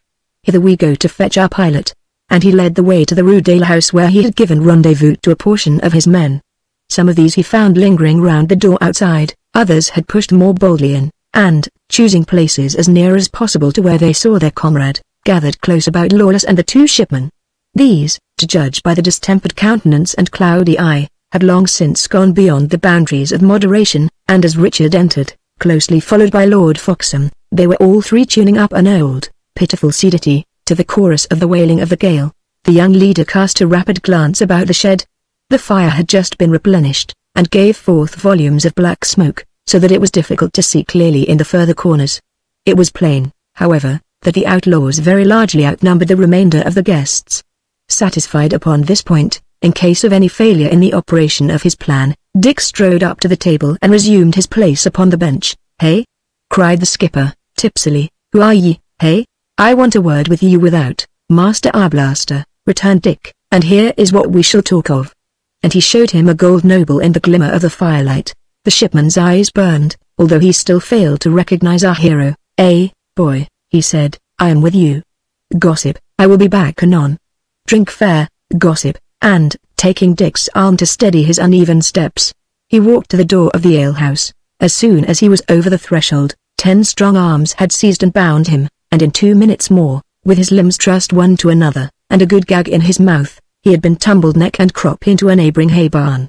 Presently, his man Tom, similarly secured, was tossed beside him, and the pair were left to their uncouth reflections for the night. And now, as the time for concealment had gone by, Lord Foxham's followers were summoned by a preconcerted signal, and the party, boldly taking possession of as many boats as their numbers required, pulled in a flotilla for the light in the rigging of the ship.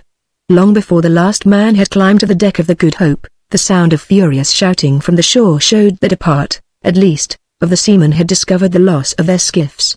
But it was now too late, whether for recovery or revenge.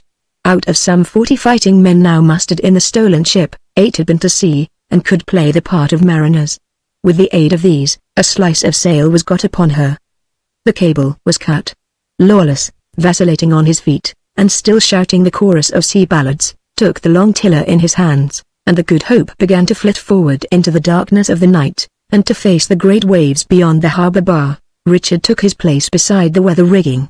Except for the ship's own lantern, and for some lights inshore by town, that were already fading to leeward, the whole world of air was as black as in a pit.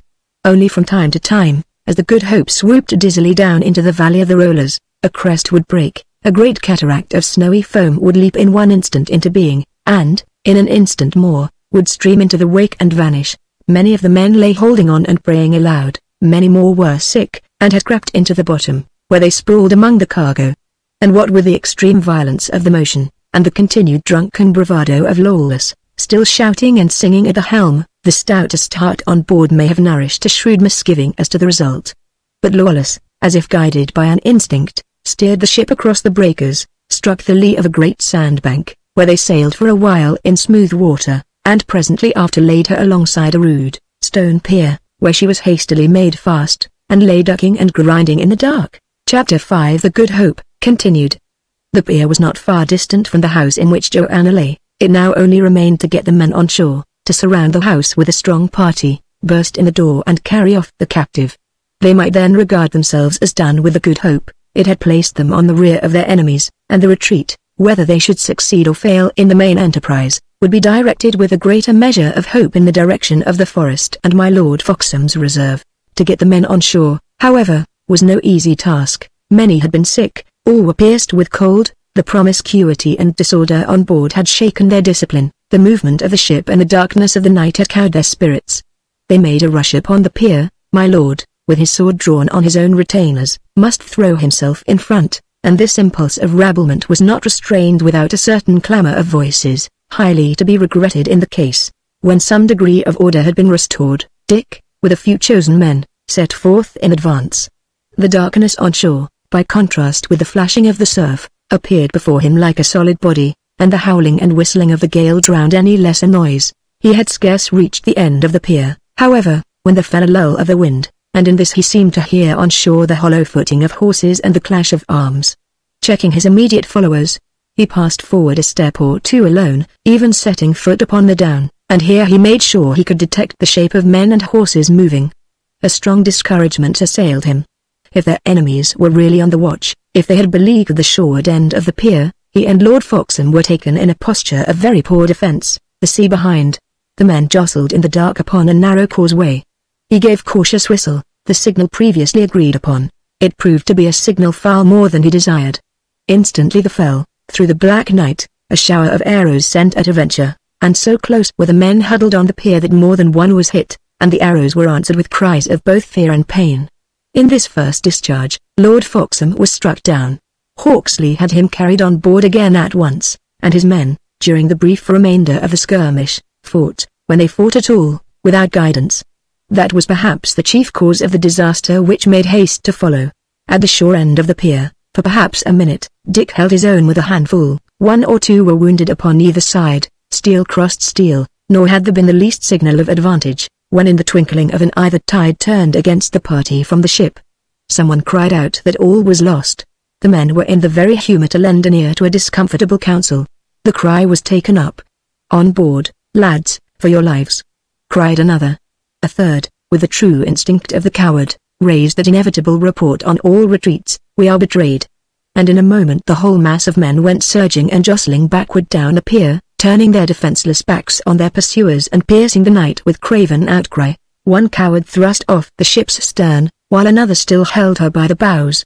The fugitives leapt, screaming, and were hauled on board, or fell back and perished in the sea. Some were cut down upon the pier by the pursuers.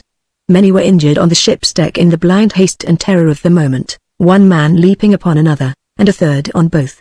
At last, and whether by design or accident, the bows of the Good Hope were liberated, and the ever-ready Lawless, who had maintained his place at the helm through all the hurly-burly by sheer strength of body and a liberal use of the cold steel, instantly clapped her on the proper tack.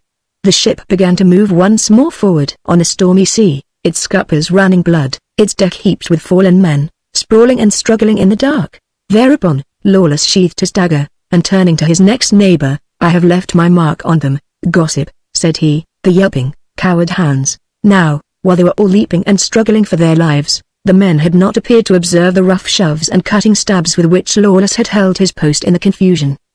But perhaps they had already begun to understand somewhat more clearly, or perhaps another ear had overheard the helmsman's speech. Panic-stricken troops recover slowly, and men who have just disgraced themselves by cowardice, as if to wipe out the memory of their fault, will sometimes run straight into the opposite extreme of insubordination. So it was now, and the same men who had thrown away their weapons and been hauled, feet foremost, into the Good Hope, began to cry out upon their leaders, and demand that someone should be punished.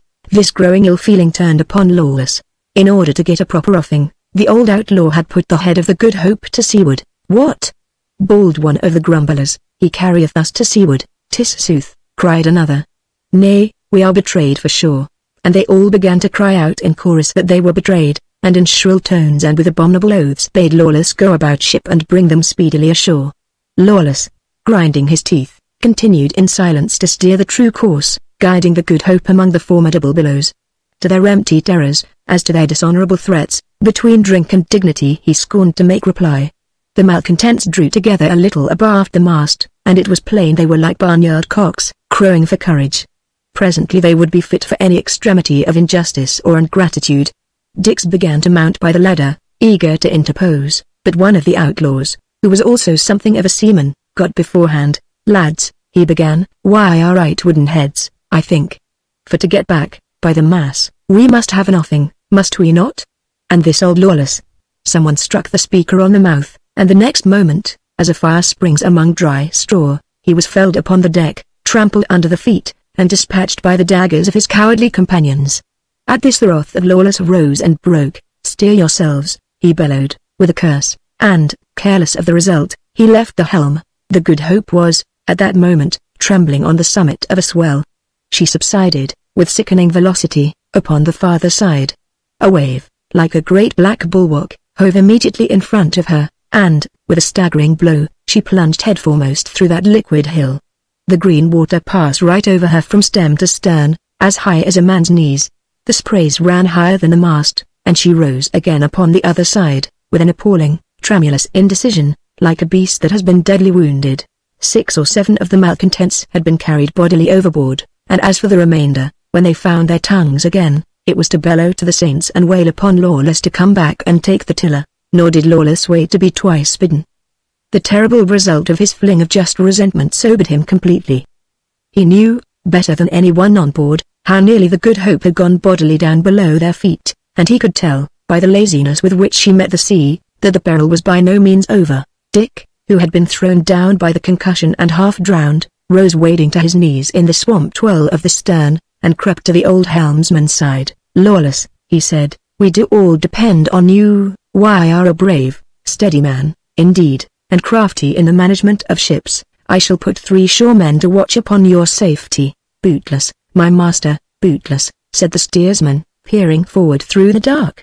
"We come every moment somewhat clearer of these sandbanks. With every moment, then, the sea packeth upon us heavier, and for all these whimperers, they will presently be on their backs.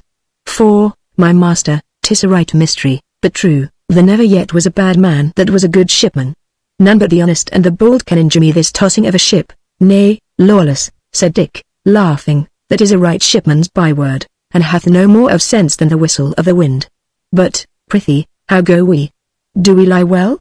Are we in good case?" "Master Shelton," replied Lawless, "I have been a Grey Friar, I praise fortune, an archer, a thief, and a shipman.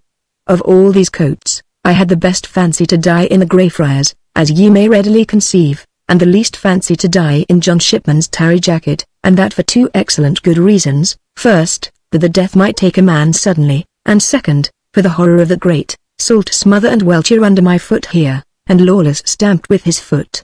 "Howbeit," he went on, "and I die not a sailor's death, and that this night, I shall owe a tall candle to Our Lady." "Is it so?" asked Dick. "It is right so," replied the outlaw. "Do ye not feel how heavy and dull she moves upon the waves? Do ye not hear the water washing in her hold? She will scarce mind the rudder even now. Bide till she has settled a bit lower, and she will either go down below your boots like a stone image, or drive ashore here, under our lee, and come all to pieces like a twist of string."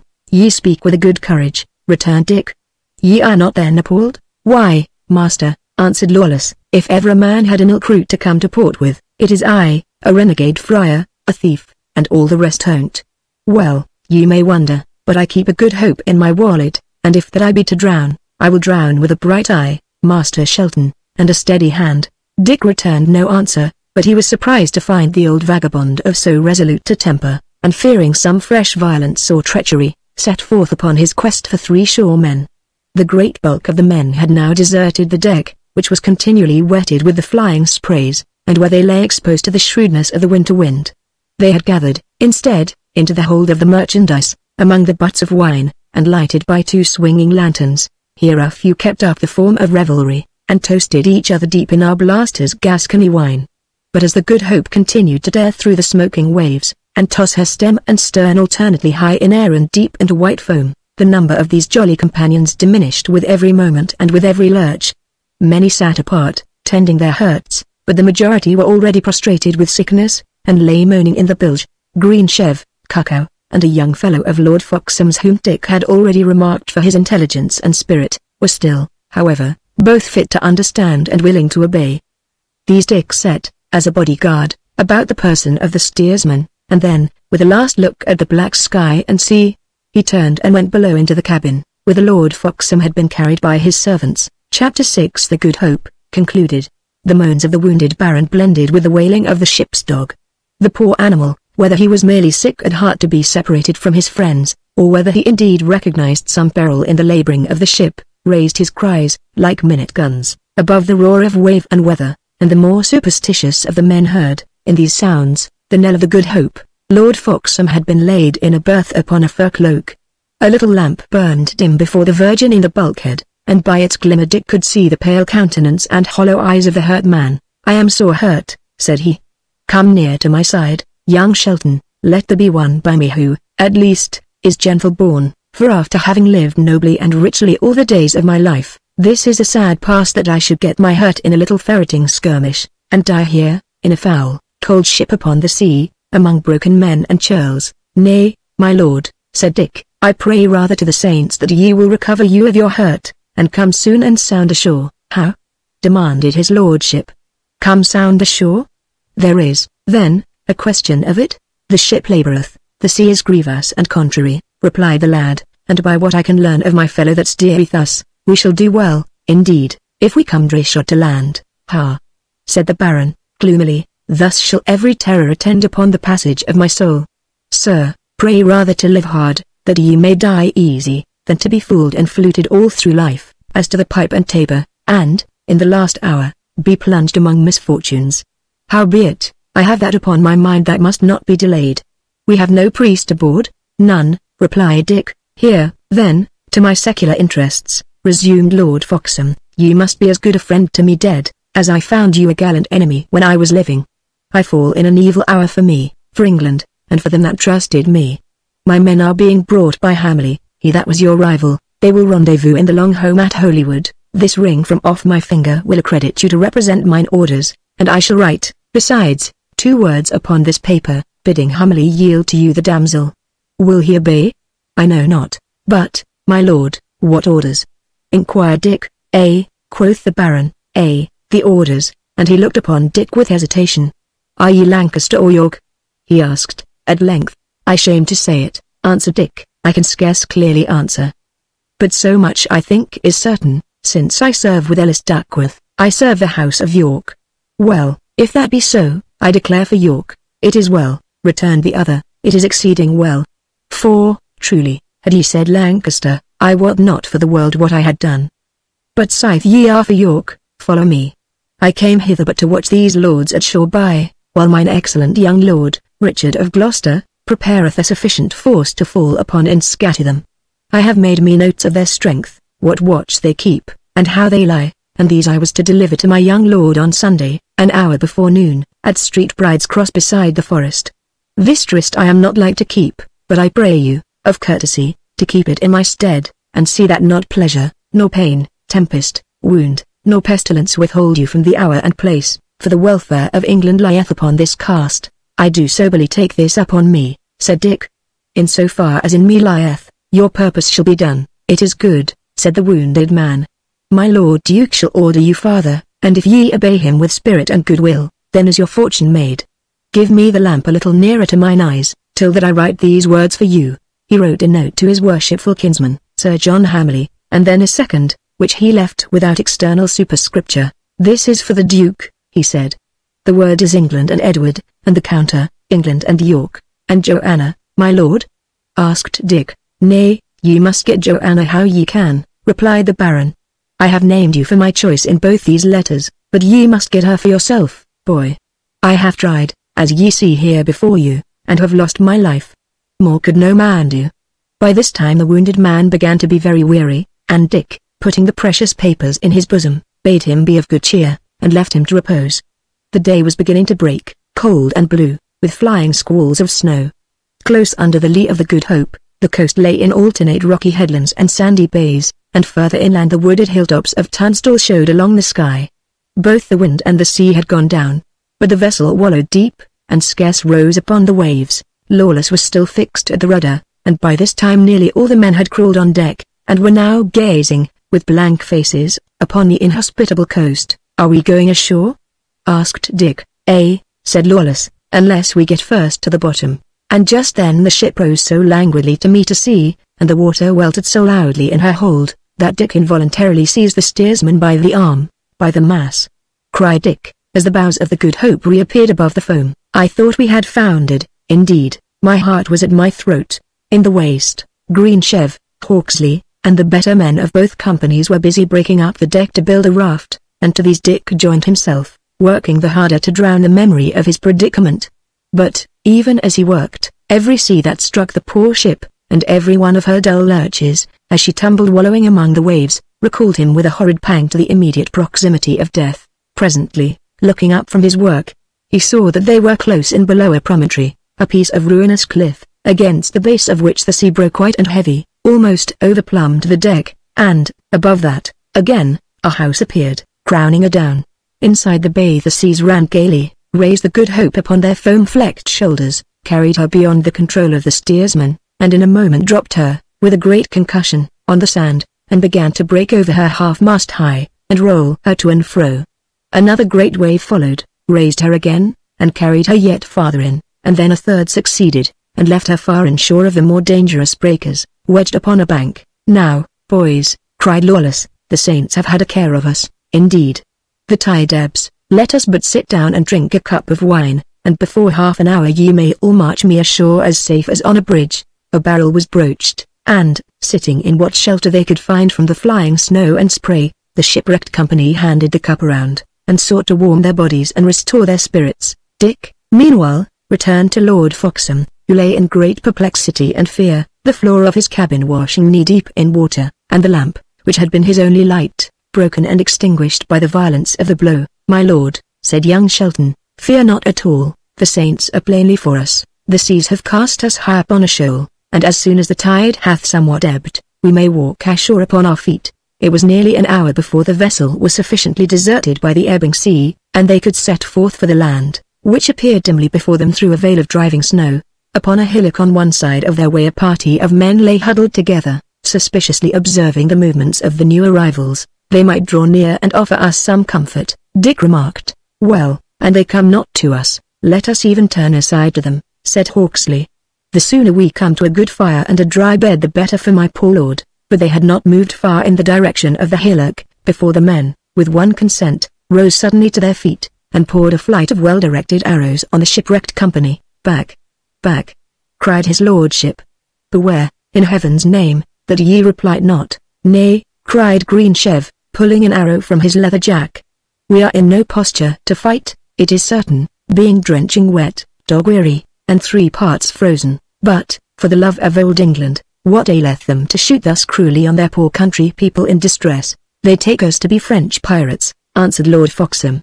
"In these most troublesome and degenerate days we cannot keep our own shores of England, but our old enemies, whom we once chased on sea and land, do now range at pleasure, robbing and slaughtering and burning. It is the pity and reproach of this poor land." The men upon the hillock lay, closely observing them, while they trailed upward from the beach and wound inland among desolate sandhills. For a mile or so they even hung upon the rear of the march, ready, at a sign, to pour another volley on the weary and dispirited fugitives, and it was only when, striking at length upon a firm highroad, Dick began to call his men to some more martial order, that these jealous guardians of the coast of England silently disappeared among the snow. They had done what they desired, they had protected their own homes and farms, their own families and cattle, and their private interest being thus secured, it mattered not the weight of a straw to any one of them, although the Frenchmen should carry blood and fire to every other parish in the realm of England. Part 4, Chapter 1. The Den. The place where Dick had struck the line of a highroad was not far from Holywood, and within 9 or 10 miles of shore by on it ill, and here, after making sure that they were pursued no longer, the two bodies separated. Lord Foxham's followers departed, carrying their wounded master towards the comfort and security of the great abbey, and Dick, as he saw them wind away and disappear in the thick curtain of the falling snow, was left alone with near upon a dozen outlaws, the last remainder of his troop of volunteers. Some were wounded, one and all were furious at their ill success and long exposure, and though they were now too cold and hungry to do more, they grumbled and cast sullen looks upon their leaders.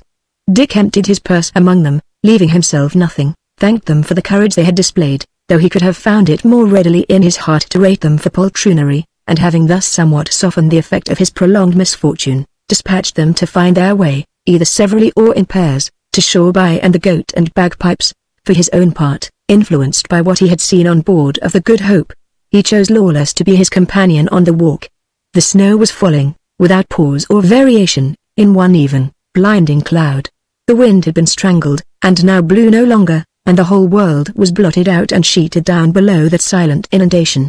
There was great danger of wandering by the way and perishing in drifts, and Lawless, keeping half a step in front of his companion, and holding his head forward like a hunting dog upon the scent, inquired his way of every tree, and studied out their path as though he were conning a ship among dangers. About a mile into the forest they came to a place where several ways met, under a grove of lofty and contorted oaks. Even in the narrow horizon of the falling snow, it was a spot that could not fail to be recognized, and Lawless evidently recognized it with particular delight. "Now, Master Richard," said he, "and why are not too proud to be the guest of a man who is neither a gentleman by birth nor so much as a good Christian? I can offer you a cup of wine and a good fire to melt the marrow in your frozen bones." "Lead on, Will," answered Dick. "A cup of wine and a good fire. Nay, I would go a far way round to see them." Lawless turned aside under the bare branches of the grove, and, walking resolutely forward for some time, came to a steepish hollow or den, that had now drifted a quarter full of snow.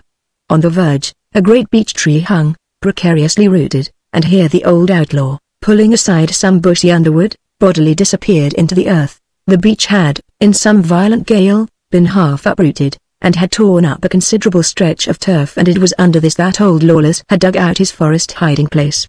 The roots served him for rafters, the turf was his thatch, for walls and floor he had his mother the earth. Rude as it was, the hearth in one corner, blackened by fire, and the presence in another of a large oaken chest well fortified with iron, showed it at one glance to be the den of a man, and not the burrow of a digging beast. Though the snow had drifted at the mouth and sifted in upon the floor of this earth cavern, yet was the air much warmer than without, and when Lawless had struck a spark, and the dry furze bushes had begun to blaze and crackle on the hearth, the place assumed, even to the eye, an air of comfort and of home. With a sigh of great contentment, Lawless spread his broad hands before the fire, and seemed to breathe the smoke. "Here, then," he said, "is this old Lawless's rabbit hole. Pray heaven there come no terrier. Far I have rolled hither and thither, and here and about, since that I was 14 years of mine age and first ran away from mine abbey, with a sacrist's gold chain and a mass book that I sold for 4 marks. I have been in England and France and Burgundy, and in Spain, too, on a pilgrimage for my poor soul, and upon the sea, which is no man's country. But here is my place, Master Shelton. This is my native land, this burrow in the earth. Come rain or wind, and whether it's April, and the birds all sing, and the blossoms fall about my bed, or whether it's winter, and I sit alone with my good gossip the fire, and robin redbreast twitters in the woods, here is my church and market, and my wife and child. It's here I come back to, and it's here, so please the saints, that I would like to die. 'Tis a warm corner, to be sure," replied Dick, "and a pleasant, and a well hid." "It had need to be," returned Lawless, "for and they found it, Master Shelton, it would break my heart. But here," he added, burrowing with his stout fingers in the sandy floor, "here is my wine cellar, and ye shall have a flask of excellent strong Stingo." Sure enough, after but a little digging, he produced a big leathern bottle of about a gallon, nearly 3 parts full of a very heady and sweet wine, and when they had drunk to each other comradely, and the fire had been replenished and blazed up again, the pair lay at full length, thawing and steaming, and divinely warm. "Master Shelton," observed the outlaw, "why are they had 2 mischances this last while, and why are like to lose the maid? Do I take it right?" "Right," returned Dick, nodding his head. "Well, now," continued Lawless, "hear an old fool that hath been nigh hand everything, and seen nigh hand all. Ye go too much on other people's errands, Master Dick. Ye go on Ellis's, but he desireth rather the death of Sir Daniel. Ye go on Lord Foxham's, well, the saints preserve him, doubtless he meaneth well. But go ye upon your own, good Dick. Come right to the maid's side. Court her, lest that she forget you. Be ready, and when the chance shall come, off with her at the saddle bow, but, Lawless, beyond doubt she is now in Sir Daniel's own mansion," answered Dick. "Thither, then, go we," replied the outlaw. Dick stared at him. "Nay, I mean it," nodded Lawless. "And if we are of so little faith, and stumble at a word, see here," and the outlaw, taking a key from about his neck, opened the oak chest, and dipping and groping deep among its contents, produced first a friar's robe, and next a girdle of rope, and then a huge rosary of wood, heavy enough to be counted as a weapon. "Here," he said, "is for you. On with them." And then, when Dick had clothed himself in this clerical disguise, Lawless produced some colors and a pencil, and proceeded, with the greatest cunning, to disguise his face. The eyebrows he thickened and produced, to the moustache, which was yet hardly visible, he rendered a like service, while, by a few lines around the eye, he changed the expression and increased the apparent age of this young monk. Now, he resumed, when I have done the like, we shall make as bonny a pair of friars as the eye could wish. Boldly to Sir Daniel's we shall go, and there be hospitably welcome for the love of Mother Church. And how, dear Lawless, cried the lad, shall I repay you? Tut, brother, replied the outlaw, I do naught but for my pleasure. Mind not for me. I am one, by the mass, that mindeth for himself. When that I lack, I have a long tongue and a voice like the monastery bell. I do ask, my son, and where asking faileth, I do most usually take. The old rogue made a humorous grimace, and although Dick was displeased to lie under so great favours to so equivocal a personage, he was yet unable to restrain his mirth. With that, Lawless returned to the big chest, and was soon similarly disguised, but, below his gown, Dick wondered to observe him conceal a sheaf of black arrows. Wherefore do ye that? asked the lad. Wherefore arrows, when ye take no bow? Nay, replied Lawless, lightly, 'tis like there will be heads broke, not to say backs, ere you and I win sound from where we're going to, and if any fall, I would our fellowship should come by the credit on't. A black arrow, Master Dick, is the seal of our rabbi, it showeth you who writ the bill, and ye prepare so carefully, said Dick. I have here some papers that, for mine own sake, and the interest of those that trusted me, were better left behind than found upon my body. Where shall I conceal them, Will? Nay, replied Lawless, I will go forth into the wood and whistle me 3 verses of a song. Meanwhile, do you bury them where ye please, and smooth the sand upon the place. Never, cried Richard. I trust you, man. I were base indeed if I not trusted you, brother. Why are but a child, replied the old outlaw, pausing and turning his face upon Dick from the threshold of the den. I am a kind old Christian, and no traitor to men's blood, and no sparer of mine own in a friend's jeopardy. But, fool, child, I am a thief by trade and birth and habit. If my bottle were empty and my mouth dry, I would rob you, dear child, as sure as I love, honor, and admire your parts and person. Can it be clearer spoken? No, and he stumped forth through the bushes with a snap of his big fingers. Dick, thus left alone, after a wondering thought upon the inconsistencies of his companion's character, hastily produced, reviewed, and buried his papers. One only he reserved to carry along with him, since it in no wise compromised his friends, and yet might serve him, in a pinch, against Sir Daniel. That was the knight's own letter to Lord Wensleydale, sent by Throgmorton, on the morrow of the defeat at Risingham, and found next day by Dick upon the body of the messenger. Then, treading down the embers of the fire, Dick left the den, and rejoined the old outlaw, who stood awaiting him under the leafless oaks, and was already beginning to be powdered by the falling snow.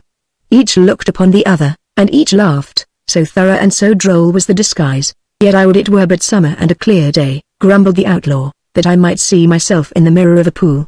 There be many of Sir Daniel's men that know me, and if we fell to be recognized, there might be 2 words for you, brother, but as for me, in a paternoster while, I should be kicking in a rope's end. Thus they set forth together along the road to shore by, which, in this part of its course, kept near along the margin or the forest, coming forth, from time to time, in the open country, and passing beside poor folks' houses and small farms. Presently at sight of one of these, Lawless pulled up. Brother Martin, he said, in a voice capitally disguised, and suited to his monkish robe, let us enter and seek alms from these poor sinners. Pax vobiscum.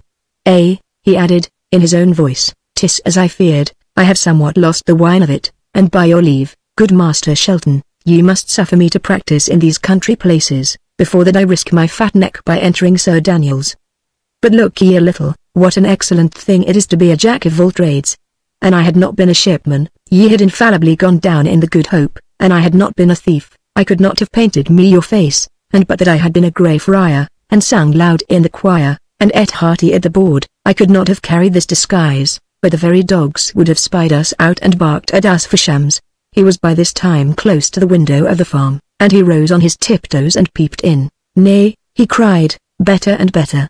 We shall here try our false faces with a vengeance, and have a merry jest on Brother Capper to boot. And so saying, he opened the door and led the way into the house. 3 of their own company sat at the table, greedily eating.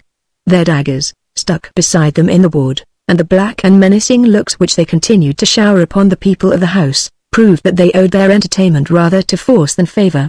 On the 2 monks, who now, with a sort of humble dignity, entered the kitchen of the farm. They seemed to turn with a particular resentment, and it was John Capper in person, who seemed to play the leading part, instantly and rudely ordered them away. "We want no beggars here," he cried. But another, although he was as far from recognizing Dick and Lawless, inclined to more moderate counsels. "Not so," he cried. "We be strong men, and take, these be weak, and crave, but in the latter end these shall be uppermost and we below. Mind him not, my father, but come, drink of my cup, and give me a benediction." "Why are men of a light mind, carnal, and accursed," said the monk. "Now, may the saints forbid that ever I should drink with such companions. But here, for the pity I bear to sinners, here I do leave you a blessed relic, the which, for your soul's interest, I bid you kiss and cherish." So far Lawless thundered upon them like a preaching friar, but with these words he drew from under his robe a black arrow, tossed it on the board in front of the three startled outlaws, turned in the same instant, and, taking Dick along with him, was out of the room and out of sight among the falling snow before they had time to utter a word or move a finger. "So," he said, "we have proved our false faces, Master Shelton. I will now adventure my poor carcass where ye please." "Good," returned Richard. "It irks me to be doing. Set we on for Shoreby." Chapter 2. In mine enemy's house. Sir Daniel's residence in Shoreby was a tall, commodious, plastered mansion, framed in carved oak, and covered by a low pitched roof of thatch. To the back there stretched a garden, full of fruit trees, alleys, and thick arbours, and overlooked from the far end by the tower of the Abbey Church. The house might contain, upon a pinch, the retinue of a greater person than Sir Daniel, but even now it was filled with hubbub. The court rang with arms and horseshoe iron, the kitchens roared with cookery like a bee's hive, minstrels, and the players of instruments, and the cries of tumblers, sounded from the hall. Sir Daniel, in his profusion, in the gaiety and gallantry of his establishment, rivaled with Lord Shoreby, and eclipsed Lord Risingham. All guests were made welcome.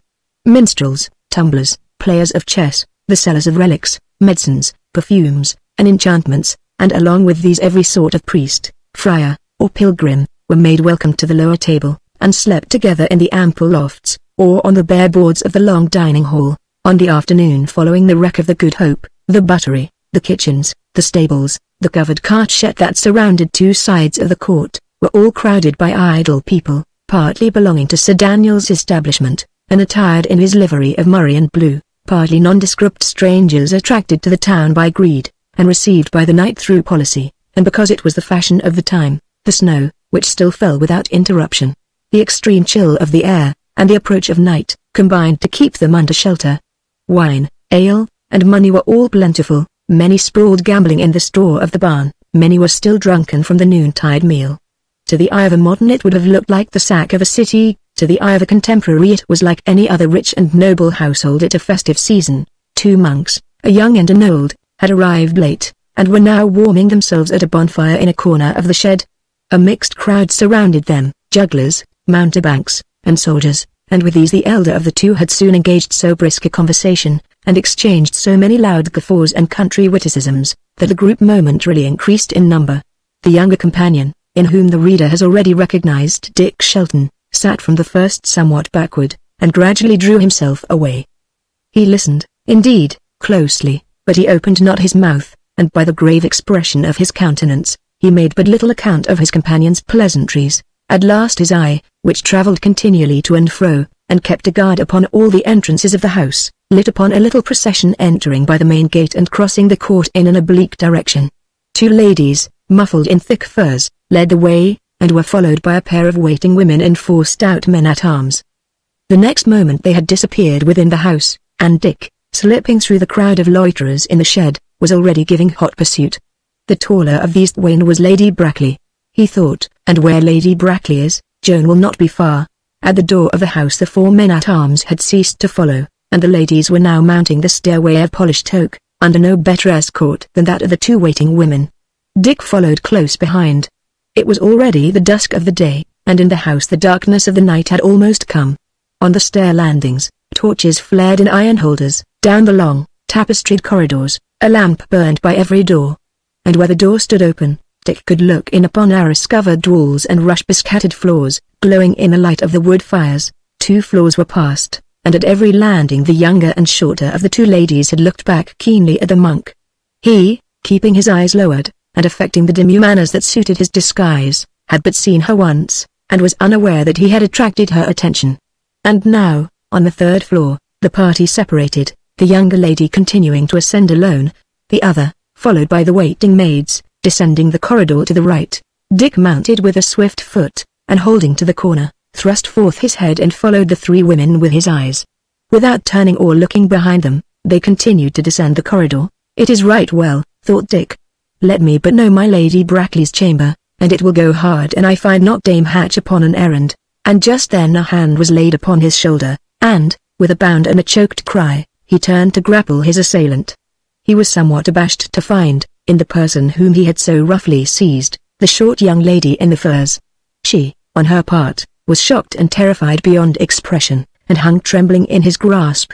"Madame," said Dick, releasing her, "I cry you 1,000 pardons, but I have no eyes behind, and, by the mass, I could not tell ye were a maid."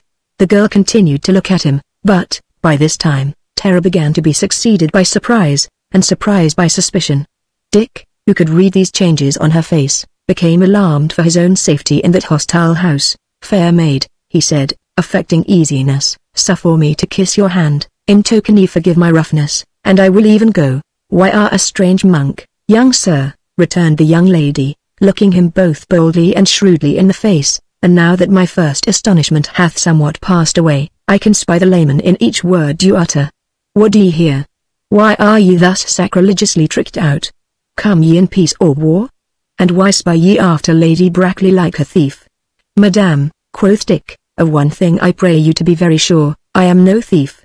And even if I come here in war, as in some degree I do, I make no war upon fair maids, and I hereby entreat them to copy me so far, and to leave me be. For, indeed, fair mistress, cry out, if such be your pleasure, cry but once, and say what ye have seen, and the poor gentleman before you is merely a dead man. I cannot think ye would be cruel," added Dick, and taking the girl's hand gently in both of his, he looked at her with courteous admiration. "Are ye, then, a spy, a Yorkist?" asked the maid. "Madame," he replied, "I am indeed a Yorkist, and, in some sort, a spy. But that which bringeth me into this house, the same which will win for me the pity and interest of your kind heart, is neither of York nor Lancaster. I will wholly put my life in your discretion. I am a lover, and my name—" But here the young lady clapped her hands suddenly upon Dick's mouth, looked hastily up and down and east and west, and, seeing the coast clear, began to drag the young man, with great strength and vehemence, upstairs. "Hush," she said, "and come. Shall talk hereafter." Somewhat bewildered, Dick suffered himself to be pulled upstairs, bustled along a corridor, and thrust suddenly into a chamber, lit, like so many of the others, by a blazing log upon the hearth. "Now," said the young lady, forcing him down upon a stool, "sit ye there and attend my sovereign good pleasure. I have life and death over you, and I will not scruple to abuse my power. Look to yourself, why are they cruelly mauled my arm?" "He knew not I was a maid," quoth he. "Had he known I was a maid, he had ta'en his belt to me, forsooth." And with these words, she whipped out of the room and left Dick gaping with wonder, and not very sure if he were dreaming or awake. "Ta'en my belt to her," he repeated. "Ta'en my belt to her." And the recollection of that evening in the forest flowed back upon his mind, and he once more saw Matcham's wincing body and beseeching eyes. And then he was recalled to the dangers of the present.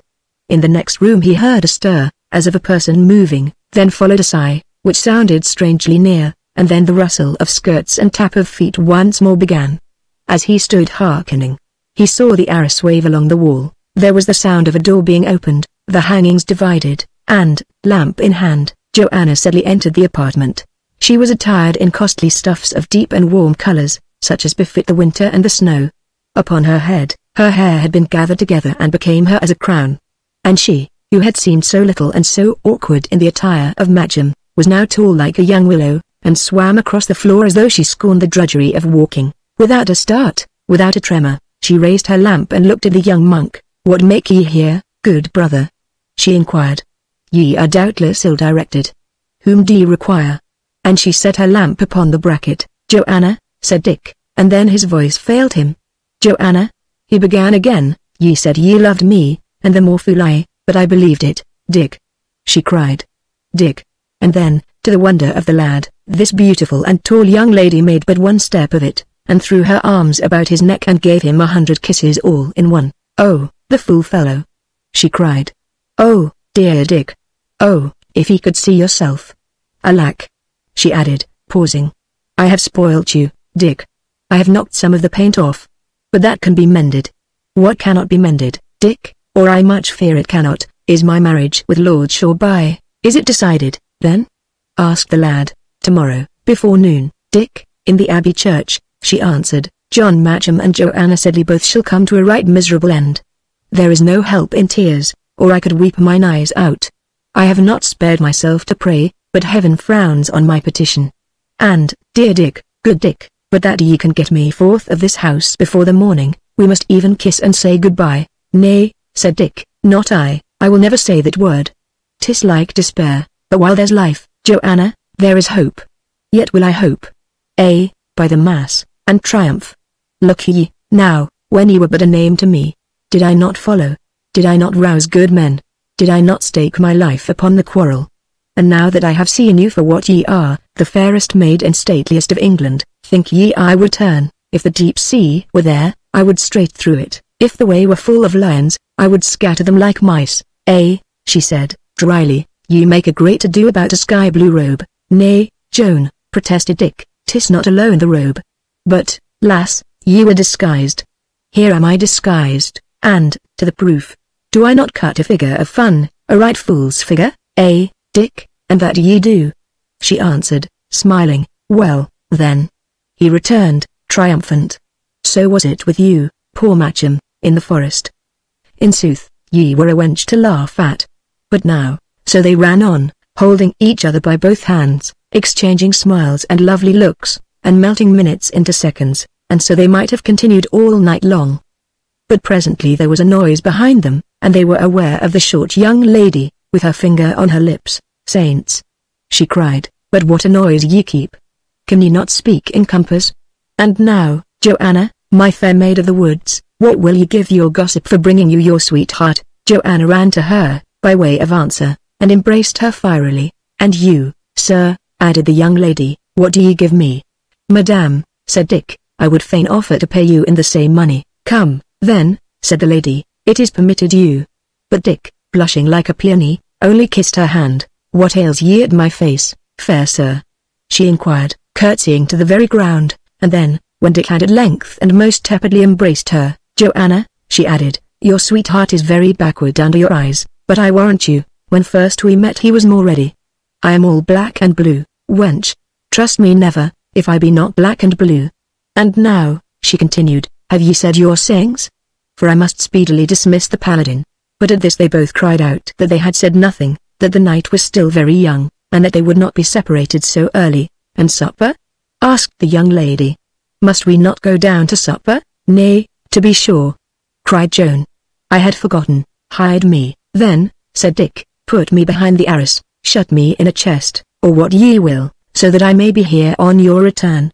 Indeed, fair lady," he added, "bear this in mind, that we are sore bested, and may never look upon each other's face from this night forward till we die." At this the young lady melted, and when, a little after, the bell summoned Sir Daniel's household to the board, Dick was planted very stiffly against the wall, at a place where a division in the tapestry permitted him to breathe the more freely, and even to see into the room. He had not been long in this position, when he was somewhat strangely disturbed. The silence, in that upper story of the house, was only broken by the flickering of the flames and the hissing of a green log in the chimney, but presently, to Dick's strained hearing, there came the sound of someone walking with extreme precaution, and soon after the door opened, and a little black-faced, dwarfish fellow, in Lord Shoreby's colours, pushed first his head, and then his crooked body, into the chamber. His mouth was open, as though to hear the better, and his eyes, which were very bright, flitted restlessly and swiftly to and fro. He went round and round the room, striking here and there upon the hangings, but Dick, by a miracle, escaped his notice. Then he looked below the furniture, and examined the lamp, and, at last, with an air of cruel disappointment, was preparing to go away as silently as he had come, when down he dropped upon his knees, picked up something from among the rushes on the floor, examined it, and, with every signal of delight, concealed it in the wallet at his belt. Dick's heart sank, for the object in question was a tassel from his own girdle, and it was plain to him that this dwarfish spy, who took a malign delight in his employment, would lose no time in bearing it to his master, the Baron. He was half tempted to throw aside the arras, fall upon the scoundrel, and, at the risk of his life, remove the telltale token. And while he was still hesitating, a new cause of concern was added. A voice, hoarse and broken by drink, began to be audible from the stair, and presently after, uneven, wandering, and heavy footsteps sounded without along the passage. "What make ye here, my merry men, among the greenwood shores?" sang the voice. "What make ye here? Hey, sots, what make ye here?" it added, with a rattle of drunken laughter, and then, once more breaking into song. "If ye should drink the clary wine, fat Friar John, ye friend o' mine, if I should eat, and ye should drink, who shall sing the mass, d'ye think, lawless, alas?" Rolling drunk, was wandering the house, seeking for a corner wherein to slumber off the effect of his potations. Dick inwardly raged. The spy, at first terrified, had grown reassured as he found he had to deal with an intoxicated man, and now, with a movement of cat-like rapidity, slipped from the chamber, and was gone from Richard's eyes. What was to be done? If he lost touch of Lawless for the night, he was left impotent, whether to plan or carry forth Joanna's rescue. If, on the other hand, he dared to address the drunken outlaw, the spy might still be lingering within sight, and the most fatal consequences ensue. It was, nevertheless, upon this last hazard that Dick decided. Slipping from behind the tapestry, he stood ready in the doorway of the chamber, with a warning hand upraised. Lawless, flushed crimson, with his eyes injected, vacillating on his feet, drew still unsteadily nearer. At last he hazily caught sight of his commander, and, in despite of Dick's imperious signals, hailed him instantly and loudly by his name. Dick leapt upon and shook the drunkard furiously. "Beast!" he hissed, "beast and no man. It is worse than treachery to be so witless. We may all be shent for thy sotting."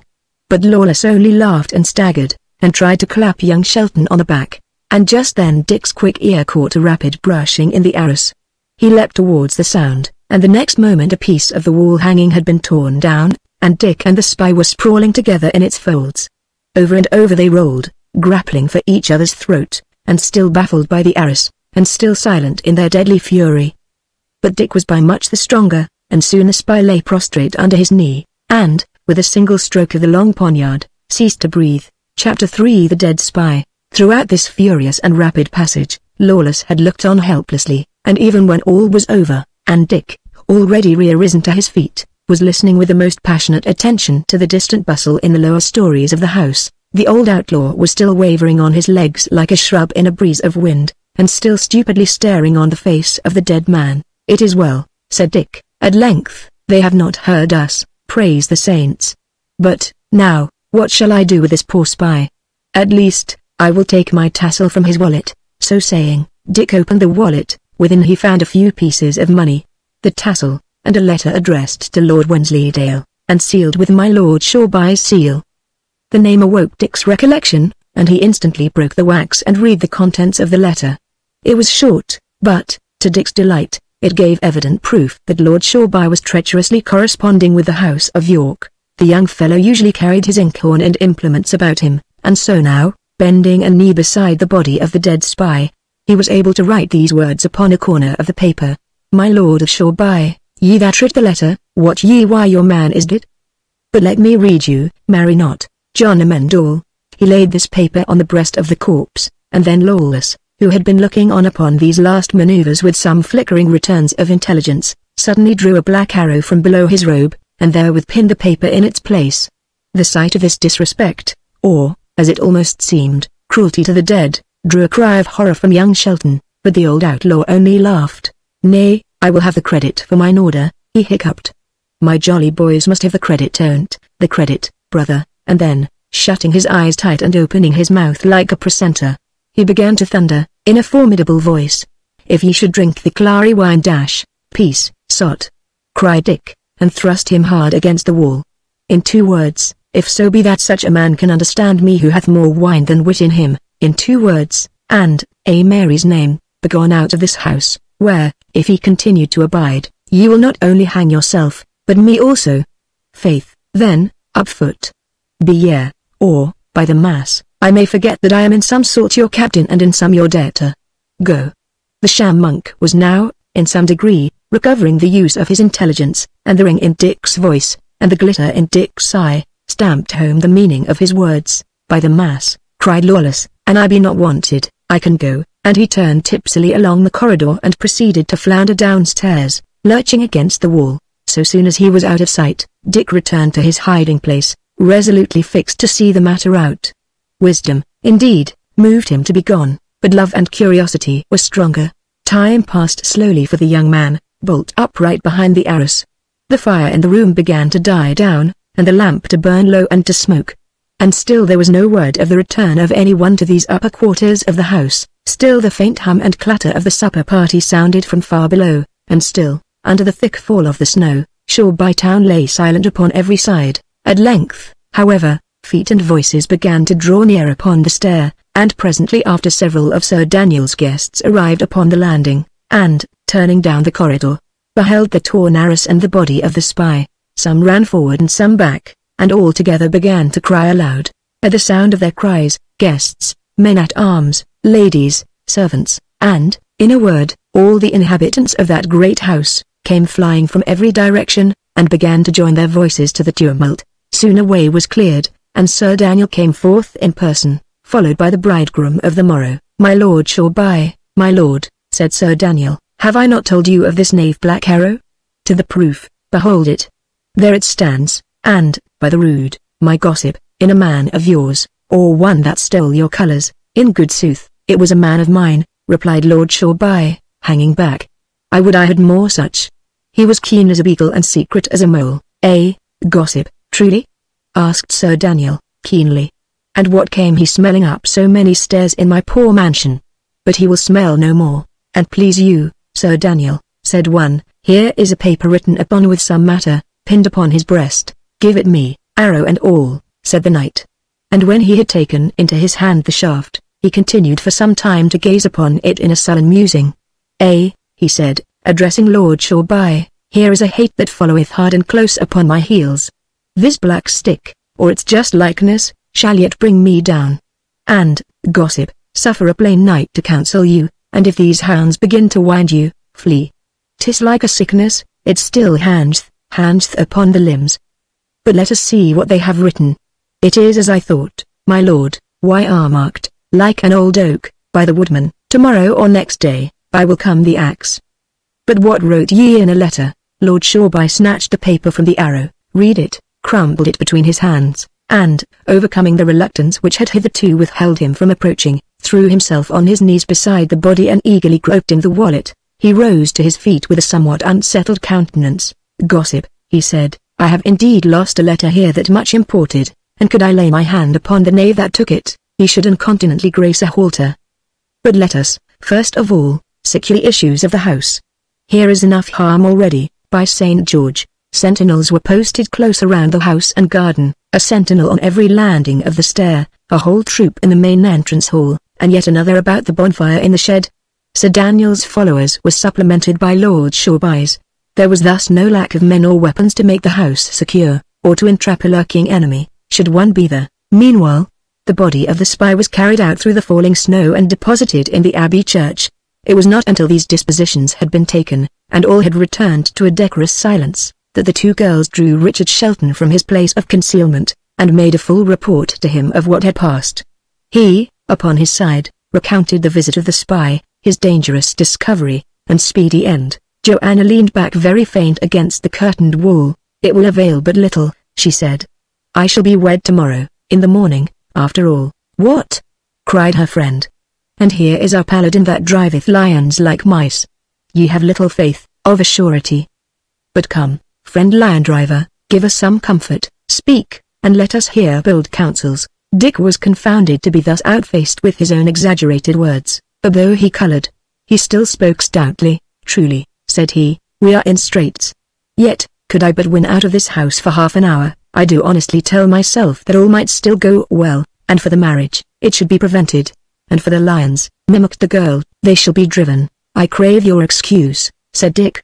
"I speak not now in any boasting humour, but rather as one inquiring after help or counsel, for if I get not forth of this house and through these sentinels, I can do less than naught. Take me, I pray you, rightly." "Why said ye he was rustic, Joan?" the girl inquired. "I warrant he hath a tongue in his head, ready, soft, and bold is his speech at pleasure. What would ye more? Nay, sighed Joanna, with a smile. "They have changed me, my friend Dick, 'tis sure enough. When I beheld him, he was rough indeed. But it matters little, there is no help for my hard case, and I must still be Lady Shoreby." "Nay, then," said Dick, "I will even make the adventure. A friar is not much regarded, and if I found a good fairy to lead me up, I may find another bullock to carry me down." "How call they the name of this spy?" Said the young lady, "and an excellent good name to call him by. But how mean ye, lion driver? What is in your mind to do?" "To offer boldly to go forth," returned Dick, "and if any stop me, to keep an unchanged countenance, and say I go to pray for They will be praying over his poor clay even now." "The device is somewhat simple," replied the girl, "yet it may hold." "Nay," said young Shelton, "it is no device, but mere boldness, which serveth often better in great straits." "Ye say true," she said. "Well, go, a Mary's name, and may heaven speed you. Ye leave here a poor maid that loves you entirely, and another that is most heartily your friend. Be wary, for their sakes, and make not shipwreck of your safety." Added Joanna, "Go, Dick. Ye run no more peril, whether ye go or stay. Go, ye take my heart with you, the saints defend you." Dick passed the first sentry with so assured a countenance that the fellow merely figged it and stared, but at the second landing the man carried his spear across and bade him name his business. "Pax vobiscum," answered Dick. "I go to pray over the body of this poorer." "Like enough," returned the sentry, "but to go alone is not permitted you." He leaned over the oaken balusters and whistled shrill. "One cometh," he cried, and then motioned Dick to pass. At the foot of the stair he found the guard afoot and awaiting his arrival, and when he had once more repeated his story, the commander of the post ordered 4 men out to accompany him to the church. "Let him not slip, my lads," he said. "Bring him to Sir Oliver, on your lives." The door was then opened, one of the men took Dick by either arm, another marched ahead with a link, and the fourth, with bent bow and the arrow on the string, brought up the rear. In this order they proceeded through the garden, under the thick darkness of the night and the scattering snow, and drew near to the dimly illuminated windows of the Abbey church. At the western portal a picket of archers stood, taking what shelter they could find in the hollow of the arched doorways, and all powdered with the snow, and it was not until Dick's conductors had exchanged a word with these, that they were suffered to pass forth and enter the nave of the sacred edifice. The church was doubtfully lighted by the tapers upon the great altar, and by a lamp or two that swung from the arched roof before the private chapels of illustrious families. In the midst of the choir the dead spy lay, his limbs piously composed, upon a bier. A hurried mutter of prayer sounded along the arches, cowled figures knelt in the stalls of the choir, and on the steps of the high altar a priest in pontifical vestments celebrated mass. Upon this fresh entrance, one of the cowled figures arose, and, coming down the steps which elevated the level of the choir above that of the nave, demanded from the leader of the 4 men what business brought him to the church. Out of respect for the service and the dead, they spoke in guarded tones, but the echoes of that huge, empty building caught up their words, and hollowly repeated them along the aisles. "A monk," returned Sir Oliver, for he it was, when he had heard the report of the archer. "My brother, I looked not for your coming," he added, turning to young Shelton.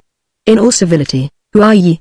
And at whose instance do ye join your supplications to ours?" Dick, keeping his cowl about his face, signed to Sir Oliver to move a pace or two aside from the archers, and, so soon as the priest had done so, "I cannot hope to deceive you, sir," he said.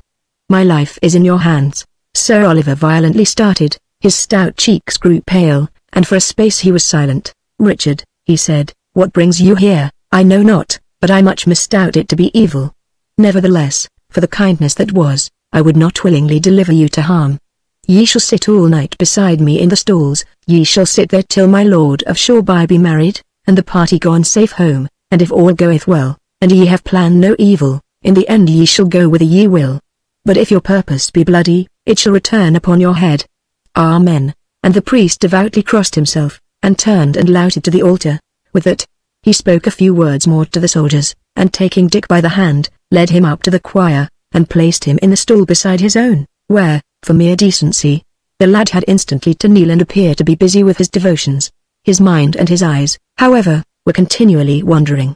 3 of the soldiers, he observed, instead of returning to the house, had got them quietly into a point of vantage in the aisle, and he could not doubt that they had done so by Sir Oliver's command. Here, then, he was trapped.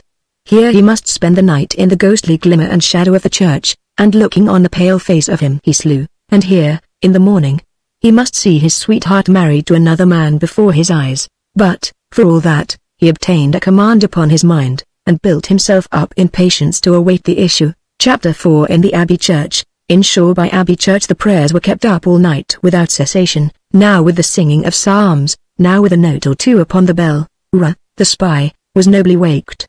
There he lay, meanwhile, as they had arranged him, his dead hands crossed upon his bosom, his dead eyes staring on the roof, and hard by, in the stall, the lad who had slain him waited, in sore disquietude, the coming of the morning. Once only, in the course of the hours, Sir Oliver leaned across to his captive. "Richard," he whispered, "my son, if ye mean me evil, I will certify, on my soul's welfare, ye design upon an innocent man. Sinful in the eye of heaven I do declare myself, but sinful as against you I am not, neither have been ever, my father," returned Dick, in the same tone of voice. "Trust me, I design nothing, but as for your innocence, I may not forget that ye cleared yourself but lamely." "A man may be innocently guilty," replied the priest. "He may be set blindfolded upon a mission, ignorant of its true scope. So it was with me. I did decoy your father to his death, but as heaven sees us in this sacred place, I knew not what I did." "It may be," returned Dick.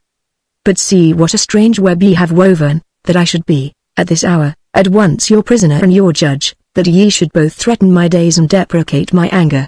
Methinks, if ye had been all your life a true man and good priest, ye would neither thus fear nor thus detest me. And now to your prayers. I do obey you, since needs must, but I will not be burthened with your company." The priest uttered a sigh so heavy that it had almost touched the lad into some sentiment of pity, and he bowed his head upon his hands like a man borne down below a weight of care. He joined no longer in the psalms, but Dick could hear the beads rattle through his fingers and the prayers pattering between his teeth. Yet a little, and the grey of the morning began to struggle through the painted casements of the church, and to put to shame the glimmer of the tapers. The light slowly broadened and brightened, and presently through the southeastern clerestories a flush of rosy sunlight flickered on the walls.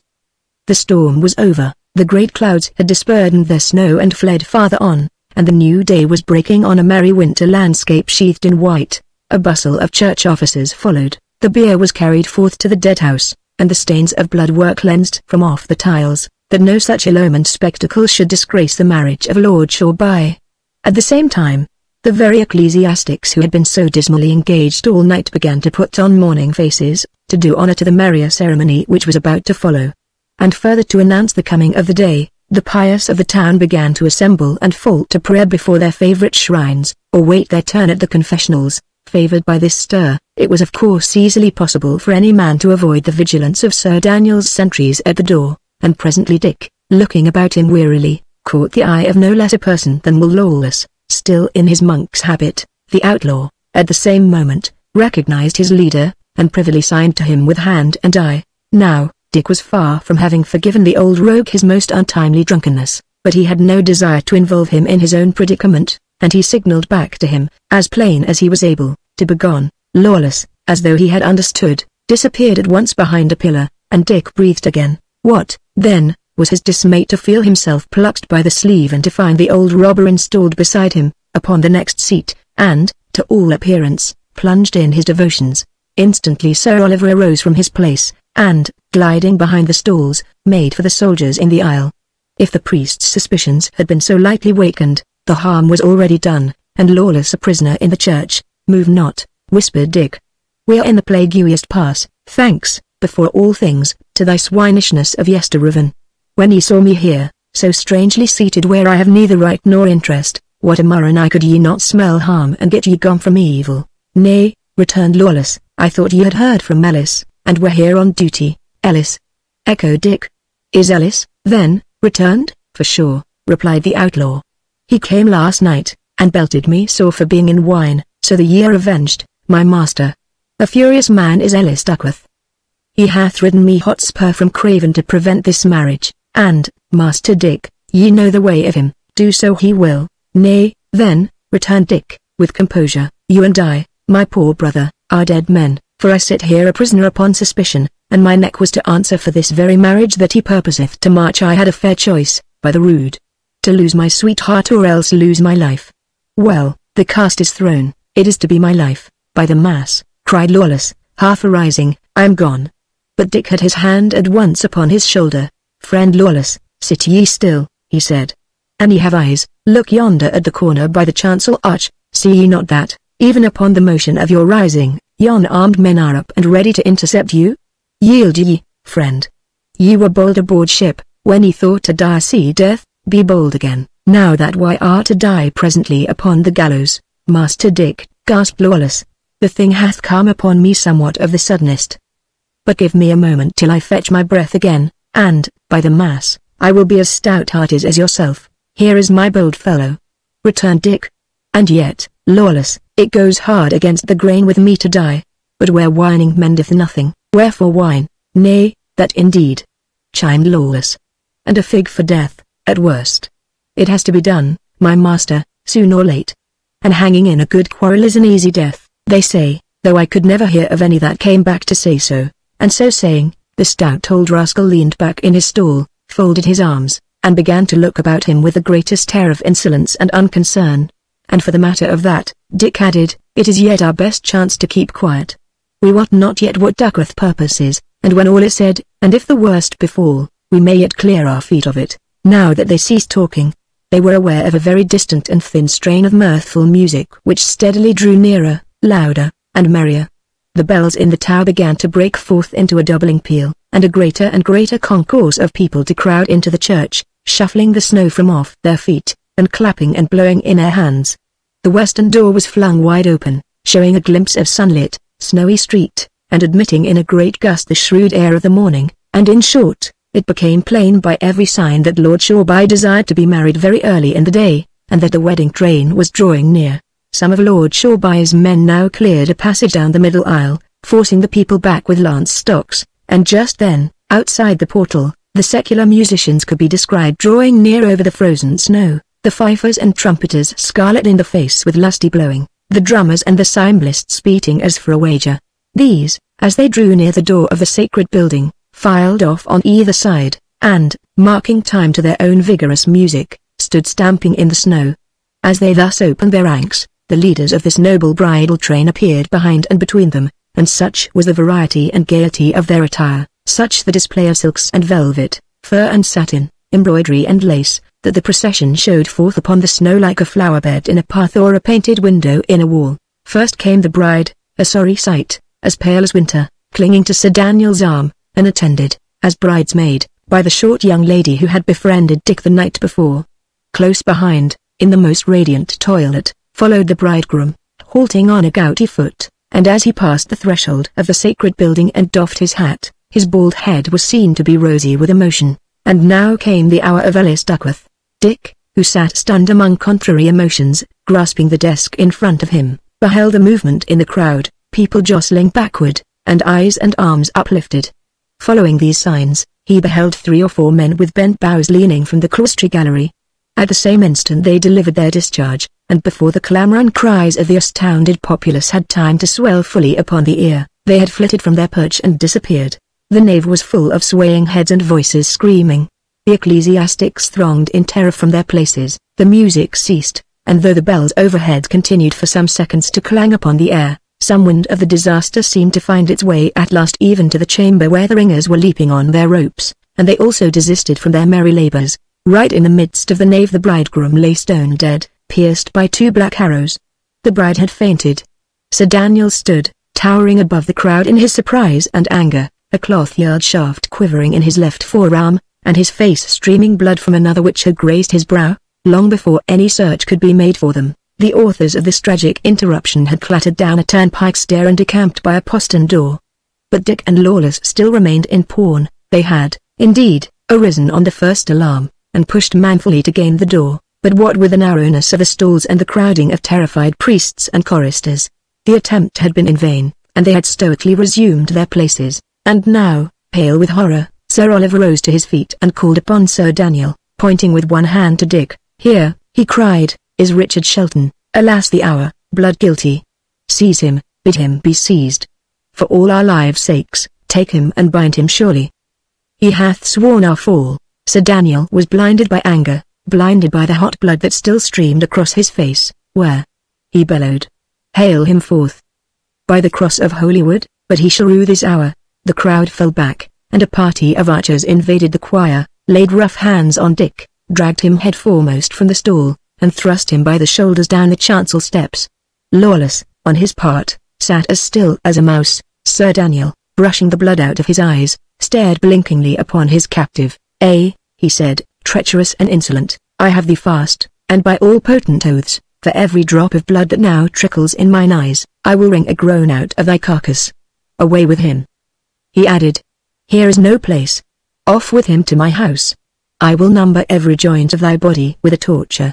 But Dick, putting off his captors, uplifted his voice. Sanctuary. He shouted. Sanctuary. Ha, there, my fathers. They would drag me from the church thou hast defiled with murder, boy, added a tall man, magnificently dressed. On what probation? Cried Dick. They do accuse me, indeed, of some complicity, but have not proved one tittle. I was, in truth, a suitor for this damsel's hand, and she, I will be bold to say it, repaid my suit with favor. But what then? To love a maid is no offence, I trow, nay, nor to gain her love. In all else, I stand here free from guiltiness. There was a murmur of approval among the bystanders, so boldly Dick declared his innocence, but at the same time a throng of accusers arose upon the other side, crying how he had been found last night in Sir Daniel's house, how he wore a sacrilegious disguise, and in the midst of the babel, Sir Oliver indicated Lawless, both by voice and gesture, as accomplice to the fact. He, in his turn, was dragged from his seat and set beside his leader. The feelings of the crowd rose high on either side, and while some dragged the prisoners to and fro to favor their escape, others cursed and struck them with their fists. Dick's ears rang and his brain swam dizzily, like a man struggling in the eddies of a furious river. But the tall man who had already answered Dick, by a prodigious exercise of voice restored silence and order in the mob. Search them, he said, for arms. We may so judge of their intentions. Upon Dick they found no weapon but his poniard, and this told in his favor, until one man officiously drew it from its sheath, and found it still uncleansed of the blood of Ra. At this there was a great shout among Sir Daniel's followers, which the tall man suppressed by a gesture and an imperious glance. But when it came to the turn of Lawless, there was found under his gown a sheaf of arrows identical with those that had been shot. How say ye now? Asked the tall man, frowningly, of Dick. Sir, replied Dick, I am here in sanctuary, is it not so? Well, sir, I see by your bearing that ye are high in station, and I read in your countenance the marks of piety and justice. To you, then, I will yield me prisoner, and that blithely, foregoing the advantage of this holy place.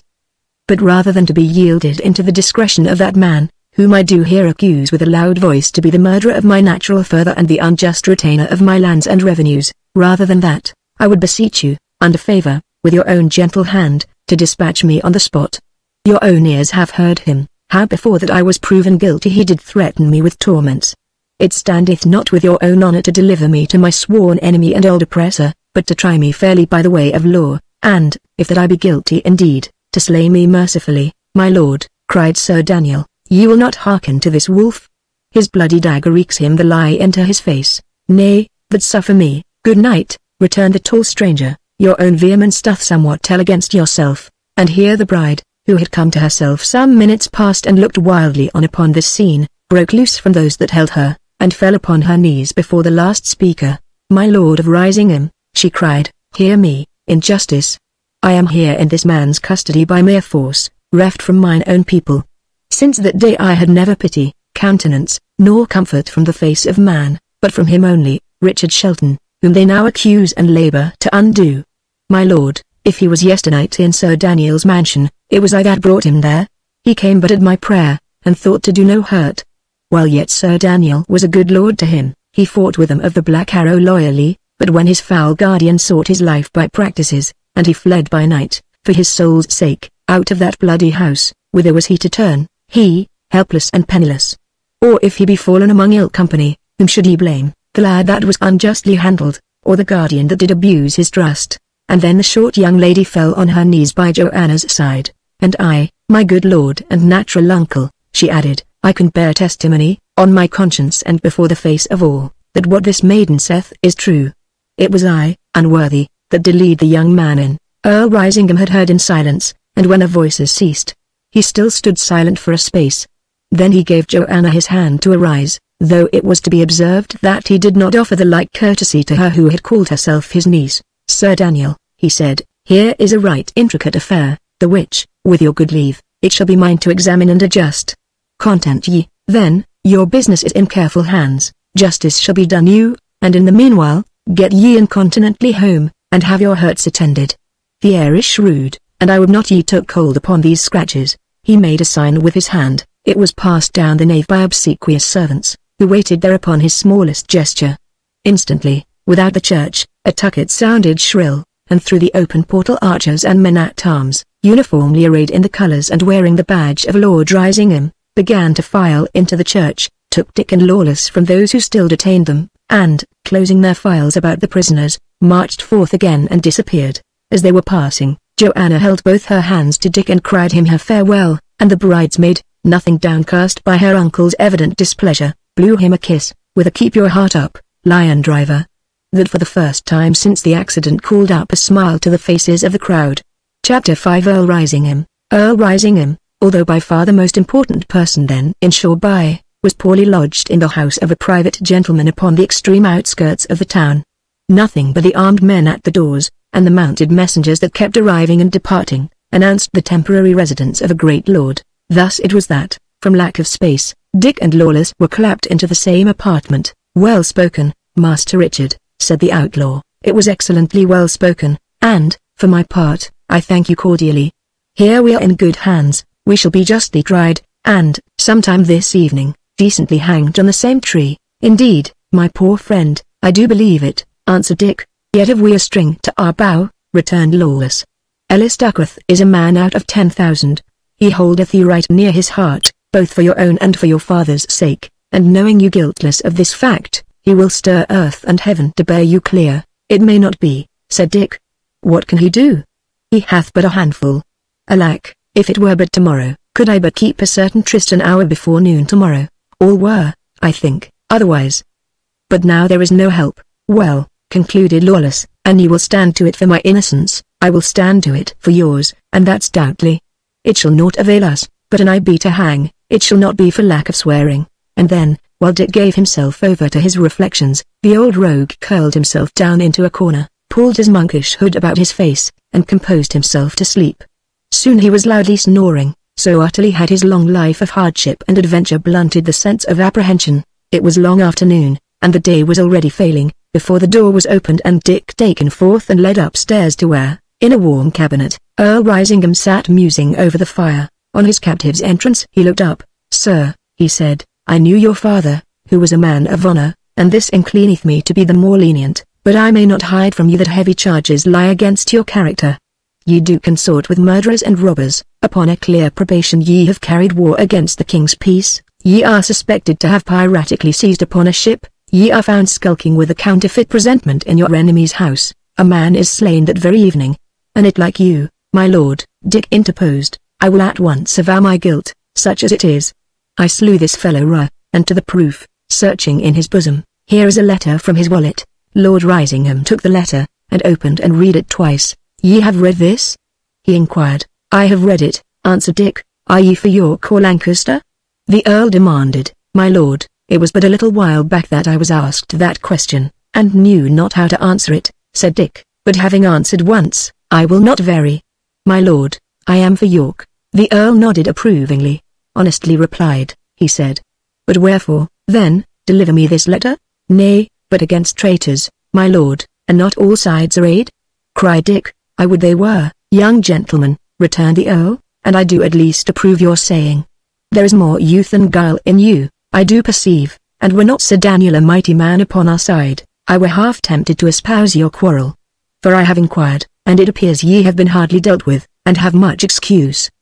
But look ye, sir, I am, before all else, a leader in the Queen's interest, and though by nature a just man, as I believe, and leaning even to the excess of mercy, yet must I order my goings for my party's interest, and, to keep Sir Daniel, I would go far about." "My lord," returned Dick, "ye will think me very bold to counsel you, but do ye count upon Sir Daniel's faith? Methought he had changed sides intolerably often." "Nay, it is the way of England." "What would ye have?" the Earl demanded.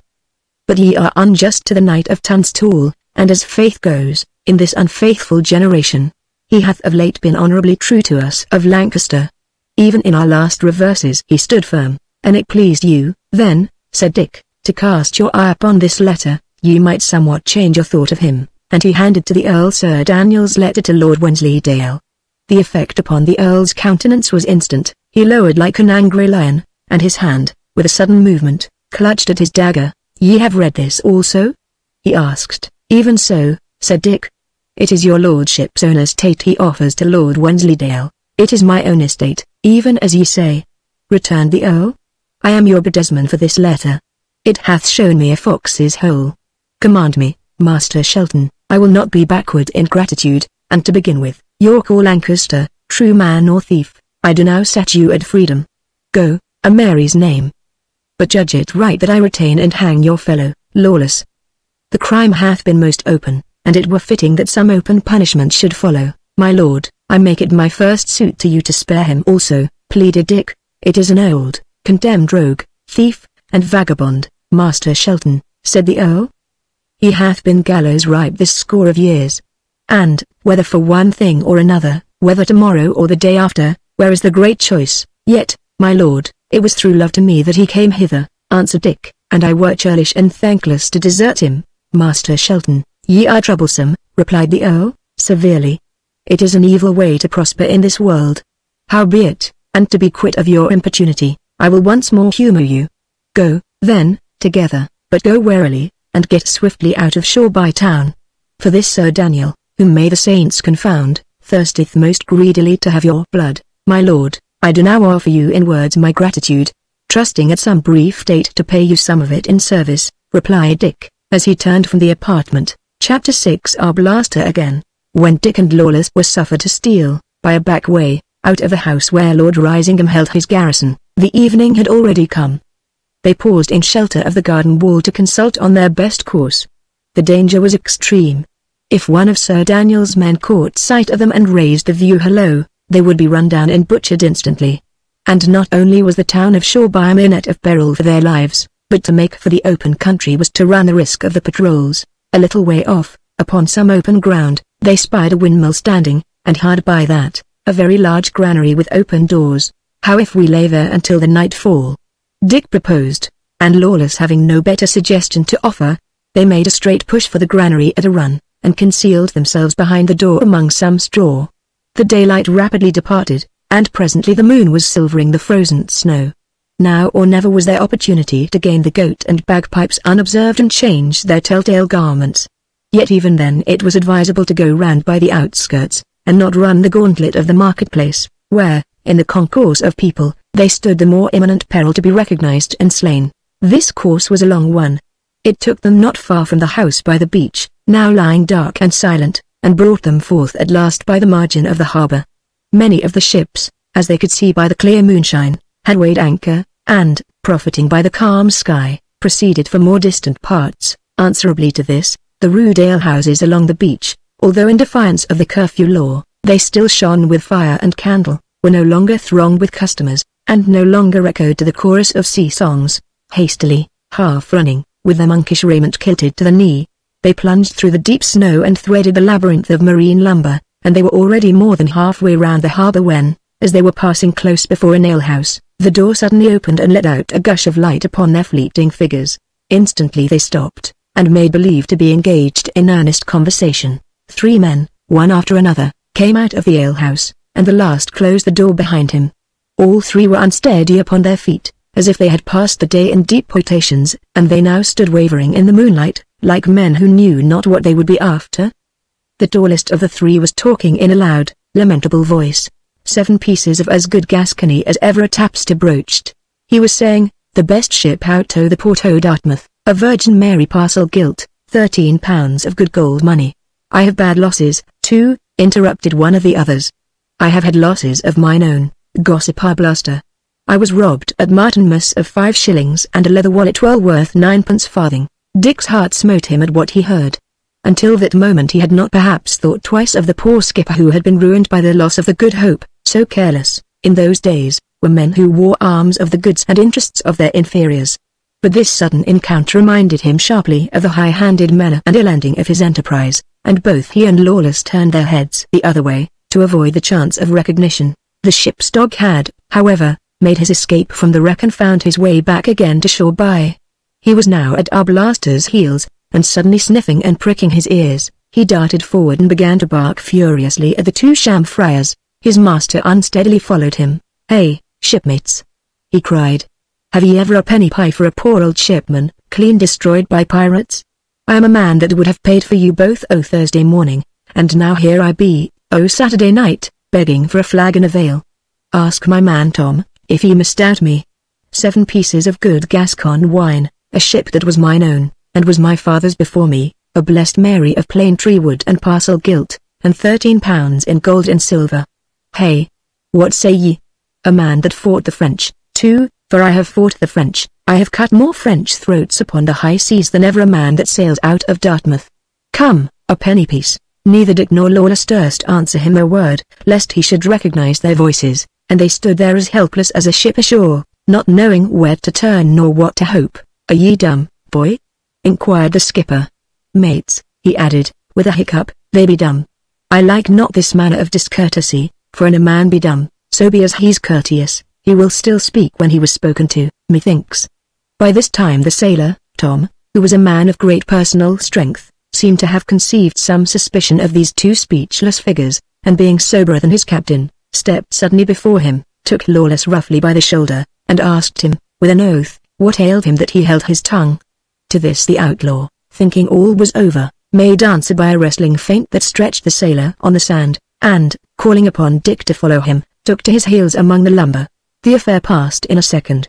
Before Dick could run at all, Arblaster had him in his arms. Tom, crawling on his face, had caught him by one foot, and the third man had a drawn cutlass brandishing above his head. It was not so much the danger, it was not so much the annoyance, that now bowed down the spirits of young Shelton, it was the profound humiliation to have escaped Sir Daniel, convinced Lord Risingham, and now fall helpless in the hands of this old, drunken sailor, and not merely helpless, but, as his conscience loudly told him when it was too late, actually guilty, actually the bankrupt debtor of the man whose ship he had stolen and lost. "Bring me him back into the alehouse, till I see his face," said Arblaster. "Nay, nay," returned Tom, "but let us first unload his wallet, lest the other lads cry share." But though he was searched from head to foot, not a penny was found upon him, nothing but Lord Foxham's signet, which they plucked savagely from his finger. "Turn me him to the moon," said the skipper, and taking Dick by the chin, he cruelly jerked his head into the air. "Blessed Virgin!" he cried, "it is the pirate." "Hey!" cried Tom. "By the Virgin of Bordeaux, it is the man himself," repeated Arblaster. "What, sea thief, do I hold you?" he cried. "Where is my ship? Where is my wine? Hey! Have I you in my hands? Tom, give me one end of a cord here, I will so truss me this sea thief, hand and foot together, like a basting turkey. Marry, I will so bind him up, and thereafter I will so beat him." And so he ran on, winding the cord meanwhile about Dick's limbs with a dexterity peculiar to seamen, and at every turn and cross securing it with a knot, and tightening the whole fabric with a savage pull. When he had done, the lad was a mere package in his hands, as helpless as the dead. The skipper held him at arm's length, and laughed aloud. Then he fetched him a stunning buffet on the ear, and then turned him about, and furiously kicked him. Anger rose up in Dick's bosom like a storm, anger strangled him, and he thought to have died, but when the sailor, tired of this cruel play, dropped him all his length upon the sand and turned to consult with his companions, he instantly regained command of his temper. Here was a momentary respite, ere they began again to torture him. He might have found some method to escape from this degrading and fatal misadventure. Presently, sure enough, and while his captors were still discussing what to do with him, he took heart of grace, and, with a pretty steady voice, addressed them. "My masters," he began, "are ye gone clean foolish? Here hath heaven put into your hands as pretty an occasion to grow rich as ever shipman had, such as ye might make 30 oversea adventures and not find again, and, by the mass I wot ye, beat me, nay, so would an angry child. But for long-headed tarry Johns, that fear not fire nor water, and that love gold as they love beef, methinks ye are not wise." "Eh," said Tom, "now why I trust ye would cozen us, cousin you," repeated Dick. "Nay, if ye be fools, it would be easy. But if ye be shrewd fellows, as I trow ye are, ye can see plainly where your interest lies. When I took your ship from you, we were many, we were well clad and armed, but now, bethink you a little, who mustered that array? One incontestably that hath much gold.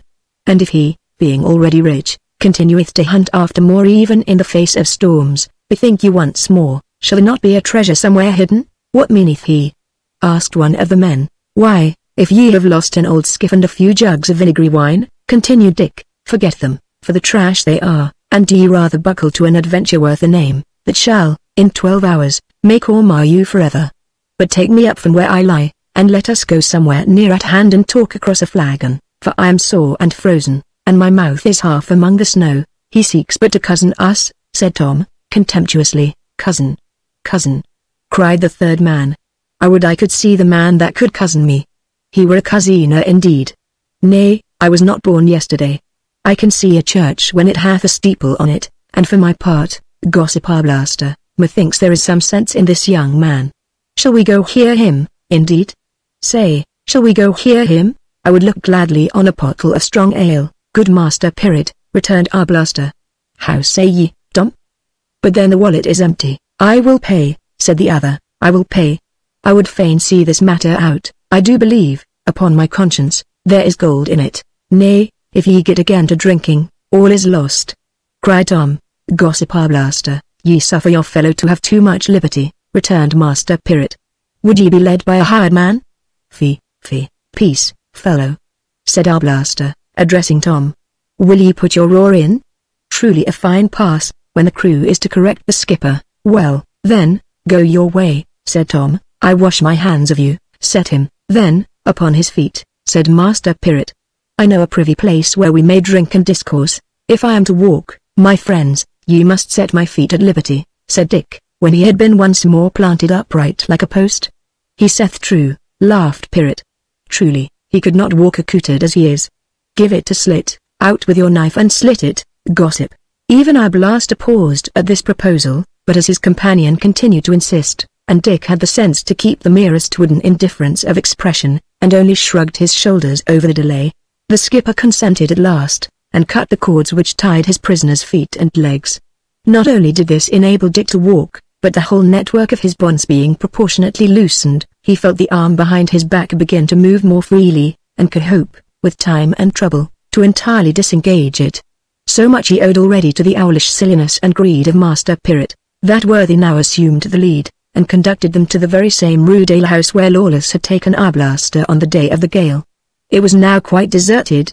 The fire was a pile of red embers, radiating the most ardent heat, and when they had chosen their places, and the landlord had set before them a measure of mulled ale, both Pirret and Arblaster stretched forth their legs and squared their elbows like men bent upon a pleasant hour.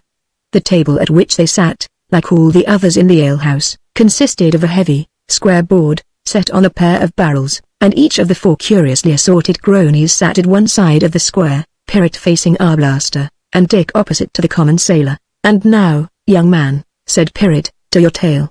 It doth appear, indeed, that ye have somewhat abused our gossip Arblaster, but what then? Make it up to him, show him but this chance to become wealthy, and I will go pledge he will forgive you. So far Dick had spoken pretty much at random, but it was now necessary, under the supervision of 6 eyes, to invent and tell some marvelous story, and, if it were possible, get back into his hands the all-important signet. To squander time was the first necessity. The longer his stay lasted, the more would his captors drink, and the surer should he be when he attempted his escape. Well, Dick was not much of an inventor, and what he told was pretty much the tale of Ali Baba, with Shoreby and Tunstall Forest substituted for the East, and the treasures of the cavern rather exaggerated than diminished. As the reader is aware, it is an excellent story, and has but one drawback, that it is not true, and so, as these 3 simple shipmen now heard it for the first time, their eyes stood out of their faces, and their mouths gaped like codfish at a fishmonger's.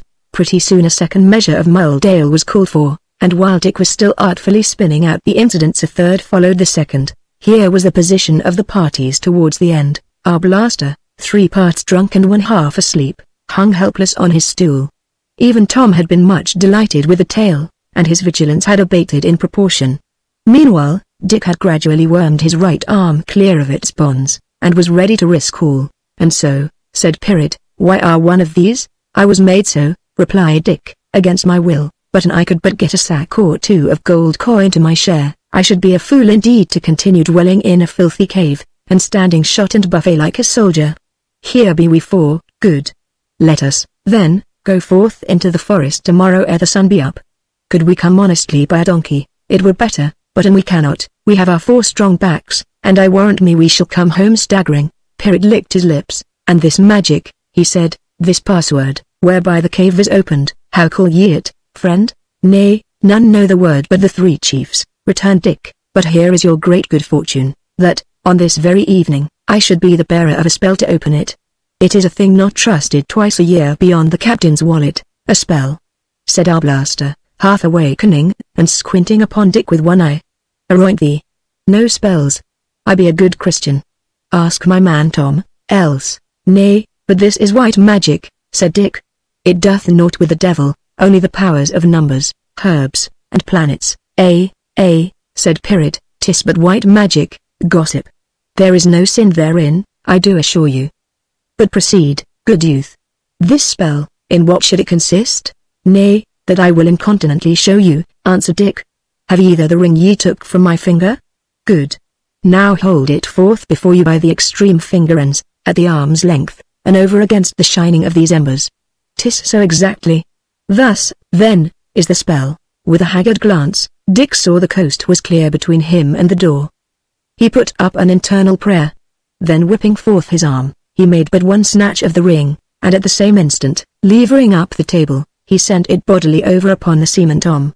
He, poor soul, went down bawling under the ruins, and before Arblaster understood that anything was wrong, or Pirate could collect his dazzled wits, Dick had run to the door and escaped into the moonlit night. The moon, which now rode in the mid-heavens, and the extreme whiteness of the snow, made the open ground about the harbour bright as day, and young Shelton leaping, with kilted robe, among the lumber, was a conspicuous figure from afar. Tom and Pirate followed him with shouts. From every drinking shop they were joined by others whom their cries aroused, and presently a whole fleet of sailors was in full pursuit. But Jack ashore was a bad runner, even in the 15th century, and Dick, besides, had a start, which he rapidly improved, until, as he drew near the entrance of a narrow lane, he even paused and looked laughingly behind him. Upon the white floor of snow, all the shipmen of Shoreby came clustering in an inky mass, and tailing out rearward in isolated clumps. Every man was shouting or screaming, every man was gesticulating with both arms in air, someone was continually falling, and to complete the picture, when one fell, a dozen would fall upon the top of him. The confused mass of sound which they rolled up as high as to the moon was partly comical and partly terrifying to the fugitive whom they were hunting. In itself, it was impotent, for he made sure no seaman in the port could run him down. But the mere volume of noise, in so far as it must awake all the sleepers in Shoreby and bring all the skulking sentries to the street, did really threaten him with danger in the front. So, spying a dark doorway at a corner, he whipped briskly into it, and let the uncouth hunt go by him, still shouting and gesticulating, and all red with hurry and white with tumbles in the snow. It was a long while, indeed, before this great invasion of the town by the harbour came to an end, and it was long before silence was restored. For long, lost sailors were still to be heard pounding and shouting through the streets in all directions and in every quarter of the town. Quarrels followed, sometimes among themselves, sometimes with the men of the patrols. Knives were drawn, blows given and received, and more than one dead body remained behind upon the snow, when, a full hour later, the last seaman returned grumblingly to the harbour side and his particular tavern. It may fairly be questioned if he had ever known what manner of man he was pursuing, but it was absolutely sure that he had now forgotten. By next morning there were many strange stories flying, and a little while after, the legend of the devil's nocturnal visit was an article of faith with all the lads of Shoreby. But the return of the last seaman did not, even yet, set free young Shelton from his cold imprisonment in the doorway. For some time after, there was a great activity or patrols, and special parties came forth to make the round of the place and report to one or other of the great lords, whose slumbers had been thus unusually broken. The night was already well spent before Dick ventured from his hiding place and came, safe and sound, but aching with cold and bruises, to the door of the Goat and Bagpipes. As the law required, there was neither fire nor candle in the house, but he groped his way into a corner of the icy guest room, found an end of a blanket, which he hitched around his shoulders, and creeping close to the nearest sleeper, was soon lost in slumber. Part 5, Chapter 1. The Shrill Trumpet. Very early the next morning, before the first peep of the day, Dick arose, changed his garments, armed himself once more like a gentleman, and set forth for Lawless's den in the forest. There, it will be remembered, he had left Lord Foxham's papers, and to get these and be back in time for the tryst with the young Duke of Gloucester could only be managed by an early start and the most vigorous walking. The frost was more rigorous than ever, the air windless and dry, and stinging to the nostril. The moon had gone down, but the stars were still bright and numerous, and the reflection from the snow was clear and cheerful. There was no need for a lamp to walk by, nor, in that still but ringing air, the least temptation to delay. Dick had crossed the greater part of the open ground between Shoreby and the forest, and had reached the bottom of the little hill, some 100 yards below the cross of Street Bride, when, through the stillness of the black morn, there rang forth the note of a trumpet, so shrill, clear, and piercing, that he thought he had never heard the match of it for audibility. It was blown once, and then hurriedly a second time, and then the clash of steel succeeded. At this young Shelton pricked his ears, and drawing his sword, ran forward up the hill. Presently he came in sight of the cross, and was aware of a most fierce encounter raging on the road before it. There were 7 or 8 assailants, and but one to keep head against them. But so active and dexterous was this one, so desperately did he charge and scatter his opponents, so deftly keep his footing on the ice, that already, before Dick could intervene, he had slain one, wounded another, and kept the whole in check. Still, it was by a miracle that he continued his defense, and at any moment, any accident, the least slip of foot or error of hand, his life would be a forfeit. "Hold ye well, sir. Here is help," cried Richard, and forgetting that he was alone, and that the cry was somewhat irregular, "to the arrow! To the arrow!" he shouted, as he fell upon the rear of the assailants. These were stout fellows also, for they gave not an inch at this surprise, but faced about, and fell with astonishing fury upon Dick. 4 against 1, the steel flashed about him in the starlight, the sparks flew fiercely, one of the men opposed to him fell. In the stir of the fight he hardly knew why, then he himself was struck across the head, and though the steel cap below his hood protected him, the blow beat him down upon one knee, with a brain whirling like a windmill sail. Meanwhile the man whom he had come to rescue, instead of joining in the conflict, had, on the first sign of intervention, leapt aback and blown again, and yet more urgently and loudly, on that same shrill-voiced trumpet that began the alarm. Next moment, indeed, his foes were on him, and he was once more charging and fleeing, leaping, stabbing, dropping to his knee, and using indifferently sword and dagger, foot and hand, with the same unshaken courage and feverish energy and speed. But that ear-piercing summons had been heard at last. There was a muffled rushing in the snow, and in a good hour for Dick, who saw the sword points glitter already at his throat, there poured forth out of the wood upon both sides a disorderly torrent of mounted men-at-arms, each cased in iron, and with visor lowered, each bearing his lance in rest, or his sword burden raised, and each carrying, so to speak, a passenger, in the shape of an archer or page, who leapt one after another from their perches, and had presently doubled the array. The original assailants, seeing themselves outnumbered and surrounded, threw down their arms without a word. "Seize me these fellows," said the hero of the trumpet, and when his order had been obeyed, he drew near to Dick and looked him in the face. Dick, returning this scrutiny, was surprised to find in one who had displayed such strength, skill and energy, a lad no older than himself, slightly deformed, with one shoulder higher than the other, and of a pale, painful, and distorted countenance. The eyes, however, were very clear and bold. "Sir," said this lad, "ye came in good time for me, and none too early, my lord," returned Dick, with a faint sense that he was in the presence of a great personage. "Ye are yourself so marvellous a good swordsman that I believed ye had managed them single-handed. Howbeit, it was certainly well for me that your men delayed no longer than they did." "How knew ye who I was?" demanded the stranger. "Even now, my lord," Dick answered, "I am ignorant of whom I speak with." "Is it so?" asked the other. "And yet ye threw yourself head-first into this unequal battle." "I saw one man valiantly contending against many," replied Dick, "and I had thought myself dishonored not to bear him aid." A singular sneer played about the young nobleman's mouth as he made answer. "These are very brave words. But to the more essential, are ye Lancaster or York?" "My lord, I make no secret, I am clear for York," Dick answered. "By the mass," replied the other, "it is well for you," and so saying, he turned towards one of his followers. "Let me see," he continued, in the same sneering and cruel tones, "let me see a clean end of these brave gentlemen. Truss me them up." There were but 5 survivors of the attacking party.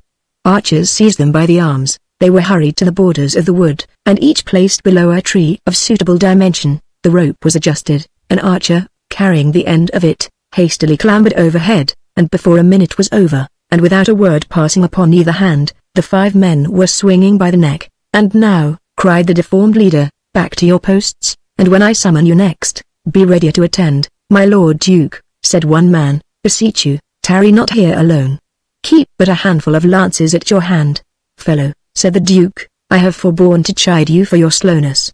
Cross me not, therefore. I trust my hand and arm, for all that I be crooked. Ye were backward when the trumpet sounded, and ye are now too forward with your counsels. But it is ever so, last with the lance and first with tongue. Let it be reversed." And with a gesture that was not without a sort of dangerous nobility, he waved them off. The footmen climbed again to their seats behind the men-at-arms, and the whole party moved slowly away and disappeared in 20 different directions, under the cover of the forest. The day was by this time beginning to break, and the stars to fade. The first grey glimmer of dawn shone upon the countenances of the 2 young men, who now turned once more to face each other. "Here," said the Duke, "ye have seen my vengeance, which is, like my blade, both sharp and ready. But I could not have you, for all Christendom, suppose me thankless.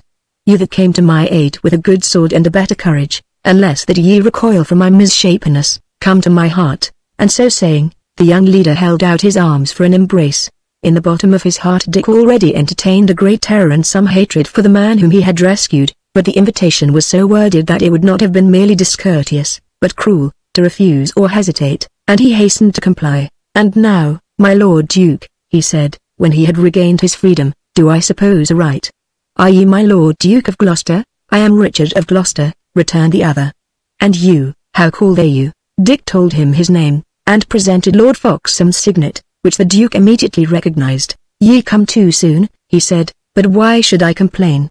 Ye are like me, that was here at watch 2 hours before the day.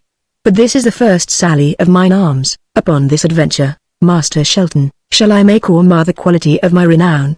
There lie mine enemies, under 2 old, skilled captains, Risingham and Brackley, well posted for strength, I do believe, but yet upon 2 sides without retreat, enclosed betwixt the sea, the harbour, and the river. Methinks, Shelton, here were a great blow to be stricken, and we could strike it silently and suddenly." "I do think so, indeed," cried Dick, warming. "Have ye my Lord Foxham's notes?" inquired the Duke, and then, Dick, having explained how he was without them for the moment, made himself bold to offer information every jot as good, of his own knowledge. "And for mine own part, my Lord Duke," he added, "an ye had men enough, I would fall on even at this present. For, look ye, at the peep of day the watches of the night are over, but by day they keep neither watch nor ward, only scour the outskirts with horsemen. Now, then, when the night watch is already unarmed, and the rest are at their morning cup, now were the time to break them." "How many do ye count?" asked Gloucester. "They number not 2,000, Dick replied. "I have 700 in the woods behind us," said the Duke. 700 follow from Ketley, and will be here anon. Behind these, and further, are 400 more, and my Lord Foxham hath 500 half a day from here, at Holywood. Shall we attend their coming, or fall on?" "My lord," said Dick, "when ye hanged these 5 poor rogues ye did decide the question. Churls although they were, in these uneasy times they will be lacked and looked for, and the alarm be given. Therefore, my lord, if ye do count upon the advantage of a surprise, ye have not, in my poor opinion, 1 whole hour in front of you." "I do think so indeed," returned Crookback. "Well, before an hour, ye shall be in the thick on't, winning spurs. A swift man to Holywood, carrying Lord Foxham's signet, another along the road to speed my laggards. Nay, Shelton, by the rood, it may be done." Therewith he once more set his trumpet to his lips and blew. This time he was not long kept waiting. In a moment the open space about the cross was filled with horse and foot. Richard of Gloucester took his place upon the steps, and dispatched messenger after messenger to hasten the concentration of the 700 men that lay hidden in the immediate neighborhood among the woods, and before a quarter of an hour had passed, all his dispositions being taken, he put himself at their head, and began to move down the hill towards Shoreby. His plan was simple.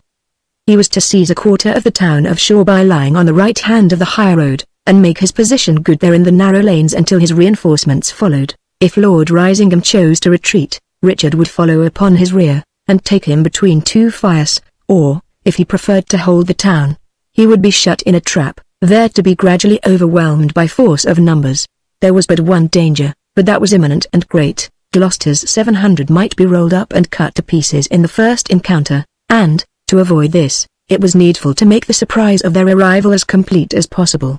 The footmen, therefore, were all once more taken up behind the riders, and Dick had the signal honour meted out to him of mounting behind Gloucester himself.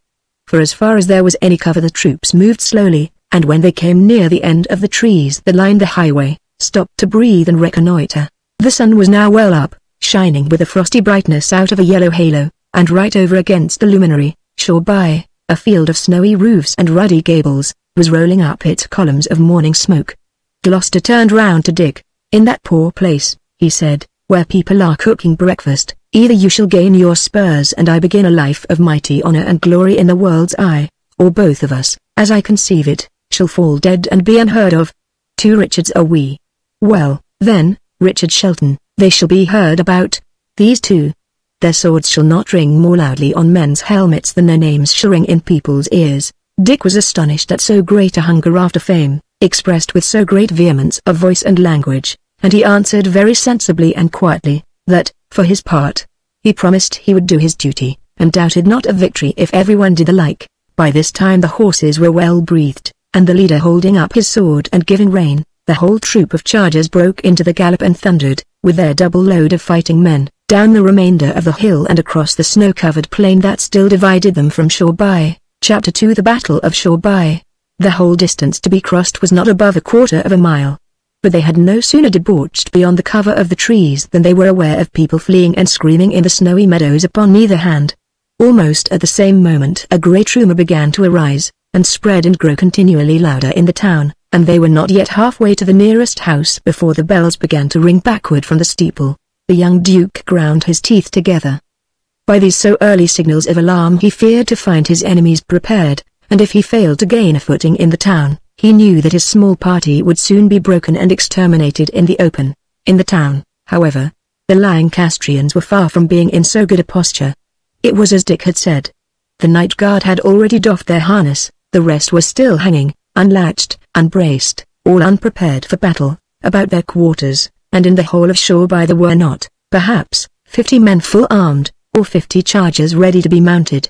The beating of the bells, the terrifying summons of men who ran about the streets crying and beating upon the doors, aroused in an incredibly short space at least 200 out of that 100. These got speedily to horse, and, the alarm still flying wild and contrary, galloped in different directions. Thus it befell that, when Richard of Gloucester reached the first house of Shoreby, he was met in the mouth of the street by a mere handful of lances, whom he swept before his onset as the storm chases the bark. 100 paces into the town, Dick Shelton touched the Duke's arm. The Duke, in answer, gathered his reins, put the shrill trumpet to his mouth, and blowing a concerted point, turned to the right hand out of the direct advance. Swerving like a single rider, his whole command turned after him, and, still at the full gallop of the chargers, swept up the narrow by-street. Only the last score of riders drew rein and faced about in the entrance. The footmen, whom they carried behind them, leapt at the same instant to the earth, and began, some to bend their bows, and others to break into and secure the houses upon either hand. Surprised at this sudden change of direction, and daunted by the firm front of the rear guard, the few Lancastrians, after a momentary consultation, turned and rode farther into town to seek for reinforcements. The quarter of the town upon which, by the advice of Dick, Richard of Gloucester had now seized, consisted of 5 small streets of poor and ill-inhabited houses, occupying a very gentle eminence, and lying open towards the back, the 5 streets being each secured by a good guard. The reserve would thus occupy the centre, out of shot, and yet ready to carry aid wherever it was needed. Such was the poorness of the neighbourhood that none of the Lancastrian lords, and but few of their retainers, had been lodged therein, and the inhabitants, with one accord, deserted their houses and fled, squalling, along the streets or over garden walls. In the centre, where the 5 ways all met, a somewhat ill-favoured alehouse displayed the sign of the Chequers, and here the Duke of Gloucester chose his headquarters for the day. To Dick he assigned the guard of one of the 5 streets. "Go," he said, "win your spurs. Win glory for me, one Richard for another.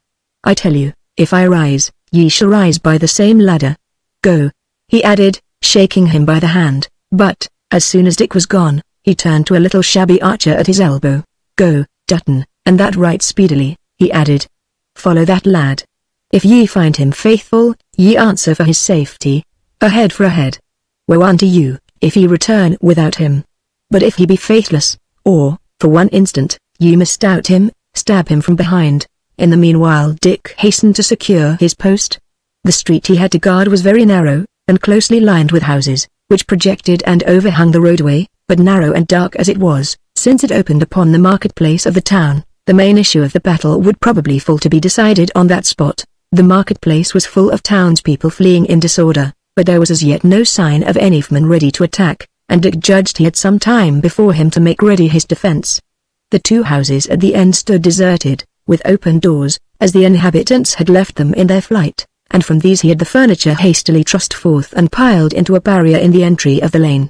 100 men were placed at his disposal, and of these he threw them all part into the houses, where they might lie in shelter and deliver their arrows from the windows.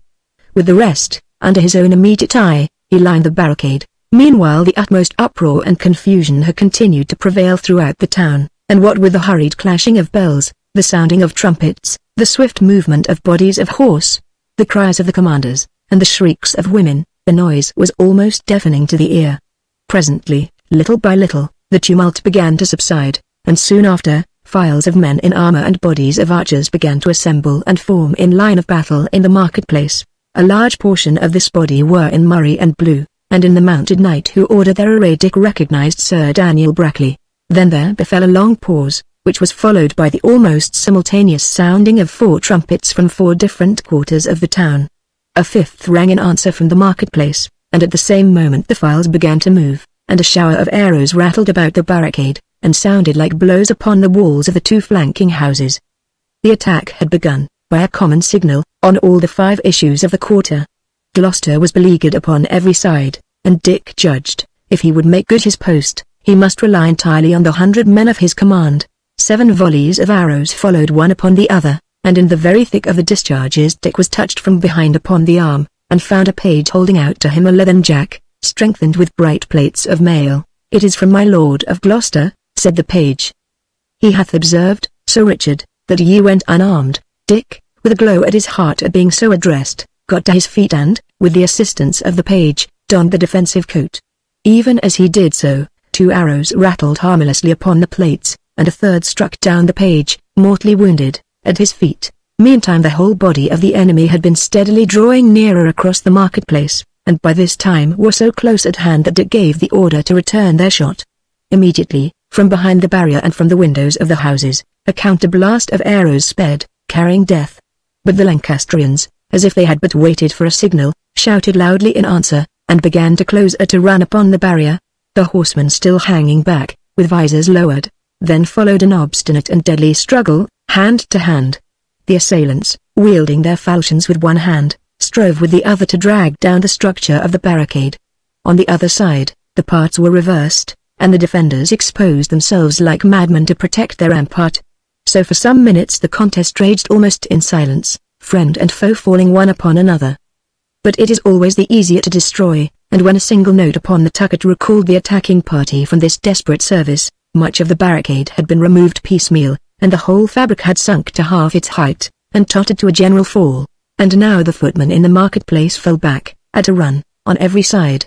The horsemen, who had been standing in a line too deep, wheeled suddenly, and made their flank into their front, and as swift as a striking adder, the long, steel-clad column was launched upon the ruinous barricade. Of the first 2 horsemen, one fell, rider and steed, and was ridden down by his companions. The second leapt clean upon the summit of the rampart, transpiercing an archer with his lance. Almost in the same instant he was dragged from the saddle and his horse dispatched, and then the full weight and impetus of the charge burst upon and scattered the defenders.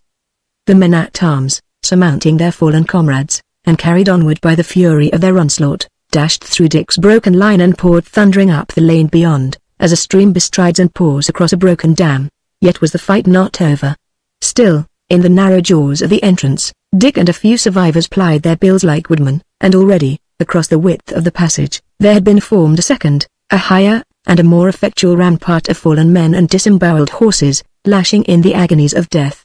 Baffled by this fresh obstacle, the remainder of the cavalry fell back, and as, at the sight of this movement, the flight of arrows redoubled from the casements of the houses, their retreat had, for a moment, almost degenerated into flight.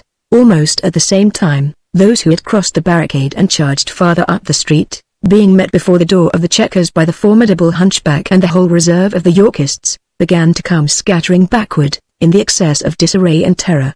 Dick and his fellows faced about, fresh men poured out of the houses, a cruel blast of arrows met the fugitives full in the face, while Gloucester was already riding down their rear. In an inside of a minute and a half there was no living Lancastrian in the street. Then, and not till then, did Dick hold up his reeking blade and give the word to cheer. Meanwhile Gloucester dismounted from his horse and came forward to inspect the post.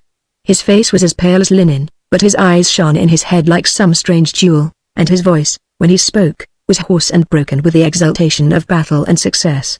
He looked at the rampart, which neither friend nor foe could now approach without precaution, so fiercely did the horses struggle in the throes of death, and at the sight of that great carnage he smiled upon one side. "Dispatch these horses," he said, "they keep you from your vantage. Richard Shelton," he added, "ye have pleased me. Kneel." The Lancastrians had already resumed their archery, and the shafts fell thick in the mouth of the street, but the Duke, minding them not at all, deliberately drew his sword and dubbed Richard a knight upon the spot. "And now, Sir Richard," he continued, "if that ye see Lord Risingham, send me an express upon the instant. Were it your last man, let me hear of it incontinently. I had rather ventured the post than lose my stroke at him. For mark me, all of ye," he added, raising his voice, "if Earl Risingham fall by another hand than mine, I shall count this victory a defeat." "My Lord Duke," said one of his attendants, "is your grace not weary of exposing his dear life unneedfully?" "Why tarry we here, Catesby?" returned the Duke. "Here is the battle, not elsewhere. The rest are but feigned onslaughts. Here must we vanquish. And for the exposure, if ye were an ugly hunchback, and the children gawked at you upon the street, ye would count your body cheaper, and an hour of glory worth a life. Howbeit, if ye will, let us ride on and visit the other posts. Sir Richard here, my namesake, he shall still hold this entry, where he wadeth to the ankles in hot blood. Him can we trust. But mark it, Sir Richard, ye are not yet done. The worst is yet toward. Sleep not." He came right up to young Shelton, looking him hard in the eyes, and taking his hand in both of his, gave it so extreme a squeeze that the blood had nearly spurted. Dick quailed before his eyes. The insane excitement, the courage, and the cruelty that he read therein filled him with dismay about the future. This young Duke's was indeed a gallant spirit, to ride foremost in the ranks of war, but after the battle, in the days of peace and in the circle of his trusted friends, that mind, it was to be dreaded, would continue to bring forth the fruits of death. Chapter 3 The Battle of Shoreby, concluded. Dick, once more left to his own counsels, began to look about him. The arrow shot had somewhat slackened. On all sides the enemy were falling back, and the greater part of the marketplace was now left empty, the snow here trampled into orange mud, there splashed with gore, scattered all over with dead men and horses, and bristling thick with feathered arrows. On his own side the loss had been cruel. The jaws of the little street and the ruins of the barricade were heaped with the dead and dying, and out of the 100 men with whom he had begun the battle, there were not 70 left who could still stand to arms. At the same time, the day was passing. The first reinforcements might be looked for to arrive at any moment, and the Lancastrians, already shaken by the result of their desperate but unsuccessful onslaught, were in an ill temper to support a fresh invader. There was a dial in the wall of one of the two flanking houses, and this, in the frosty winter sunshine, indicated 10 of the forenoon. Dick turned to the man who was at his elbow, a little insignificant archer, binding a cut in his arm. "It was well fought," he said, "and, by my sooth, they will not charge us twice." "Sir," said the little archer, "ye have fought right well for York, and better for yourself. Never hath man in so brief space prevailed so greatly on the Duke's affections. That he should have entrusted such a post to one he knew not is a marvel. But look to your head, Sir Richard. If ye be vanquished, if ye give way 1 foot's breadth, axe or cord shall punish it, and I am set if ye do aught doubtful, I will tell you honestly, here to stab you from behind." Dick looked at the little man in amaze. "You!" he cried. "And from behind, it is right so," returned the archer, "and because I like not the affair I tell it you. Ye must make the post good, Sir Richard, at your peril. Oh, our Crookback is a bold blade and a good warrior, but, whether in cold blood or in hot, he will have all things done exact to his commandment. If any fail or hinder, they shall die the death. Now, by the saints!" cried Richard, "is this so? And will men follow such a leader?" "Nay, they follow him gleefully," replied the other, "for if he be exact to punish, he is most open-handed to reward. And if he spare not the blood and sweat of others, He is ever liberal of his own, still in the first front of battle, still the last to sleep. He will go far, will Crookback Dick O'Gloucester. The young knight, if he had before been brave and vigilant, was now all the more inclined to watchfulness and courage. His sudden favour, he began to perceive, had brought perils in its train. And he turned from the archer, and once more scanned anxiously the marketplace. It lay empty as before. "I like not this quietude," he said. "Doubtless they prepare us some surprise." And, as if in answer to his remark, the archers began once more to advance against the barricade, and the arrows to fall thick. But there was something hesitating in the attack. They came not on roundly, but seemed rather to await a further signal. Dick looked uneasily about him, spying for a hidden danger. And sure enough, about halfway up the little street, a door was suddenly opened from within, and the house continued, for some seconds, and both by door and window, to disgorge a torrent of Lancastrian archers. These, as they leapt down, hurriedly stood to their ranks, bent their bows, and proceeded to pour upon Dick's rear a flight of arrows. At the same time, the assailants in the marketplace redoubled their shot, and began to close in stoutly upon the barricade. Dick called down his whole command out of the houses, and facing them both ways, and encouraging their valor both by word and gesture, returned as best he could the double shower of shafts that fell about his post. Meanwhile house after house was opened in the street, and the Lancastrians continued to pour out of the doors and leap down from the windows, shouting victory, until the number of enemies upon Dick's rear was almost equal to the number in his face. It was plain that he could hold the post no longer. What was worse, even if he could have held it, it had now become useless, and the whole Yorkist army lay in a posture of helplessness upon the brink of a complete disaster. The men behind him formed the vital flaw in the general defense, and it was upon these that Dick turned, charging at the head of his men. So vigorous was the attack, that the Lancastrian archers gave ground and staggered, and, at last, breaking their ranks, began to crowd back into the houses from which they had so recently and so vaingloriously sallied. Meanwhile the men from the marketplace had swarmed across the undefended barricade, and fell on hotly upon the other side, and Dick must once again face about, and proceed to drive them back. Once again the spirit of his men prevailed. They cleared the street in a triumphant style, but even as they did so the others issued again out of the houses, and took them, a third time, upon the rear. The Yorkists began to be scattered. Several times Dick found himself alone among his foes and plying his bright sword for life. Several times he was conscious of a hurt. And meanwhile the fight swayed to and fro in the street without determinate result. Suddenly Dick was aware of a great trumpeting about the outskirts of the town. The war cry of York began to be rolled up to heaven, as by many and triumphant voices.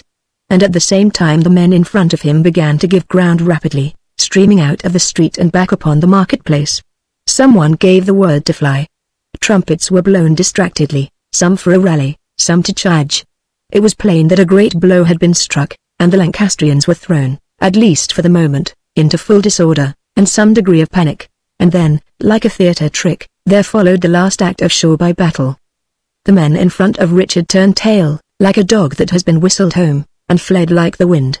At the same moment there came through the marketplace a storm of horsemen, fleeing and pursuing. The Lancastrians turning back to strike with the sword, the Yorkists riding them down at the point of the lance. Conspicuous in the melee, Dick beheld the Crookback.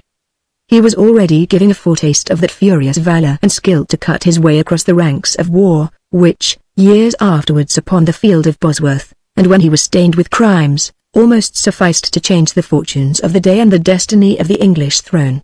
Evading, striking, riding down, he so forced and so maneuvered his strong horse, so aptly defended himself, and so liberally scattered death to his opponents, that he was now far ahead of the foremost of his knights, hewing his way, with the truncheon of a bloody sword, to where Lord Risingham was rallying the bravest. A moment more and they had met, the tall, splendid, and famous warrior against the deformed and sickly boy.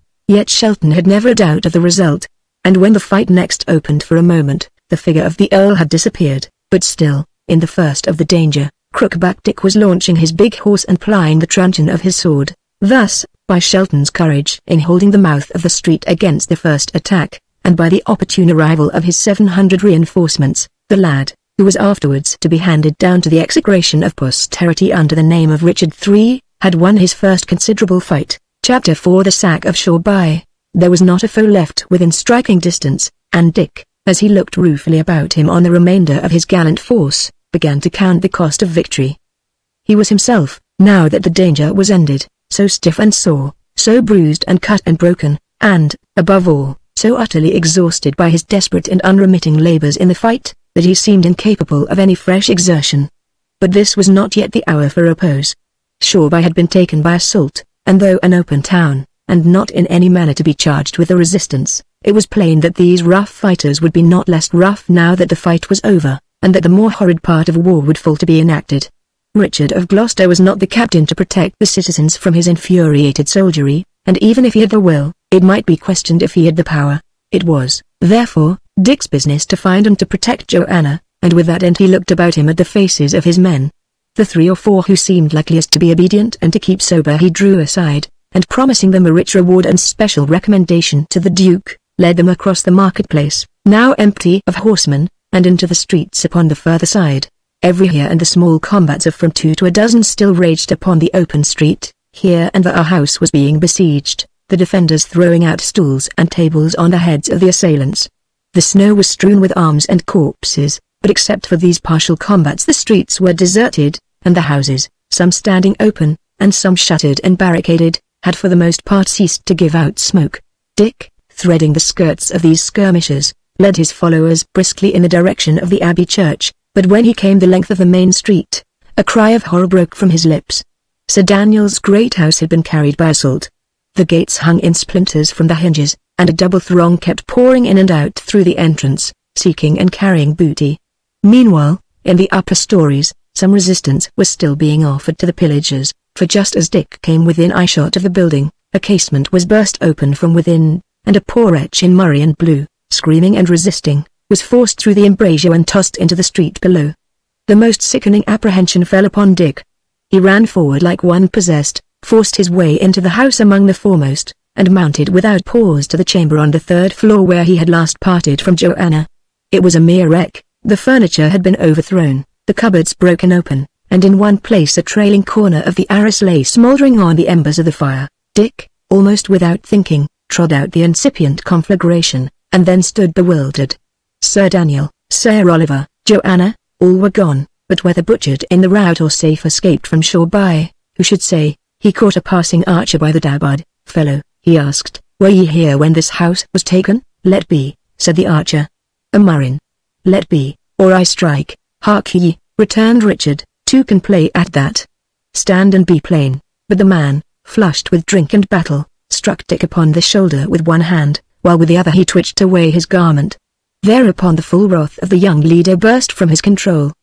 He seized the fellow in his strong embrace, and crushed him on the plates of his mailed bosom like a child. Then, holding him at arm's length, he bid him speak as he valued life. "I pray you mercy," gasped the archer. "And I had thought you were so angry I would have been charier of crossing you." "I was here indeed. Know ye Sir Daniel?" pursued Dick. "Well do I know him," returned the man. "Was he in the mansion?" Sir, he was," answered the archer, "but even as we entered by the yard gate he rode forth by the garden, alone." Cried Dick. "He may have had a score of lancers with him," said the man. "Lances? No women, then?" asked Shelton. "Troth, I saw not," said the archer. "But there were none in the house." "If that be your quest, I thank you," said Dick. "Here is a piece for your pains." But groping in his wallet, Dick found nothing. "Inquire for me tomorrow," he added. "Richard Sir Richard Shelton," he corrected, "and I will see you handsomely rewarded." And then an idea struck Dick. He hastily descended to the courtyard, ran with all his might across the garden, and came to the great door of the church. It stood wide open. Within, every corner of the pavement was crowded with fugitive burghers, surrounded by their families and laden with the most precious of their possessions, while, at the high altar, priests in full canonicals were imploring the mercy of God. Even as Dick entered, the loud chorus began to thunder in the vaulted roofs. He hurried through the groups of refugees, and came to the door of the stair that led into the steeple. And here a tall churchman stepped before him and arrested his advance. "Whither, my son?" he asked, severely. "My father," answered Dick, "I am here upon an errand of expedition." "Stay me not. I come on here for my Lord of Gloucester." "For my Lord of Gloucester?" repeated the priest. "Hath, then, the battle gone so sore?" "The battle, father, is at an end. Lancaster clean sped, my Lord of Risingham, heaven rest him, left upon the field. And now, with your good leave, I follow mine affairs." and thrusting on one side the priest, who seemed stupefied at the news, Dick pushed open the door and rattled up the stairs 4 at a bound, and without pause or stumble, till he stepped upon the open platform at the top. Shoreby Church Tower not only commanded the town, as in a map, but looked far, on both sides, over sea and land. It was now near upon noon, the day exceeding bright, the snow dazzling. And as Dick looked around him, he could measure the consequences of the battle. A confused, growling uproar reached him from the streets, and now and then, but very rarely, the clash of steel. Not a ship, not so much as a skiff remained in harbor, but the sea was dotted with sails and rowboats laden with fugitives. On shore, too, the surface of the snowy meadows was broken up with bands of horsemen, some cutting their way towards the borders of the forest, others, who were doubtless of the Yorkist side, stoutly interposing and beating them back upon the town. Over all the open ground lay a prodigious quantity of fallen men and horses, clearly defined upon the snow. To complete the picture, those of the foot soldiers had not found place upon a ship still kept up an archery combat on the borders of the port, and from the cover of the shoreside taverns. In that quarter, also, 1 or 2 houses had been fired, and the smoke towered high in the frosty sunlight, and blew off to sea in voluminous folds. Already close upon the margin of the woods, and somewhat in a line of Holywood, one particular clump of fleeing horsemen riveted the attention of the young watcher on the tower. It was fairly numerous. In no other quarter of the field did so many Lancastrians still hold together. Thus they had left a wide, discolored wake upon the snow, and Dick was able to trace them step by step from where they had left the town. While Dick stood watching them, they had gained, unopposed, the first fringe of the leafless forest, and, turning a little from their direction, the sun fell for a moment full on their array, as it was relieved against the dusky wood. "Murray and blue!" cried Dick. "I swear it, Murray and blue!" The next moment he was descending the stairway. It was now his business to seek out the Duke of Gloucester, who alone, in the disorder of the forces, might be able to supply him with a sufficiency of men. The fighting in the main town was now practically at an end, and as Dick ran hither and thither, seeking the commander, the streets were thick with wandering soldiers, some laden with more booty than they could well stagger under, others shouting drunk. None of them, when questioned, had the least notion of the Duke's whereabouts, and, at last, it was by sheer good fortune that Dick found him, where he sat in the saddle directing operations to dislodge the archers from the harbour side. "Sir Richard Shelton, ye are well found," he said.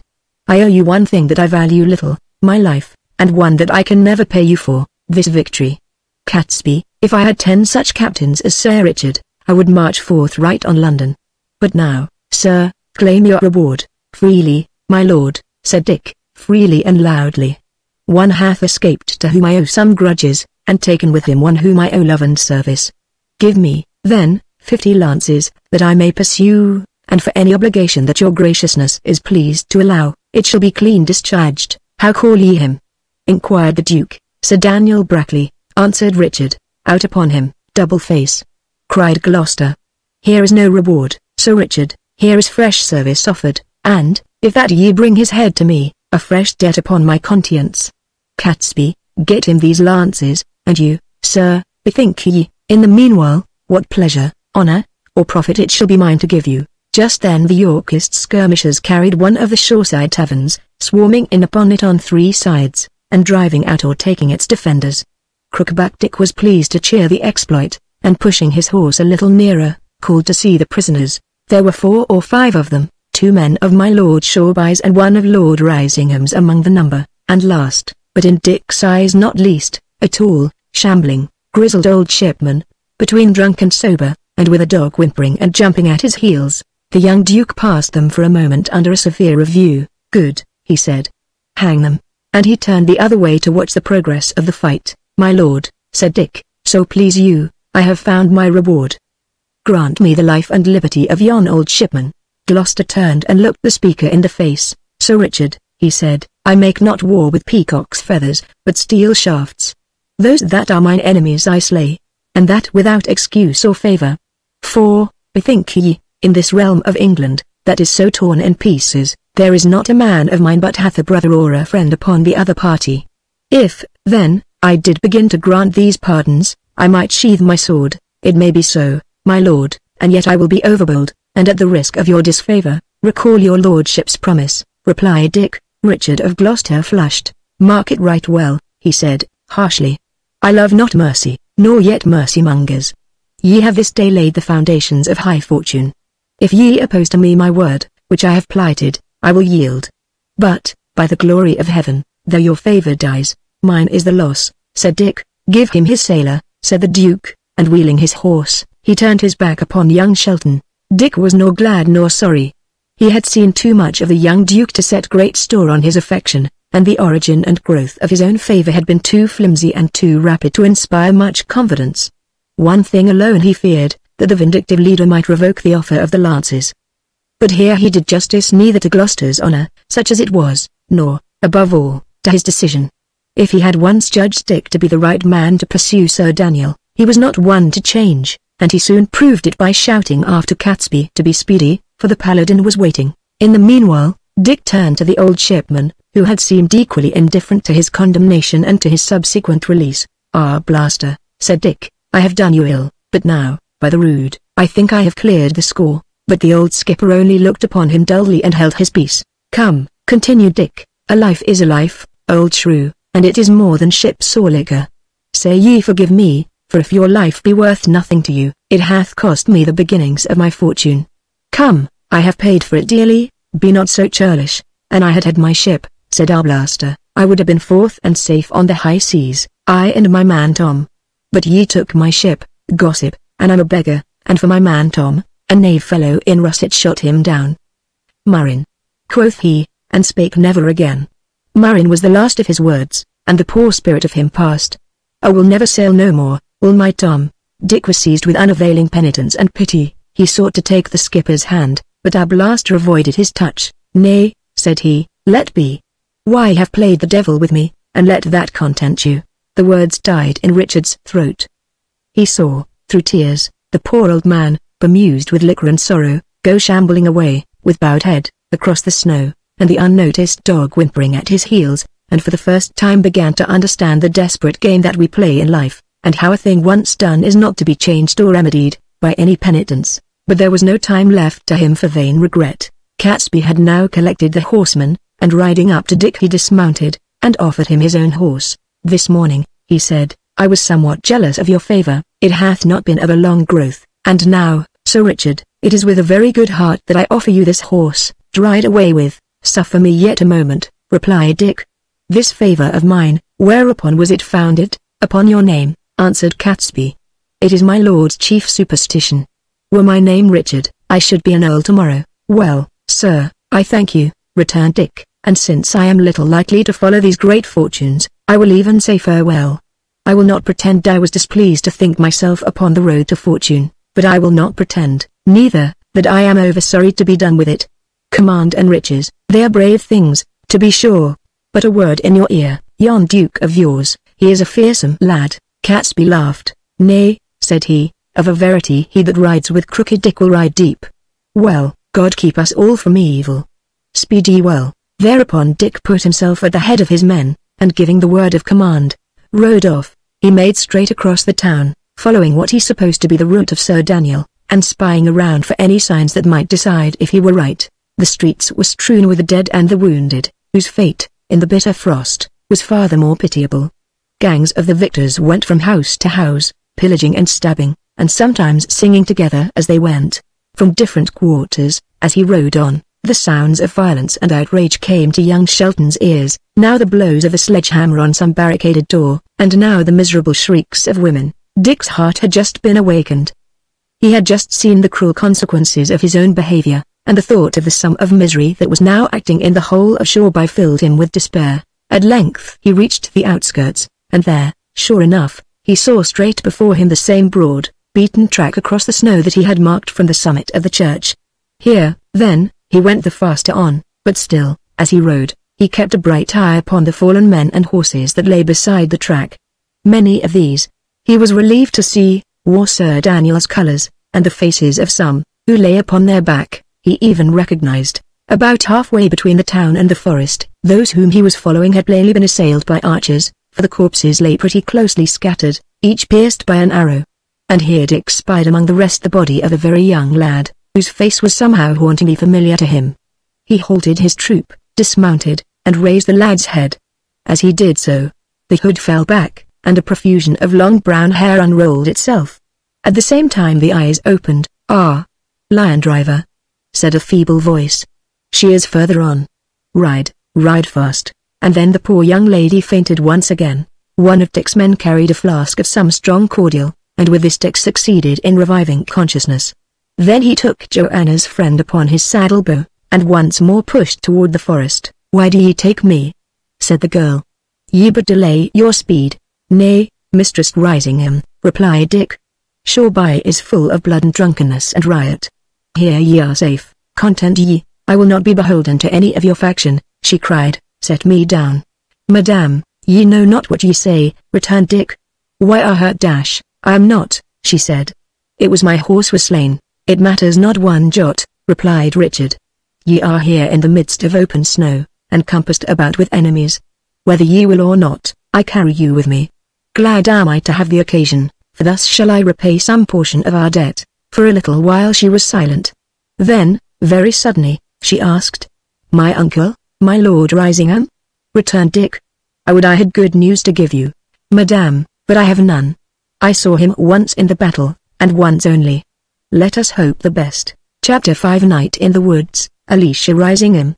It was almost certain that Sir Daniel had made for the moat house, but, considering the heavy snow, the lateness of the hour, and the necessity under which he would lie of avoiding the few roads and striking across the wood, it was equally certain that he could not hope to reach it ere the morrow. There were two courses open to Dick, either to continue to follow in the knight's trail, and, if he were able, to fall upon him the very night in camp, or to strike out a path of his own, and seek to place himself between Sir Daniel and his destination. Either scheme was open to serious objection, and Dick, who feared to expose Joanna to the hazards of a fight, had not yet decided between them when he reached the borders of the wood. At this point Sir Daniel had turned a little to his left, and then plunged straight under a grove of very lofty timber. His party had then formed to a narrower front, in order to pass between the trees, and the track was trod proportionally deeper in the snow. The eye followed it under the leafless tracery of the oaks, running direct and narrow. The trees stood over it, with knotty joints and the great, uplifted forest of their boughs. There was no sound, whether of man or beast, not so much as the stirring of a robin, and over the field of snow the winter sun lay golden among netted shadows. "How say ye?" asked Dick of one of the men, "to follow straight on, or strike across for Tunstall?" "Sir Richard," replied the man-at-arms, "I would follow the line until they scatter." "Ye are, doubtless, right," returned Dick, "but we came right hastily upon the errand, even as the time commanded. Here are no houses, neither for food nor shelter, and by the morrow's dawn we shall know both cold fingers and an empty belly. How say ye, lads? Will ye stand a pinch for expedition's sake, or shall we turn by Holywood and sup with Mother Church? The case being somewhat doubtful, I will drive no man, yet if ye would suffer me to lead you, ye would choose the first."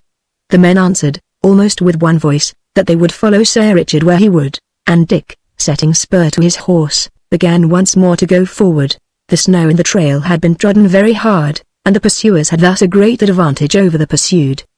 They pushed on, indeed, at a round trot, 200 hoofs beating alternately on the dull pavement of the snow, and the jingle of weapons and the snorting of horses raising a war-like noise along the arches of the silent wood. Presently, the wide slot of the pursued came out upon the high road from Holywood. It was there, for a moment, indistinguishable, and, where it once more plunged into the unbeaten snow upon the farther side, Dick was surprised to see it narrower and lighter trod. Plainly, profiting by the road, Sir Daniel had begun already to scatter his command. At all hazards, one chance being equal to another, Dick continued to pursue the straight trail, and that, after an hour's riding, in which it led into the very depths of the forest, suddenly split, like a bursting shell, into 24 others, leading to every point of the compass.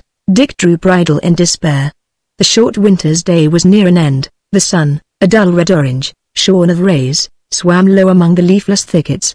The shadows were a mile long upon the snow, the frost bit cruelly at the fingernails, and the breath and steam of the horses mounted in a cloud. "Well, we are outwitted," Dick confessed.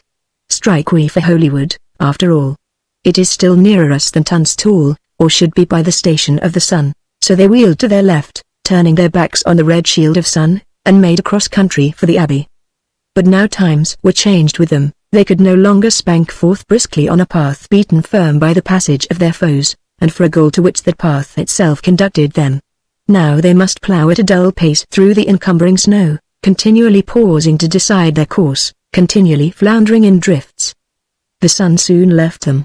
The glow of the west decayed, and presently they were wandering in a shadow of blackness, under frosty stars. Presently, indeed, the moon would clear the hilltops, and they might resume their march. But till then, every random step might carry them wider of their march. There was nothing for it but to camp and wait. Sentries were posted, a spot of ground was cleared of snow, and, after some failures, a good fire blazed in the midst. The men-at-arms sat close about this forest hearth, sharing such provisions as they had, and passing about the flask, and Dick, having collected the most delicate of the rough and scanty fare, brought it to Lord Risingham's knees, where she sat apart from the soldiery against a tree. She sat upon one horsecloth, wrapped in another, and stared straight before her at the firelit scene. At the offer of food she started, like one wakened from a dream, and then silently refused. "Madame," said Dick, "let me beseech you, punish me not so cruelly. Wherein I have offended you, I know not. I have, indeed, carried you away, but with a friendly violence. I have, indeed, exposed you to the inclemency of night, but the hurry that lies upon me hath for its end the preservation of another, who is no less frail and no less unfriended than yourself. At least, madame, punish not yourself, and eat, if not for hunger, then for strength." "I will eat nothing at the hands that slew my kinsman," she replied. "Dear madam," Dick cried, "I swear to you upon the rood I touched him not." "Swear to me that he still lives," she returned. "I will not palter with you," answered Dick. "Pity bids me to wound you. In my heart I do believe him dead, and ye ask me to eat," she cried. "Eh, and they call you sir? Why have won your spurs by my good kinsman's murder? And had I not been fool and traitor both, and saved you in your enemy's house, ye should have died the death, and he that was worth 12 of you, were living. I did but my man's best, even as your kinsman did upon the other party," answered Dick. "Were he still living, as I vow to heaven I wish it, he would praise, not blame me." "Sir Daniel hath told me," she replied. "He marked you at the barricade. Upon you, he saith, their party founded, it was you that won the battle. Well, then, it was you that killed my good Lord Risingham, as sure as though ye had strangled him. And ye would have me eat with you, and your hands not washed from killing? But Sir Daniel hath sworn your downfall. He 'tis that will avenge me." The unfortunate Dick was plunged in gloom. Old Arblaster returned upon his mind, and he groaned aloud. "Do ye hold me so guilty?" he said. "You that defended me, you that are Joanna's friend, what made ye in the battle?" She retorted. "Why are of no party, why are but a lad, but legs and body, without government of wit or counsel? Wherefore did ye fight? For the love of hurt, pardy, nay," cried Dick, "I know not. But as the realm of England goes, if that a poor gentleman fight not upon the one side, perforce he must fight upon the other. He may not stand alone, 'tis not in nature. They that have no judgment should not draw the sword," replied the young lady. "Ye that fight but for a hazard, what are ye but a butcher? War is but noble by the cause, and why have disgraced it?" "Madame," said the miserable Dick, "I do partly see mine error. I have made too much haste, I have been busy before my time. Already I stole a ship, thinking, I do swear it, to do well, and thereby brought about the death of many innocent, and the grief and ruin of a poor old man whose face this very day hath stabbed me like a dagger. And for this morning, I did but design to do myself credit, and get fame to marry with, and, behold, I have brought about the death of your dear kinsman that was good to me. And what besides, I know not. For, alas, I may have set York upon the throne, and that may be the worser cause, and may do hurt to England. Oh, madame, I do see my sin. I am unfit for life. I will, for penance sake and to avoid worse evil, once I have finished this adventure, get me to a cloister. I will forswear Joanna and the trade of arms. I will be a friar, and pray for your good kinsman's spirit all my days." It appeared to Dick, in this extremity of his humiliation and repentance, that the young lady had laughed. Raising his countenance, he found her looking down upon him, in the firelight, with a somewhat peculiar but not unkind expression. "Madame," he cried, thinking the laughter to have been an illusion of his hearing, but still, from her changed looks, hoping to have touched her heart. "Madame, will not this content you? I give up all and undo what I have done amiss. I make heaven certain for Lord Risingham. And all this upon the very day that I have won my spurs, and thought myself the happiest young gentleman on ground." "Oh boy," she said, "good boy." And then, to the extreme surprise of Dick, she first very tenderly wiped the tears away from his cheeks, and then, as if yielding to a sudden impulse, threw both her arms about his neck, drew up his face, and kissed him. A pitiful bewilderment came over simple-minded Dick. "But come," she said, with great cheerfulness, "you that are a captain, ye must eat." "Why sup ye not, dear mistress?" rising him, replied Dick. "I did but wait first upon my prisoner, but, to say truth, penitence will no longer suffer me to endure sight of food. I were better to fast, dear lady, and to pray." "Call me Alicia," she said, "are we not old friends? And now, come, I will eat with you, bit for bit and sup for sup, so if ye eat not, neither will I, but if ye eat hearty, I will dine like a ploughman." So there and then she fell to, and Dick, who had an excellent stomach, proceeded to bear her company, at first with great reluctance, but gradually, as he entered into the spirit, with more and more vigor and devotion, until, at last, he forgot even to watch his model, and most heartily repaired the expenses of his day of labor and excitement. "Lion driver," she said, at length, "ye do not admire a maid in a man's jerkin?" The moon was now up, and they were only waiting to repose the wearied horses. By the moon's light, the still penitent but now well-fed Richard beheld her looking somewhat coquettishly down upon him. "Madame," he stammered, surprised at this new turn in her manners. "Nay," she interrupted, "it skills not to deny, Joanna hath told me. But come, Sir Lion driver, look at me, am I so homely? Come," and she made bright eyes at him. "Ye are something smallish, indeed," began Dick, and here again she interrupted him, this time with a ringing peal of laughter that completed his confusion and surprise. "Smallish," she cried. "Nay, now, be honest as ye are bold, I am a dwarf, or little better. But for all that, come, tell me, for all that, passably fair to look upon, is't not so?" "Nay, madame, exceedingly fair," said the distressed knight, pitifully trying to seem easy. "And a man would be right glad to wed me?" she pursued. "Oh, madame, right glad." "Agreed Dick, call me Alicia," said she. "Alicia," quoth Sir Richard. "Well, then, Lion driver," she continued, "sith that ye slew my kinsman, and left me without stay, ye owe me, in honor, every reparation. Do ye not?" "I do, madame," said Dick. "Although, upon my heart, I do hold me but partially guilty of that brave knight's blood, would ye evade me?" she cried. "Madame, not so. I have told you, at your bidding, I will even turn me a monk," said Richard. "Then, in honor, ye belong to me?" she concluded. "In honor, madame, I suppose," began the young man. "Go to," she interrupted, "ye are too full of catches. In honor do ye belong to me, till ye have paid the evil?" "In honor, I do," said Dick. "Here, then," she continued, "ye would make but a sad friar, methinks, and since I am to dispose of you at pleasure, I will even take you for my husband." "Nay, now, no words," cried she. "They will avail you nothing. For see how just it is, that you who deprived me of one home, should supply me with another. And as for Joanna, she will be the first, believe me, to commend the change, for, after all, as we be dear friends, what matters it with which of us ye wed? Not one whit." "Madame," said Dick, "I will go into a cloister, an ye please to bid me, but to wed with anyone in this big world besides Joanna Sedley is what I will consent to neither for man's force nor yet for lady's pleasure.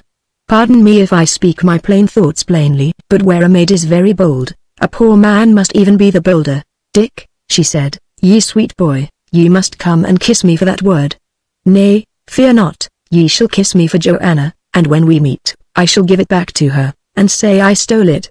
And as for what ye owe me, why, dear simpleton, methinks ye were not alone in that great battle, and even if York be on the throne, it was not you that set him there.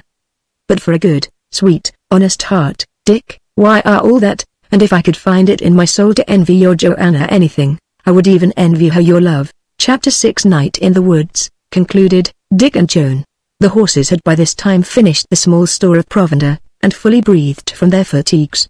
At Dick's command, the fire was smothered in snow, and while his men got once more wearily to saddle, he himself, remembering, somewhat late, true woodland caution, chose a door loke and nimbly clambered to the topmost fork.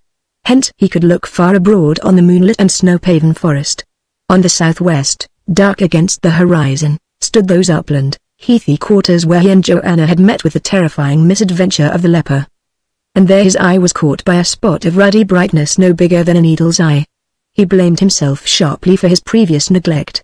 Were that, as it appeared to be, the shining of Sir Daniel's campfire, he should long ago have seen and marched for it, Above all, he should, for no consideration, have announced his neighborhood by lighting a fire of his own.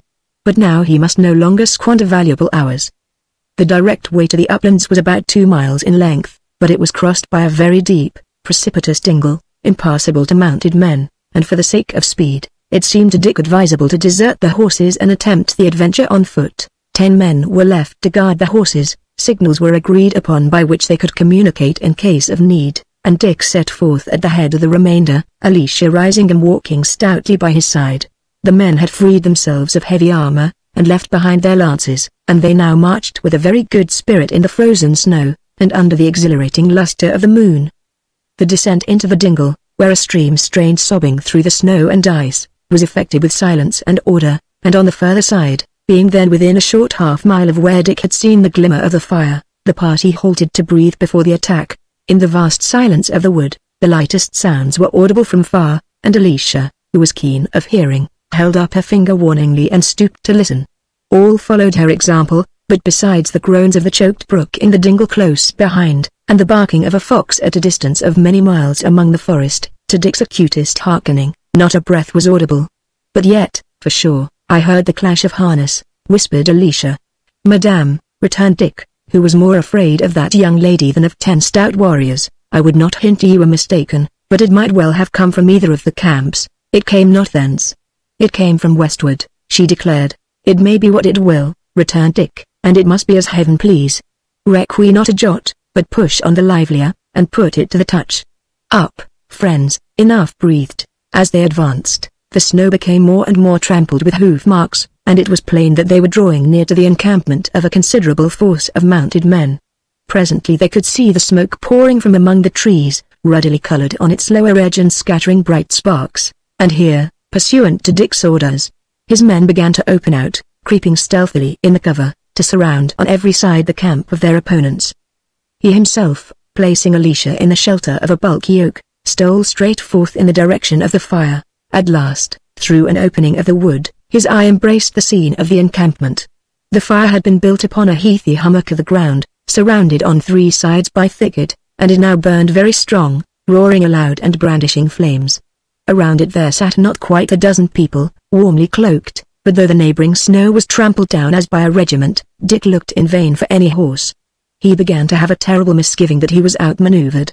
At the same time, in a tall man with a steel sallet who was spreading his hands before the blaze, he recognized his old friend and still kindly enemy, Bennet Hatch, and in 2 others, sitting a little back, he made out, even in their male disguise, Joanna Sedley and Sir Daniel's wife. Well, thought he to himself, even if I lose my horses, let me get my Joanna, and why should I complain? And then, from the further side of the encampment, there came a little whistle, announcing that his men had joined, and the investment was complete. Bennet, at the sound, started to his feet, but ere he had time to spring upon his arms, Dick hailed him. Bennet, he said, Bennet, old friend, yield ye.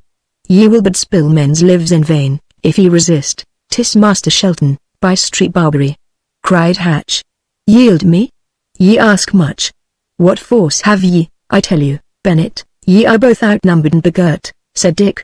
Caesar and Charlemagne would cry for quarter. I have 20 men at my whistle, and with 1 shoot of arrows I could answer for you all. Master Dick, said Bennet, it goes against my heart, but I must do my duty. The saints help you. And therewith he raised a little tucket to his mouth and wound a rousing call. Then followed a moment of confusion, for while Dick, fearing for the ladies, still hesitated to give the word to shoot, Hatch's little band sprang to their weapons and formed back to back as for a fierce resistance. In the hurry of their change of place, Joanna sprang from her seat and ran like an arrow to her lover's side. Here, Dick, she cried, as she clasped his hand in hers. But Dick still stood irresolute. He was yet young to the more deplorable necessities of war, and the thought of old Lady Brackley checked the command upon his tongue. His own men became restive. Some of them cried on him by name, others, of their own accord, began to shoot, and at the first discharge poor Bennet bit the dust. Then Dick awoke. On! He cried. Shoot, boys, and keep to cover. England and York. But just then the dull beat of many horses on the snow suddenly arose in the hollow ear of the night, and, with incredible swiftness, drew nearer and swelled louder. At the same time, answering tuckets repeated and repeated Hatch's call. Rally, rally! Cried Dick. Rally upon me. Rally for your lives. But his men, afoot, scattered, taken in the hour when they had counted on an easy triumph, began instead to give ground severally, and either stood wavering or dispersed into the thickets. And when the first of the horsemen came charging through the open avenues and fiercely riding their steeds into the underwood, a few stragglers were overthrown or speared among the brush, but the bulk of Dick's command had simply melted at the rumor of their coming. Dick stood for a moment, bitterly recognizing the fruits of his precipitate and unwise valor. Sir Daniel had seen the fire. He had moved out with his main force, whether to attack his pursuers or to take them in the rear if they should venture the assault. His had been throughout the part of a sagacious captain, Dick's the conduct of an eager boy. And here was a young knight, his sweetheart, indeed, holding him tightly by the hand, but otherwise alone, his whole command of men and horses dispersed in the night and the wide forest, like a paper of pins in a bay barn. The saints enlighten me, he thought.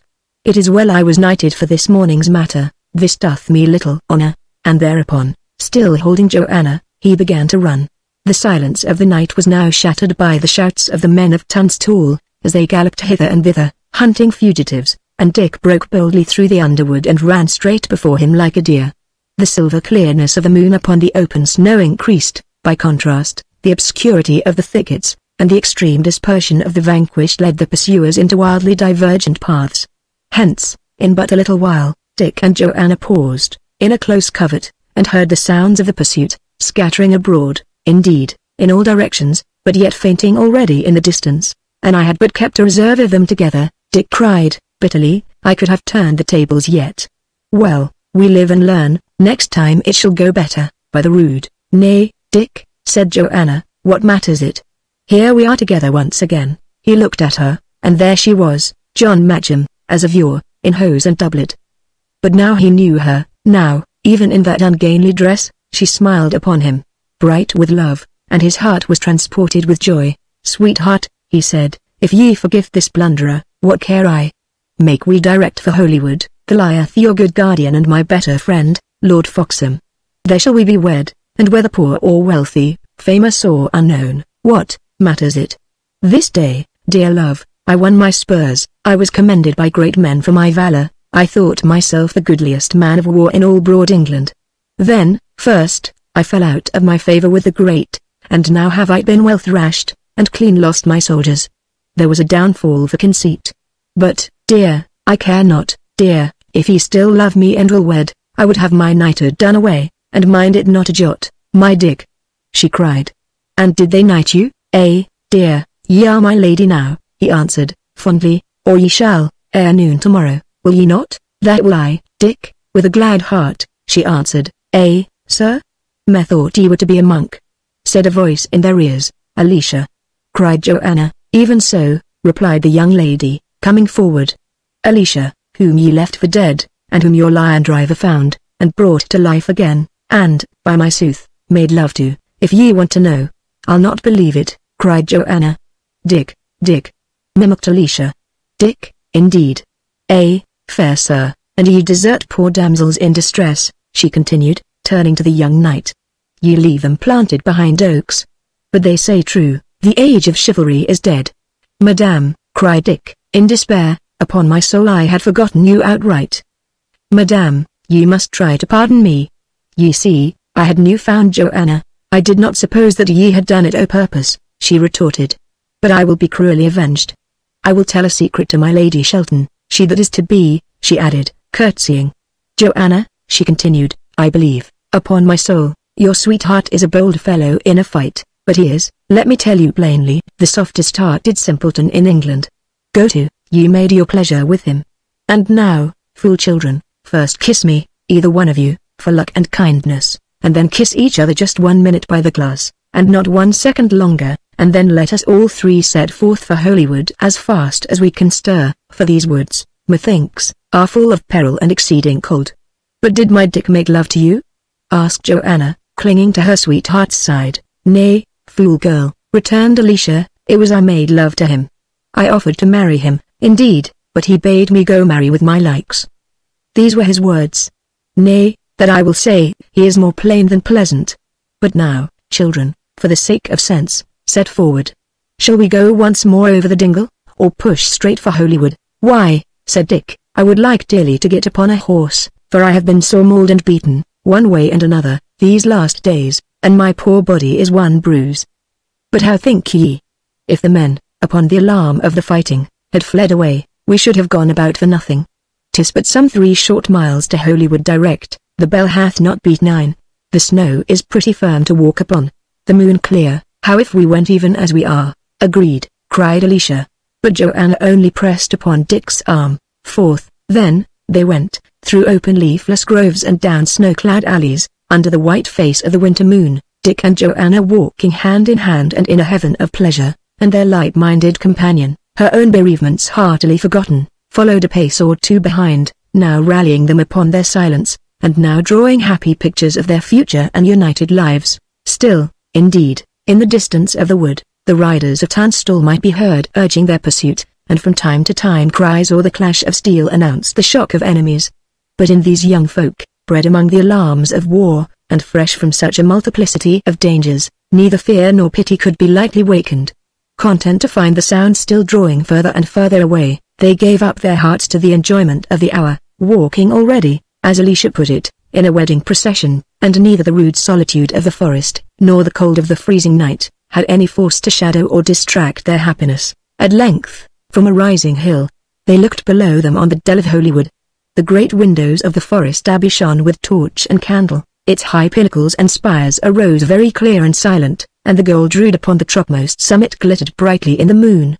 All about it, in the open glade, campfires were burning, and the ground was thick with huts, and across the midst of the picture the frozen river curved. By the mass, said Richard, there are Lord Foxham's fellows still encamped. The messenger hath certainly miscarried. Well, then, so better. We have power at hand to face Sir Daniel. But if Lord Foxham's men still lay encamped in a long home at Holywood, it was from a different reason from the one supposed by Dick. They had marched, indeed, for Shoreby, but ere they were halfway thither, a second messenger met them, and bade them return to their morning's camp, to bar the road against Lancastrian fugitives, and to be so much nearer to the main army of York. For Richard of Gloucester, having finished the battle and stamped out his foes in that district, was already on the march to rejoin his brother, and not long after the return of my Lord Foxham's retainers, Crookback himself drew rein before the abbey door. It was in honor of this august visitor that the windows shone with lights, and at the hour of Dick's arrival with his sweetheart and her friend, the whole ducal party was being entertained in the refectory with the splendor of that powerful and luxurious monastery. Dick, not quite with his good will, was brought before them. Gloucester, sick with fatigue, sat leaning upon one hand, his white and terrifying countenance. Lord Foxham, half recovered from his wound, was in a place of honor on his left. "How, sir?" asked Richard. "Have ye brought me Sir Daniel's head, my Lord Duke?" replied Dick, stoutly enough, but with a qualm at heart. "I have not even the good fortune to return with my command. I have been, so please your grace, well beaten." Gloucester looked upon him with a formidable frown. "I gave you 50 lances, sir," he said. "My Lord Duke, I had but 50 men at arms," replied the young knight. "How is this?" said Gloucester. "He did ask me 50 lances, may it please your grace," replied Catesby, smoothly. "For a pursuit we gave him but the horsemen." "It is well," replied Richard, adding, "Shelton, ye may go." "Stay," said Lord Foxham. "This young man likewise had a charge from me. It may be he hath better sped. Say, Master Shelton, have ye found the maid?" "I praise the saints, my lord," said Dick. "She is in this house." "Is it even so? Well, then, my lord the Duke," resumed Lord Foxham, "with your goodwill, tomorrow, before the army march, I do propose a marriage." "This young squire—" "Young knight," interrupted Catesby. "Say ye so, Sir William?" cried Lord Foxham. "I did myself, and for good service." "Dupin knight," said Gloucester. "He hath twice manfully served me. It is not valor of hands, it is a man's mind of iron, that he lacks. He will not rise, Lord Foxham. 'Tis a fellow that will fight indeed bravely in a melee, but hath a gapen's heart. Howbeit, if he is to marry him in the name of Mary, and be done." "Nay, he is a brave lad, I know it," said Lord Foxham. "Content ye, then, Sir Richard. I have compounded this affair with Master Hamley, and tomorrow ye shall wed." Whereupon Dick judged it prudent to withdraw, but he was not yet clear of the refectory, when a man, but newly alighted at the gate, came running 4 stairs at a bound, and, brushing through the abbey servants, threw himself on one knee before the Duke. "Victory, my lord," he cried, and before Dick had got to the chamber set apart for him as Lord Foxham's guest, the troops in the home were cheering around their fires, for upon that same day, not 20 miles away, a second crushing blow had been dealt to the power of Lancaster. Chapter 7 Dick's Revenge. The next morning Dick was afoot before the sun, and having dressed himself to the best advantage with the aid of the Lord Foxham's baggage, and got good reports of Joan, he set forth on foot to walk away his impatience. For some while he made rounds among the soldiery, who were getting to arms in the wintry twilight of the dawn and by the red glow of torches, but gradually he strolled further afield, and at length passed clean beyond the outposts, and walked alone in the frozen forest, waiting for the sun. His thoughts were both quiet and happy. His brief favour with the Duke he could not find it in his heart to mourn, with Joan to wife, and my Lord Foxham for a faithful patron. He looked most happily upon the future, and in the past he found but little to regret. As he thus strolled and pondered, the solemn light of the morning grew more clear, the east was already coloured by the sun, and a little scathing wind blew up the frozen snow. He turned to go home, but even as he turned, his eye lit upon a figure behind a tree. "Stand!" he cried. "Who goes?" The figure stepped forth and waved its hand like a dumb person. It was arrayed like a pilgrim, the hood lowered over the face, but Dick, in an instant, recognized Sir Daniel. He strode up to him, drawing his sword, and the knight, putting his hand in his bosom, as if to seize a hidden weapon, steadfastly awaited his approach. "Well, Dickon," said Sir Daniel, "how is it to be? Do ye make war upon the fallen?" "I made no war upon your life," replied the lad. "I was your true friend until ye sought for mine, but ye have sought for it greedily." "Nay, self-defense," replied the knight. "And now, boy, the news of this battle, and the presence of yon crooked devil here in mine own wood, have broken me beyond all help. I go to Holywood for sanctuary, thence overseas, with what I can carry, and to begin life again in Burgundy or France." "Ye may not go to Holywood," said Dick. "How? May not?" asked the knight. "Look ye, Sir Daniel, this is my marriage morn," said Dick, "and yon sun that is to rise will make the brightest day that ever shone for me. Your life is forfeit, doubly forfeit, for my father's death and your own practices to mewed. But I myself have done amiss, I have brought about men's deaths, and upon this glad day I will be neither judge nor hangman. An ye were the devil, I would not lay a hand on you. An ye were the devil, ye might go where ye will for me. Seek God's forgiveness, mine ye have freely. But to go unto Holywood is different. I carry arms for York, and I will suffer no spy within their lines. Hold it, then, for certain, if ye set one foot before another, I will uplift my voice and call the nearest post to seize you." "Ye mock me," said Sir Daniel. "I have no safety out of Holywood, I care no more," returned Richard. "I let you go east, west, or south, north I will not. Holywood is shut against you. Go, and seek not to return. For, once ye are gone, I will warn every post about this army, and there will be so shrewd a watch upon all pilgrims that, once again, were ye the very devil, ye would find it ruin to make the essay." "Ye doom me," said Sir Daniel, gloomily. "I doom you not," returned Richard.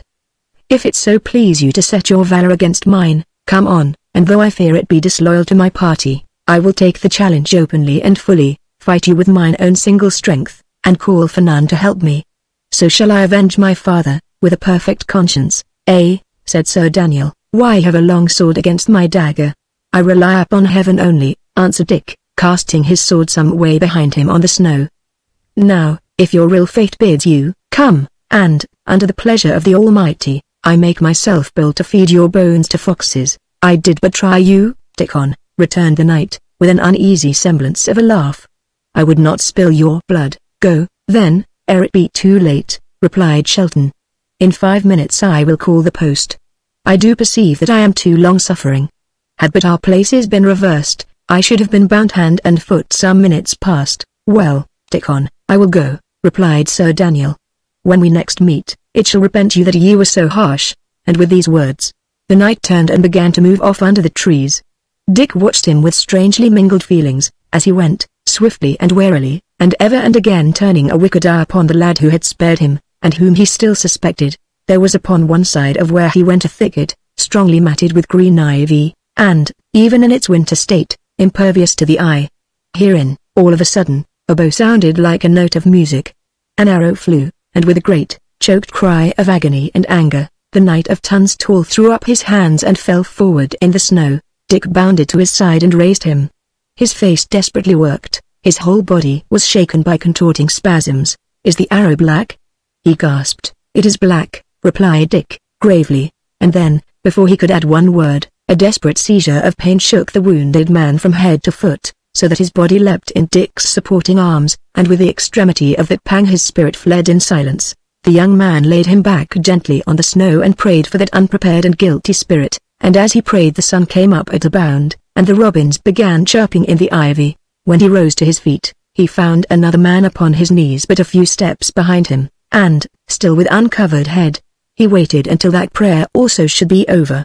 It took long. The man, with his head bowed and his face covered with his hands, prayed like one in a great disorder or distress of mind, and by the bow that lay beside him, Dick judged that he was no other than the archer who had laid Sir Daniel low. At length he, also, rose, and showed the countenance of Ellis Duckworth. "Richard," he said, very gravely, "I heard you. You took the better part and pardoned, I took the worse, and there lies the clay of mine enemy. Pray for me." And he wrung him by the hand. "Sir," said Richard, "I will pray for you, indeed, though how I may prevail I wot not. But if ye have so long pursued revenge, and find it now of such a sorry flavour, bethink ye, were it not well to pardon others? Hatch, he is dead, poor shrew.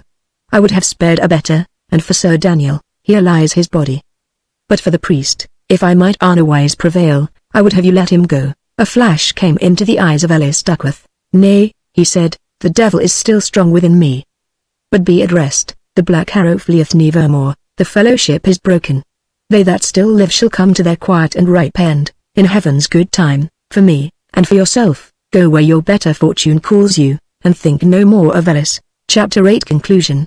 About 9 in the morning, Lord Foxham was leading his ward, once more dressed as befitted her sex, and followed by Alicia Risingham, to the church of Holywood, when Richard Crookback, his brow already heavy with cares, crossed their path and paused. "Is this the maid?" he asked, and when Lord Foxham had replied in the affirmative, "Minion," he added, "hold up your face until I see its favour." He looked upon her sourly for a little. "Ye are fair," he said at last, "and, as they tell me, dowered. How if I offered you a brave marriage, as became your face and parentage?" "My Lord Duke," replied Joanna, "may it please your grace, I had rather wed with Sir Richard." "How so?" he asked, harshly. "Marry but the man I name to you, and he shall be my lord, and you my lady, before night. For Sir Richard, let me tell you plainly, he will die Sir Richard. I ask no more of heaven, my lord, than but to die Sir Richard's wife," returned Joanna. "Look ye at that, my lord," said Gloucester, turning to Lord Foxham. "Here be a pair for you. The lad, when for good services I gave him his choice of my favour, chose but the grace of an old, drunken shipman. I did warn him freely, but he was stout in his besottedness.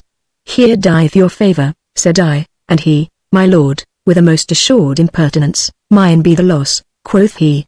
It shall be so, by the rood, said he so? Cried Alicia. Then well said, lion driver, who is this? Asked the Duke. A prisoner of Sir Richard's, answered Lord Foxham. Mistress Alicia Risingham, see that she be married to a shoreman, said the Duke. I had thought of my kinsman, Hamley, and it like your grace, returned Lord Foxham. He hath well served the cause, it likes me well, said Richard. Let them be wedded speedily. Say, fair maid, will you wed, my Lord Duke, said Alicia, so as the man is straight, and there, in a perfect consternation, the voice died on her tongue. He is straight, my mistress, replied Richard, calmly. I'm the only crookback of my party, we are else passably well shapen. Ladies, and you, my lord, he added, with a sudden change to grave courtesy, judge me not too churlish if I leave you. A captain, in the time of war, hath not the ordering of his hours, and with a very handsome salutation he passed on, followed by his officers. Alack, cried Alicia, I am shent. Ye know him not, replied Lord Foxham. It is but a trifle, he hath already clean forgot your words. He is, then, the very flower of knighthood, said Alicia. Nay, he but mindeth other things, returned Lord Foxham. Tarry we no more. In the chancel they found Dick waiting, attended by a few young men, and there were he and Joan united. When they came forth again, happy and yet serious, into the frosty air and sunlight, the long files of the army were already winding forward up the road. Already the Duke of Gloucester's banner was unfolded and began to move from before the abbey in a clump of spears, and behind it, girt by steel-clad knights, the bold, black-hearted, and ambitious hunchback moved on towards his brief kingdom and his lasting infamy. But the wedding party turned upon the other side, and sat down, with sober merriment, to breakfast. The father cellarer attended on their wants, and sat with them at table. Hamley, all jealousy forgotten, began to ply the nowise loath Alicia with courtship. And there, amid the sounding of tuckets and the clash of armored soldiery and horses continually moving forth, Dick and Joan sat side by side, tenderly held hands, and looked, with ever-growing affection, in each other's eyes. Thenceforth the dust and blood of that unruly epoch passed them by. They dwelt apart from alarms in the green forest where their love began. Two old men in the meanwhile enjoyed pensions in great prosperity and peace, and with perhaps a superfluity of ale and wine, in Tunstall hamlet. One had been all his life a shipman, and continued to the last to lament his man Tom. The other, who had been a bit of everything, turned in the end towards piety, and made a most religious death under the name of Brother Honestus in the neighbouring abbey. So Lawless had his will, and died a friar. The end.